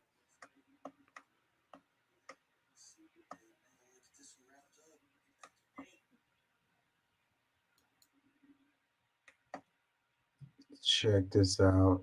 Wanted urgently a strong rope to hang myself. Alternatively, unfurnished accommodation for my wife, unborn child, and myself. Expansion in the U.S. between 1920 and 1929, the nation's total wealth more than doubled. However, in October 1929, they all came to a screeching halt. The stock market, which was and still is based largely in New York Stock Exchange on Wall Street in New York City, was a place where the wealthy and working class alike could go and invest their money in hopes of larger returns. The prospect of return on investment caused rapid growth of the stock market. Eventually, the stock prices were sold at higher rate than their actual value. This, along with many other factors, led to the stock market crash of 1929, which ushered in an era we know as the Great Depression, which lasted roughly a decade. By 1933, the results of the Great Depression reached their peak, leaving some 15 million Americans unemployed. On top of the mass unemployment, almost half of the banks in the country were left bankrupt. The above image was taken in 1932 of an unknown man holding a troubling sign, and its name suggests the Great Depression led to widespread depression on the individual level. Many people were without source of income, which led to mass distress throughout the nation. Yeah, how close are we to something like this happening again? Closer than most people think, but not as far as people are afraid of. If that makes sense.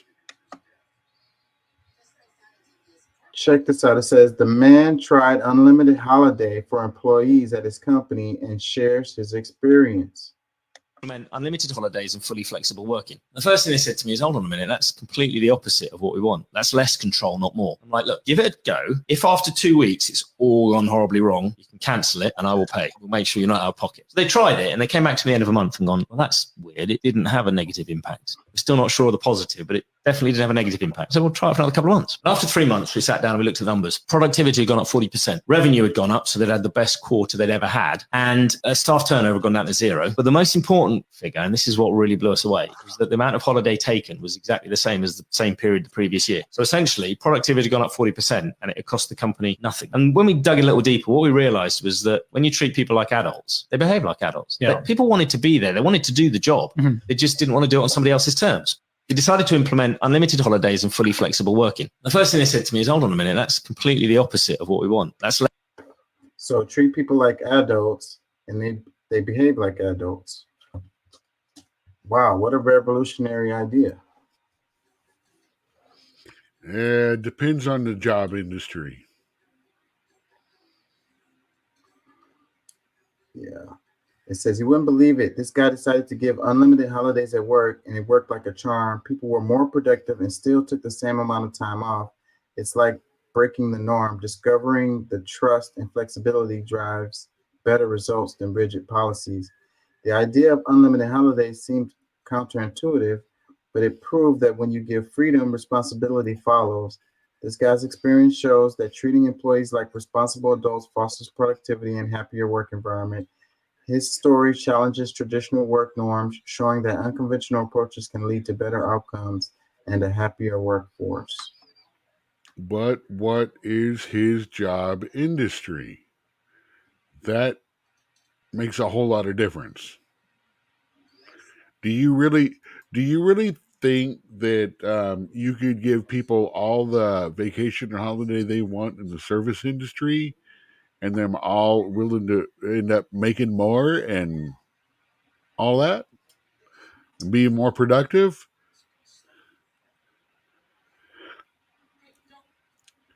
Now, in the computer sales industry, working like that, that's a completely different situation. Energy industry, almost any other industry.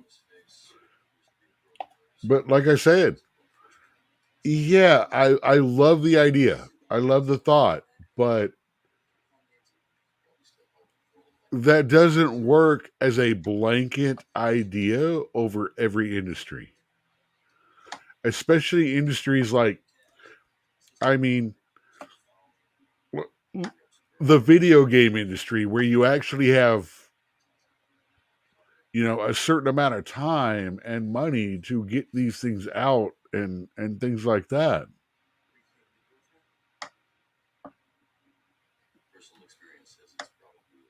I mean, and then there's once you've got the priority or the primary part of the job done, the bulk of it, then you can go to a situation like that. And that might, because you're on the back end of it, that would increase production and things like that.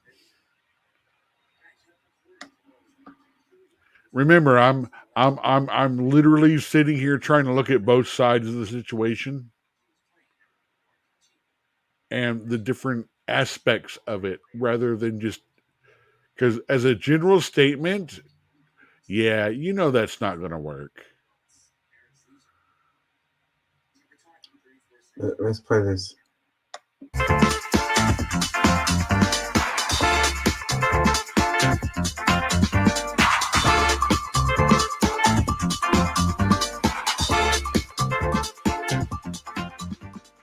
The yeas are 50 and the nays are 50. The Senate being equally divided, the Vice President votes in the affirmative, and the motion is agreed to. Today is historic. Vice President Harris has just cast her 32nd tie-breaking vote, the most tiebreakers ever. Wow, the most tie-breaking ever. Like, you saw the smirk on her face while she was making her vote.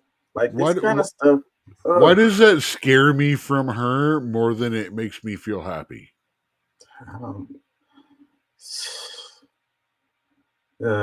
Today I cast the 32nd tie-breaking vote of my vice presidency. With this vote, I broke the 91-year-old record for most tie-breaking Senate votes cast by a vice president. Okay. I'm proud of the progress these votes have delivered for Americans.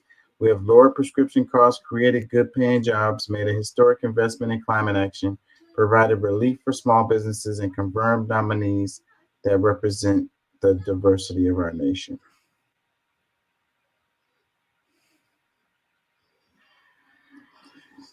One of the comments, it says, "Left mask off, they act like this is a good thing. All it means is our government is more divided than ever." So here's the thing we want to ask. This is our vice president, someone that agreeably most people don't like. She is literally the heir to the president after this election. Matter of fact, remember what I said last year about her. I don't think he will. Yeah, he will. I don't think so. I think the Democrats are shooting themselves in the foot, and they're giving the presidency to Trump.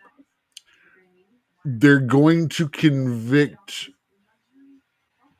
Trump on one minor felony off on the side. Something probably related to January 6th or a poll violation.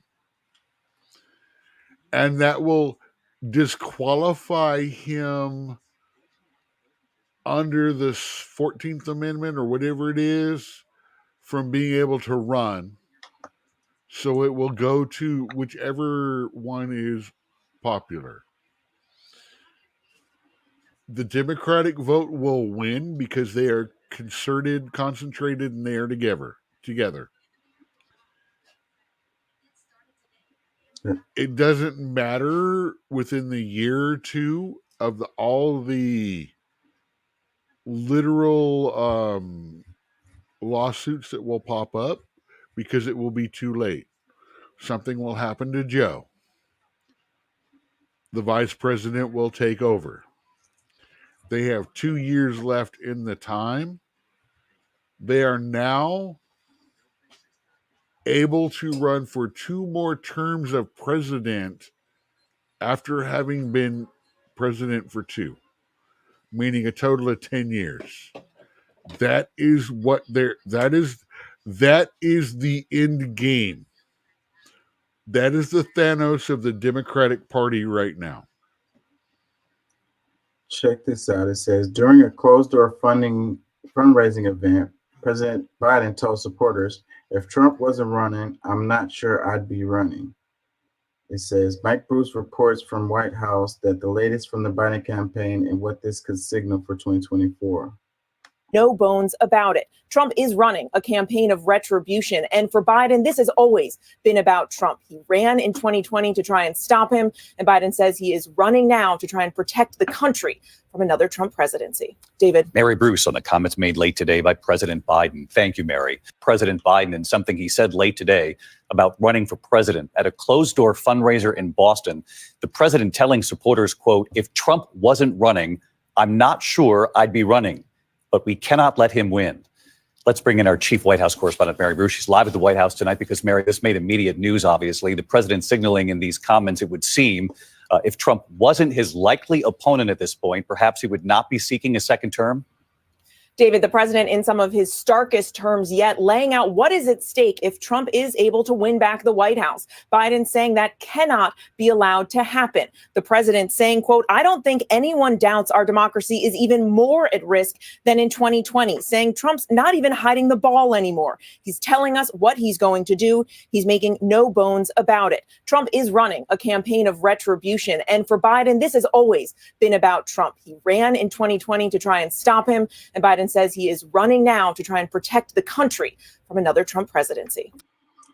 Yeah, whatever. If he bowed out and let somebody else get in there, maybe they'd have a better shot, I think, a better candidate to go against Trump. I just don't think Biden is a good candidate, but what else are they going to do? I mean, like, you know, the incumbent is always going to run for the re-election. Like, he's going to get nominated by the party. Like, it's already like written, like it's going to happen. So, but they could do something that I don't know has happened before. Maybe it has. And like, they could primary Biden and freaking get a better candidate in there.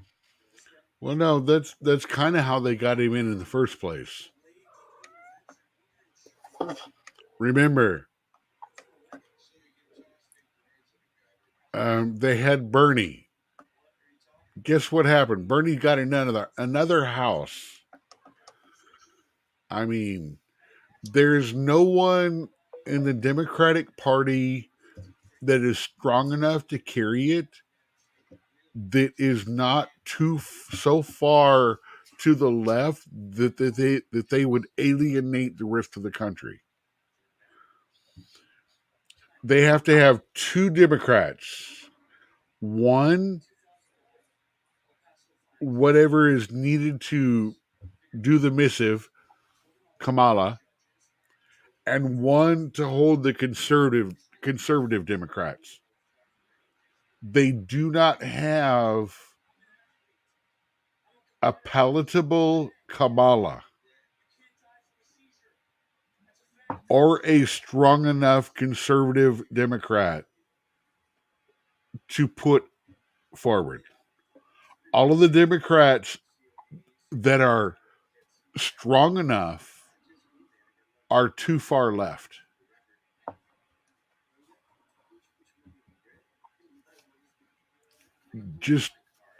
I mean, you got to realize I'm looking for a champion on both sides. And I'm sorry, this Rami guy, I literally want to reach out my screen every time I see him and smack him. Yeah, I don't like him. He had some great ideas at first, but as he started talking more, the more I listened to him, the more I don't like him. Yeah. Kind of like Kamala, which means he's probably going to be our VP choice for the right. There's a good chance for that. Very good. He checks enough boxes. The only way he could do better is say, I don't know what bathroom I need to go to. That would get the left going. Yeah. Let's move on.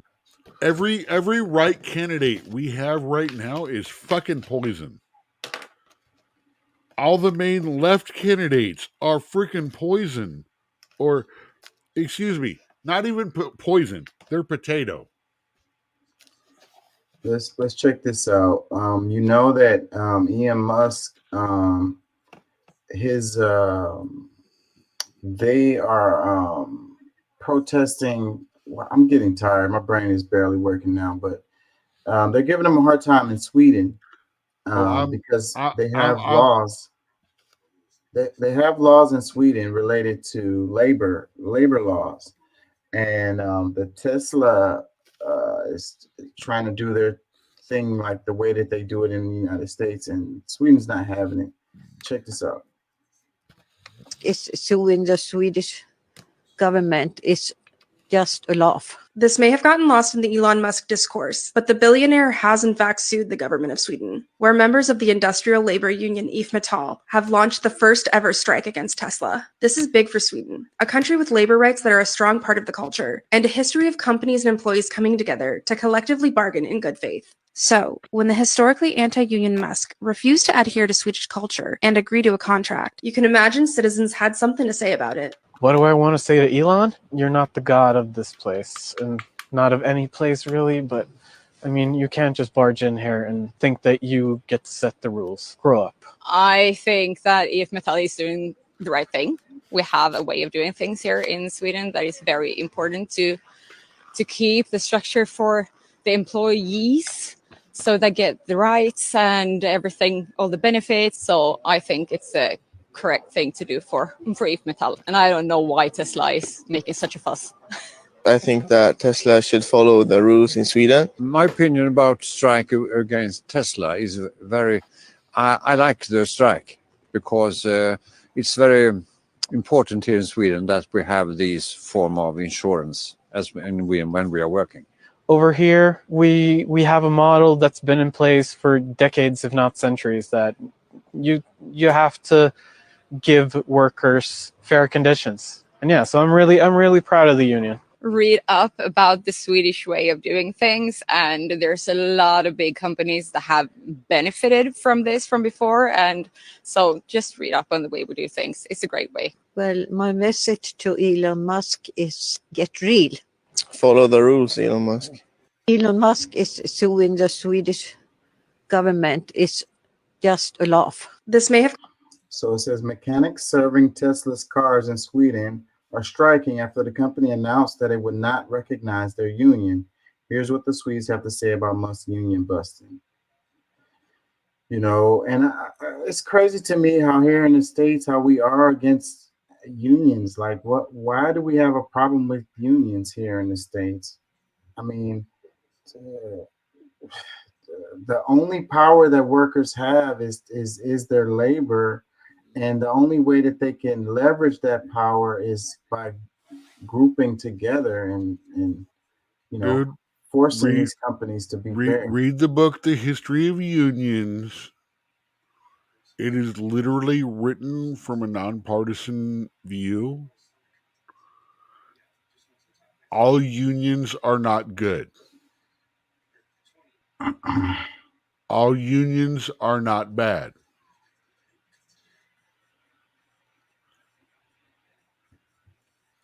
The question is, what do they perceive that they are not getting to create a union for? Are they wanting more? Or are they wanting equal? Historically, most unions ask for more, and the people who collect the union dues get more. Win or fail for the union. Well, in Sweden, they have a culture related to this. So it's, you know, that's the way they do things over there. So like, let me read this comment. It says, Tesla has the ability to pull out of Sweden. Tesla has the ability to pull out of Sweden altogether, leaving locals without a job. If you want a job at all, then play by the rules.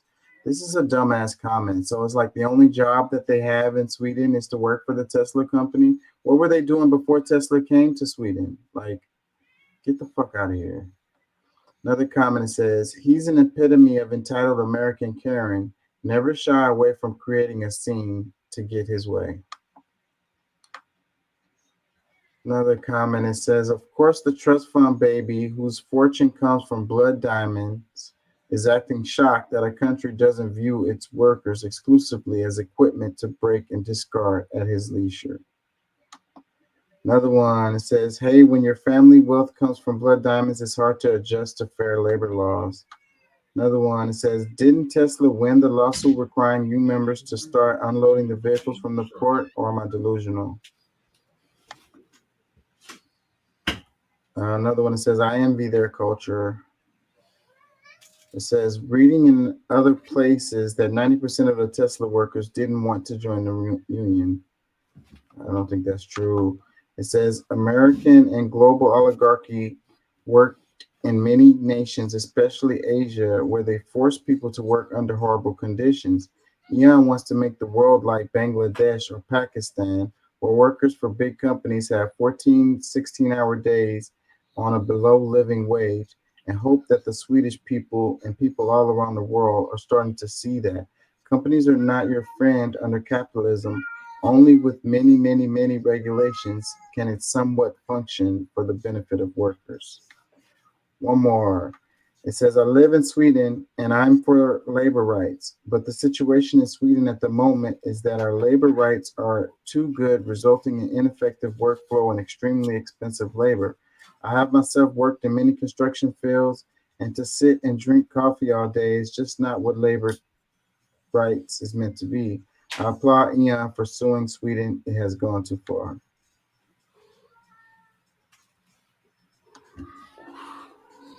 Just saying, man, like I said, there are two sides to unions.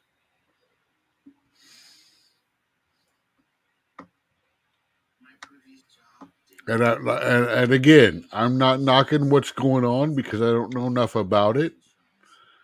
But I am going to ask, are they asking for equal or are they asking for more? And who controls those dues? What do those dues go for? Blah, blah, blah, blah. Let's follow the money.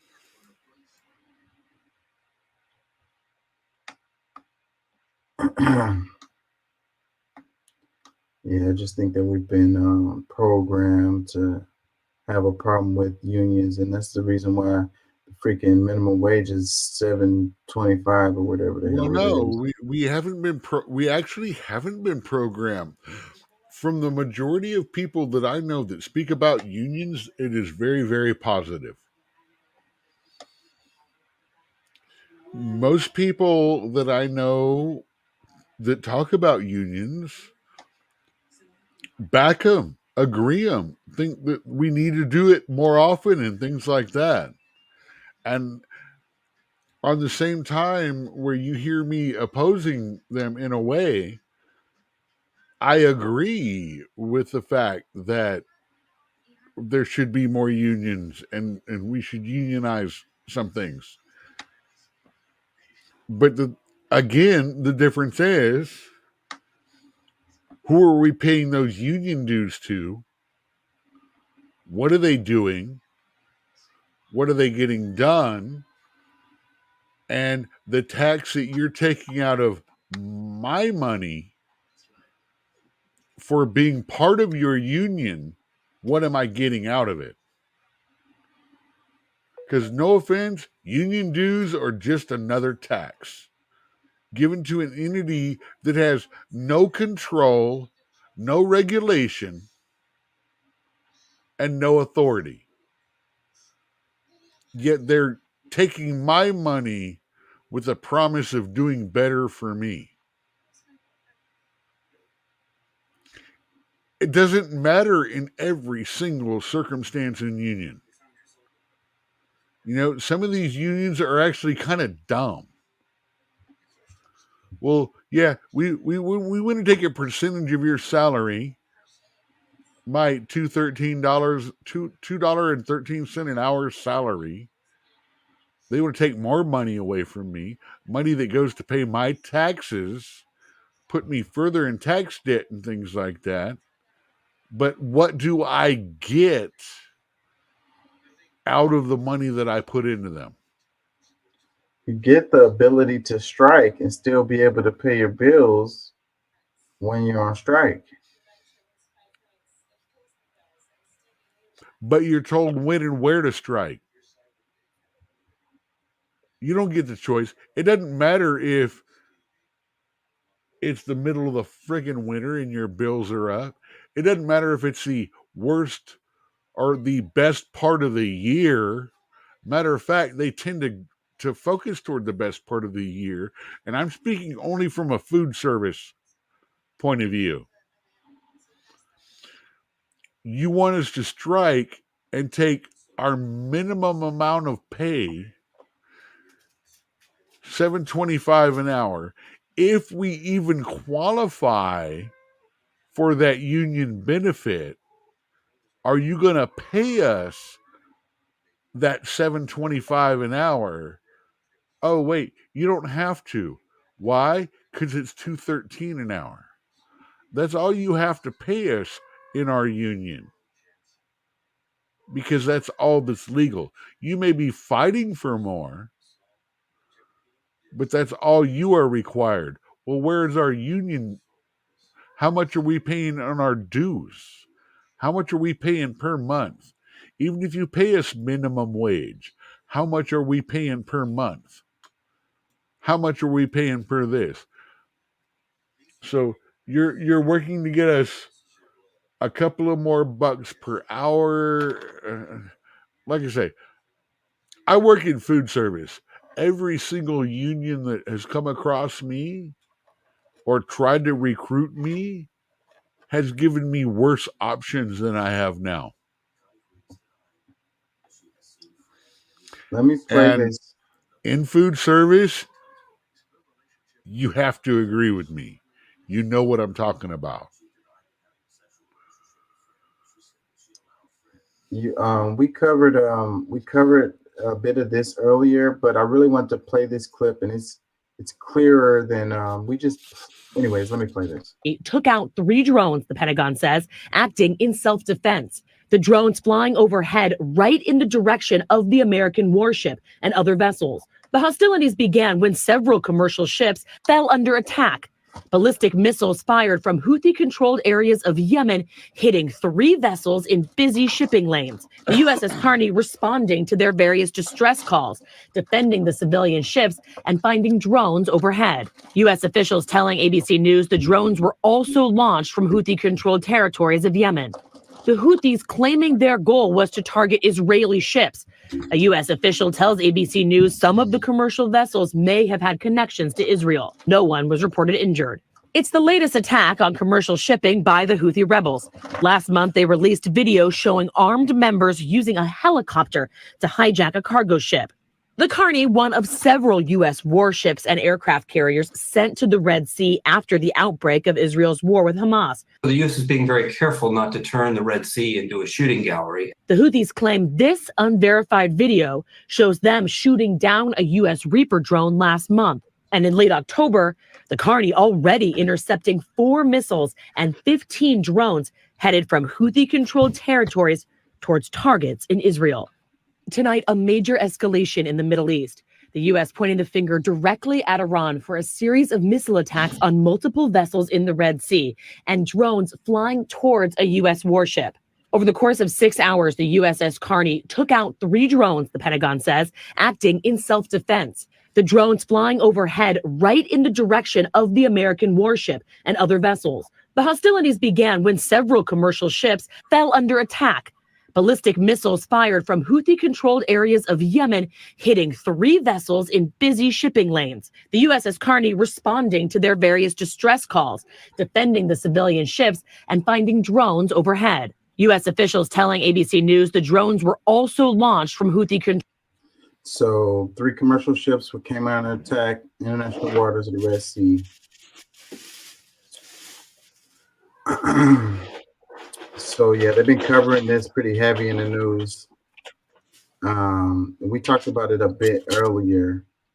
So how the U.S. military is like, you can't attack, cargo ships, like they're not even military.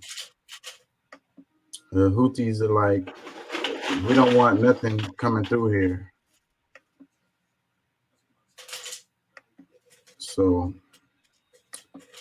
comments, it says, why U.S. ships are there, just stay in your territory. Another comment, it says, is this ship carrying weapons used to kill Palestinians? Another comment, it says, glad to see our Navy being out to use protecting innocent civilians and merchants. Another one, it says, maybe stop funding genocide and destabilizing the region for land and oil. Another one, it says, well done, Yemen. It says, American leaders is creating World War III. It says, what is the U.S. ship doing over there? This country, U.S. is the problem in this world. They always in the other country's business and want to cause troubles. Enough.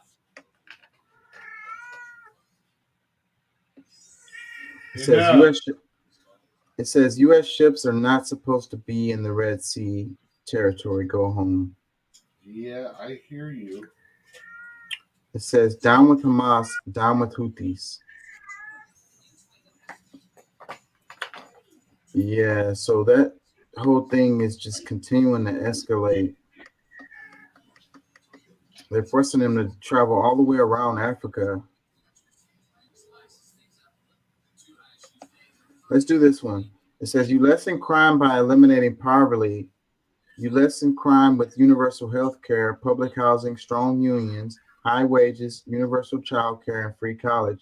You lessen violence by creating happy, healthy communities that aren't fighting over material resources.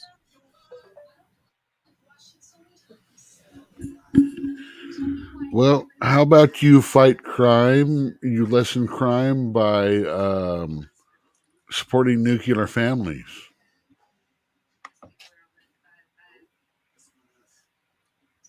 How about you lessen violence by reducing its popularity in modern entertainment, music,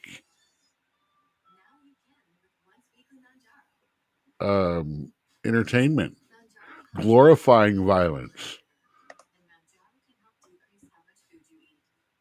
You lessen crime with universal health care. Yeah.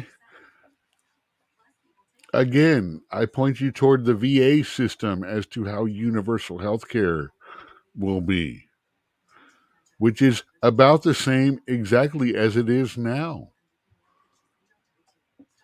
By accountants, not by medical personnel.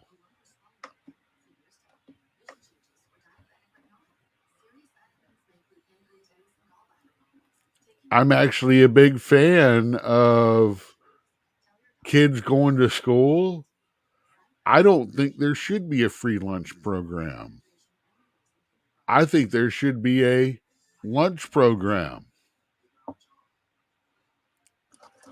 I think that the ability to buy treats or a higher quality of food should be eliminated from schools. Because, no offense intended, everybody's saying how much it's a wonderful world now and shit like that. I grew up in the 80s. I grew up in the click generation. It wasn't even as bad as the 90s. Matter of fact, we protested political correctness back before protesting was even cool. I mean, I remember when the days when that big ass fucking sausage huge pan pizza was the best school day that there was. It's pizza day. Hell yeah, we're all going to go eat. Yeah, you're laughing because you know what I'm saying.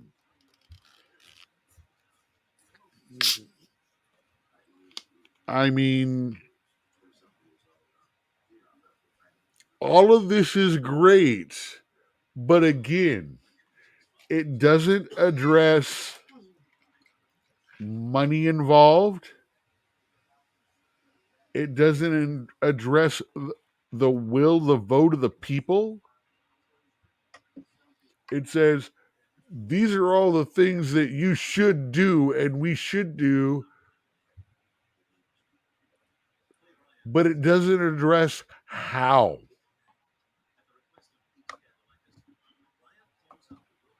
And that's the thing. None of this is going to happen overnight. None of this is going to go poof. It just appeared in the world. It all has to be worked towards. Yeah, well, you have to start somewhere. Well, the funny thing is, everyone is so a problem with the right being the problem. Why don't you start from the right and work toward the left? It's been working for the last 30 years. Well, up until the last 10. And then everything took a really dark turn toward the right. And I know that sounds really weird because, oh, well, all these things, it's like, no. The left has taken on a groupthink, thought police, authoritarian lockstep ideas. Neither side wants to compromise. It's all or nothing. And that is the saddest part of everything about our government. That is the saddest part about the friends that I have lost over the last few years. That is the saddest part of what the government and the world forced us into in the lockdown, was to take sides of either you believe in this or you don't. Because it becomes a matter of faith. And the left and the right have become faith. They've no longer become thoughts and ideas. I have faith that this is the only way that it'll work. And I will go on a crusade rather than admit that I am wrong or that there is a place where we can compromise. There's a place that in the middle we can come together. And the thing is, until we find that place to come together in the middle of all this bullshit, then the people with the money win. And the people, it's not, there's only one color, there's only two colors anymore. Green or not green. There is no black, there is no white, there's no red, blue, green, yellow. It's either green or not green.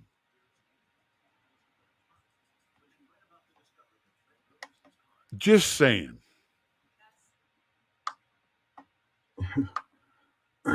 Germany getting screwed.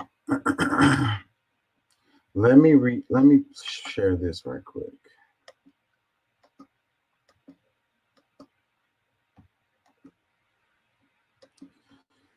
It says, hey, switch over. Alley to the Flea is talking to us. Oh, okay. No Medicare in California works great. Nutrition, hold on. Nutritious lunches need to be provided every day for all students. We have plenty of money in this country. How has never been a problem. I agree with you. Yes. Says the right doesn't ever solve shit. And then he says, nobody in school should have to have a question as to whether or not they can eat breakfast, lunch, things like that. He says, also, you are denying we had deadly worldwide virus that killed millions. And that's where you want to compromise. You are creating a divide, dude. Listen to yourself. Man, I don't understand why the pandemic didn't drive us towards like a Medicare for all system. Like we're not even talking about improving our healthcare system after we just had a pandemic that failed and all these people died as a result. Like that should be like one of the main things we're talking about. Like how is it that we're not? Because there is an opinion that medical care is a right, and that requires that people who provide medical care are forced to provide that service. Well, they're going to get paid. And people that go into that industry go into it because They're going to wanna get help paid people. now. They want to for help now. people. How long until their skills become compulsory?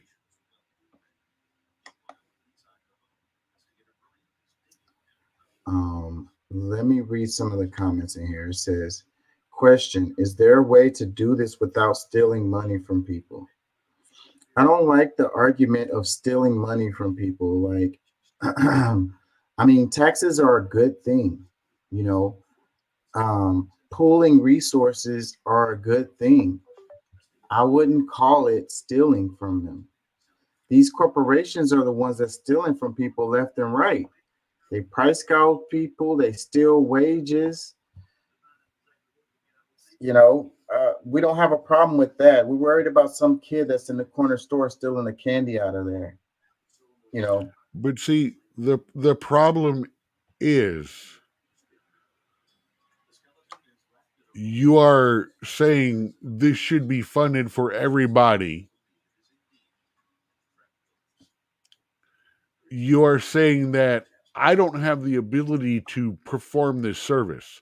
Since I don't have the ability to perform this service, you are going to take something else from me to give to them that can perform this service in case I may need it. You are literally creating an insurance state. You are literally creating a system which, according to the Veterans Administration right now, the VA, again, this is what we are going to model our public healthcare system after, is the VA. The VA refused a treatment to save my father and forced him to take 3 other treatments before that because of monetary accounting situations. So, by the time these 3 treatments, which the 3 of them cost more than the treatment that would have cured him, they gave him these 3 treatments. By the time they could have given him the one that actually cured him, it was too late. That is the healthcare system that we are not only looking at right now with modern insurance, with accountants on top of it. That is what is going to be the government medical care with accountants over it. let me read this. It says, the problem is that too many people profit off of misery. For example, for-profit prisons. We won't be truly free until we vote out the ones driving this chaos. Another one, it says, a rising tide raises all boats, something Republicans will never acknowledge. It says, I was just having this conversation. It says, it's easier to throw them in jail for stealing food. It says, it's really not difficult. It's a choice. Imagine how much actual change could be affected if we spent just a fraction of what we spend on war. We need a new war on poverty. It says, Amen, so true. Our country is so money oriented and Dude. overly capitalist. There's so many ways our country could be better, less billionaires and millionaires, and more people brought into the middle class with basic needs met. Do we really want another war on anything? I mean, what did the war on drugs do for us? We have more drugs in our schools and in our prisons and on our streets than we did before the war on drugs. We have more guns than before the war on guns. Do we really want to declare another war on something else? Knowing how ineffectual and the inability that we have to actually control things.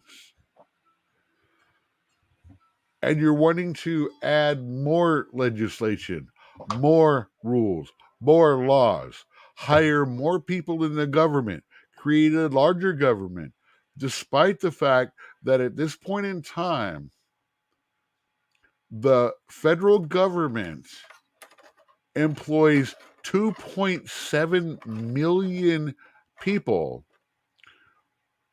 while the largest corporation in America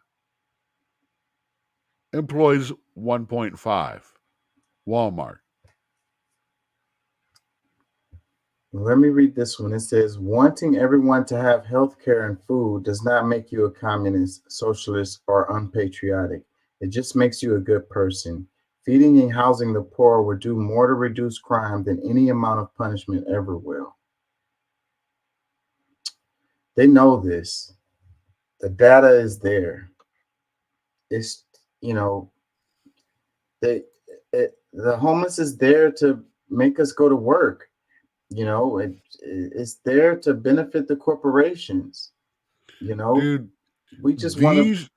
This shit being talked comes out of the mouths of people who have never seen homelessness, who have never been homeless. It is coming out of the mouths of people who have been to college but not lived. You had a life before you went to college, and that is why you have the ability to question the shit you're being taught and shown, because you can actually look at it once in a while and go, what the fuck? I mean, so many of these quotes are like, I can look at some of them and go, well, you had a really nice and good life. I'm sorry. I grew up dumbass poor. I grew up eating cereal out of a fucking Cool Whip bowl that had chili and spaghetti stains in it. And that was normal. And that was cool. I grew up my entire 20s to 30s. I was literally living off of $20, $30, $40 a week for food, and could. You can't anymore. And it has a lot to do with, no offense, this liberal tax everything situation. And then I'm still trying to figure out what the hell has happened to the point where the diesel fuel, which used to be $1 or $2 less than our regular fuel, which fuels our entire economy as far as production, distribution, and all that, became more than the fuel it took for us to get around town. We were just talking about price fixing and price gouging by the corporations. That's what's It's not, driving this. no, that's not the corporation that did that. That's the government. That is taxes. Stop looking at the corporations and look at some of these taxes. California, $6 a gallon as opposed to $4 a gallon across the rest of the country. Why?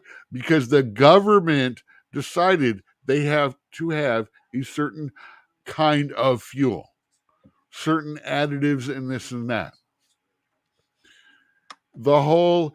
It costs to this day, right now, it costs less money to produce a gallon of diesel fuel than it does to do a regular gasoline gallon. Yet it's 50 cents more a gallon. That affects every single aspect of our society, because most of the tractors and things that work on food supply, on our plantations, on the farms that are not owned now by Bill Gates, who is the Bill Gates, strangely, take a look. The two largest owners on farmland in the United States are computer guys. Go figure. But that being aside, from the very beginning of our food supply, the diesel gas, all the way up, Pat, Daryl, both of them are also affected by this. The price of diesel gas is so much higher. First, because it was economically cool and worked on them. Now it's because, they produce more carbons, so it should cost more for them. And again, that produces, that touches from bringing trucks of water to land to hydrate, picking up, working those vehicles on the farms, putting them back into the trucks, taking to the people that say cut the vegetables and process them and then can them and all that. And then they put them back on trucks to take them to the distributors, the big warehouses. And then again, from there to the smaller stores and things like that, that price has affected every single level of our economic system. Yeah, well, I got to get out of here. I got to work tomorrow. But let me ask you this. The name of the show today is Neighbor Enemy. And I was thinking of the idea that it seems like people have been programmed to look at their neighbor as their enemy. And it drives a lot of behaviors. Oh my God, our own government did that to us several years ago. I mean, the lockdown was about isolation and turning us against each other. Oh my God, your friend down the road just had a barbecue party with 6 people. Well, you need to call the police on them.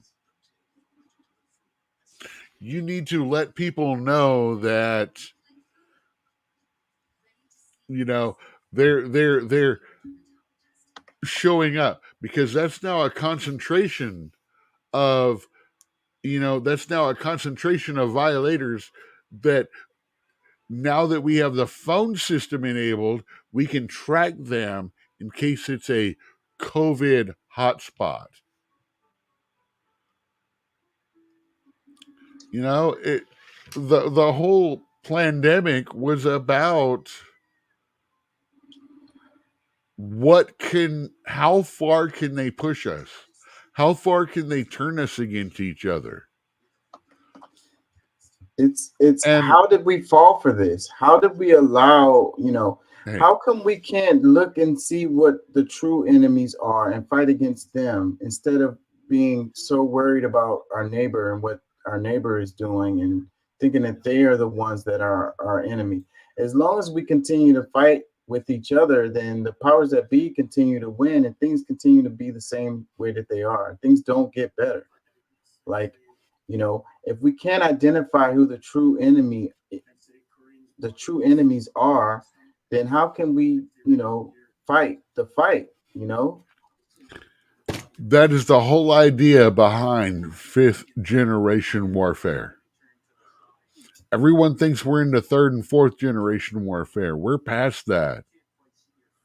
We're to the point where our own government is attempting to split us and divide us to easier control. That is a war. We don't even realize that's happening.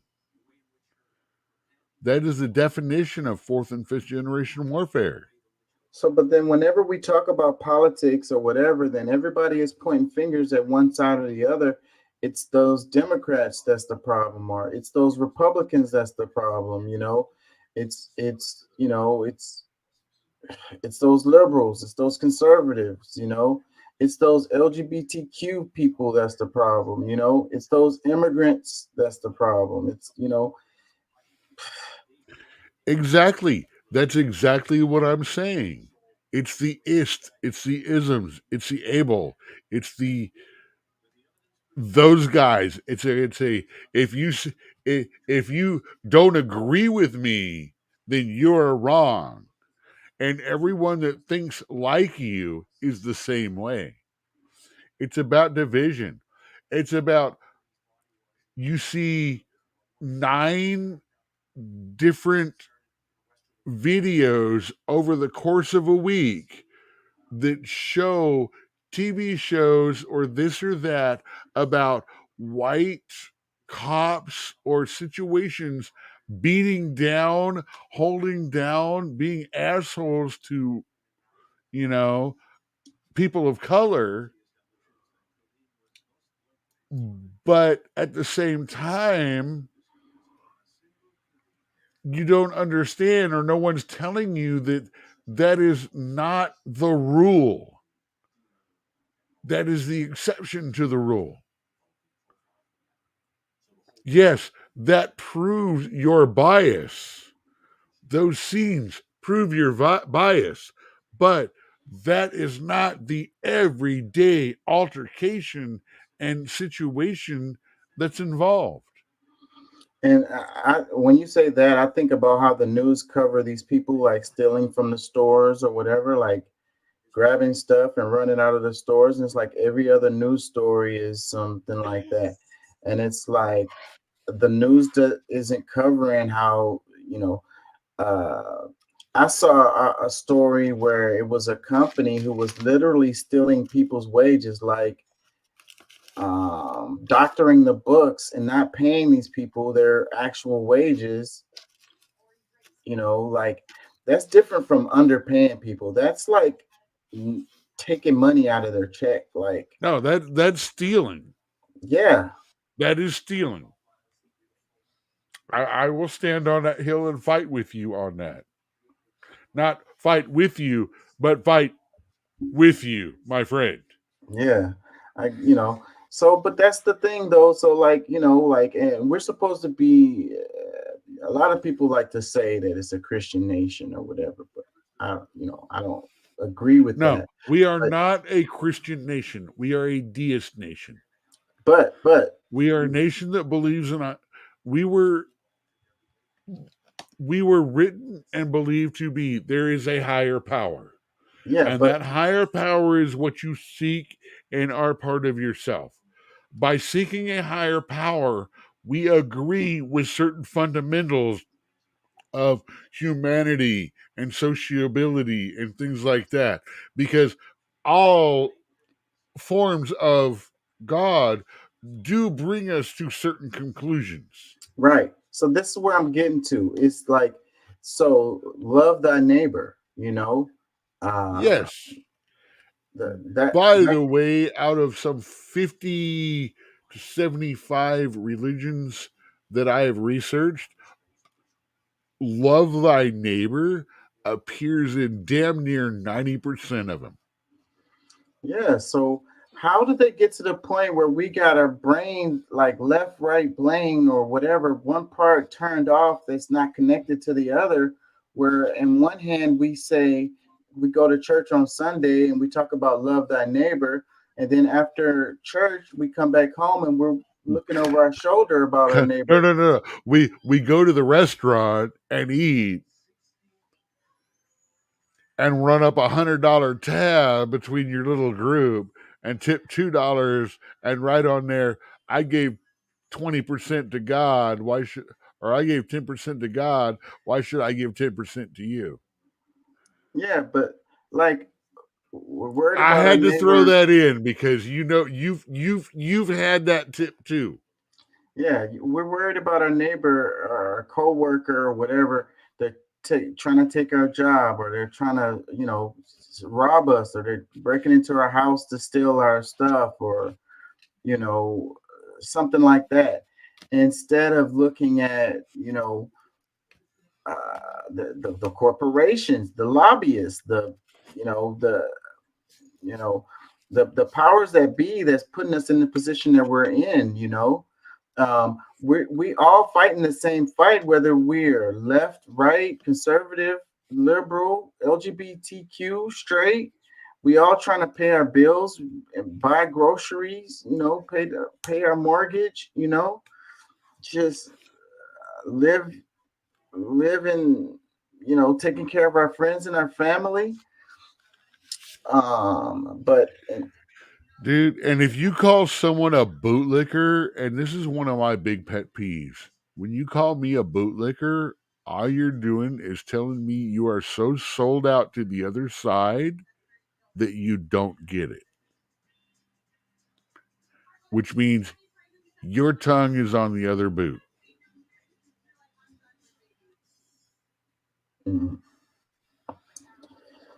Yeah, I gotta get out of here. There ain't but a right boot to left boot. There's only two, right? So if you're willing to call me a bootlicker and say I'm bowing to one side, that means you have put yourself in the authority of the other. Therefore, you are licking the boot of the other side.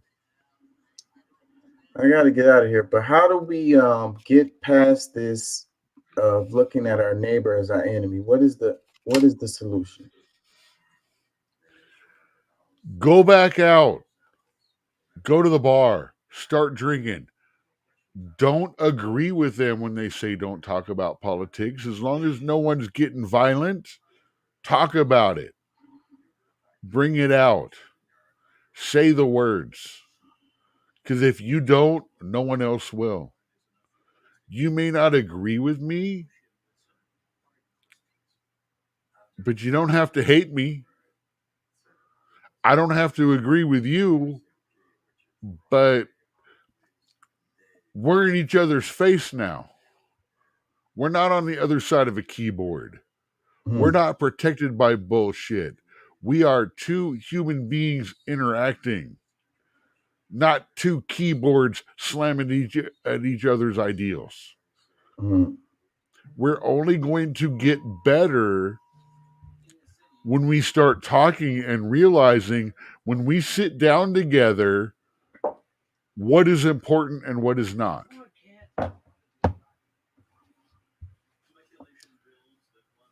Once we find out the things we agree on, once we compromise on that, once we realize this is what matters.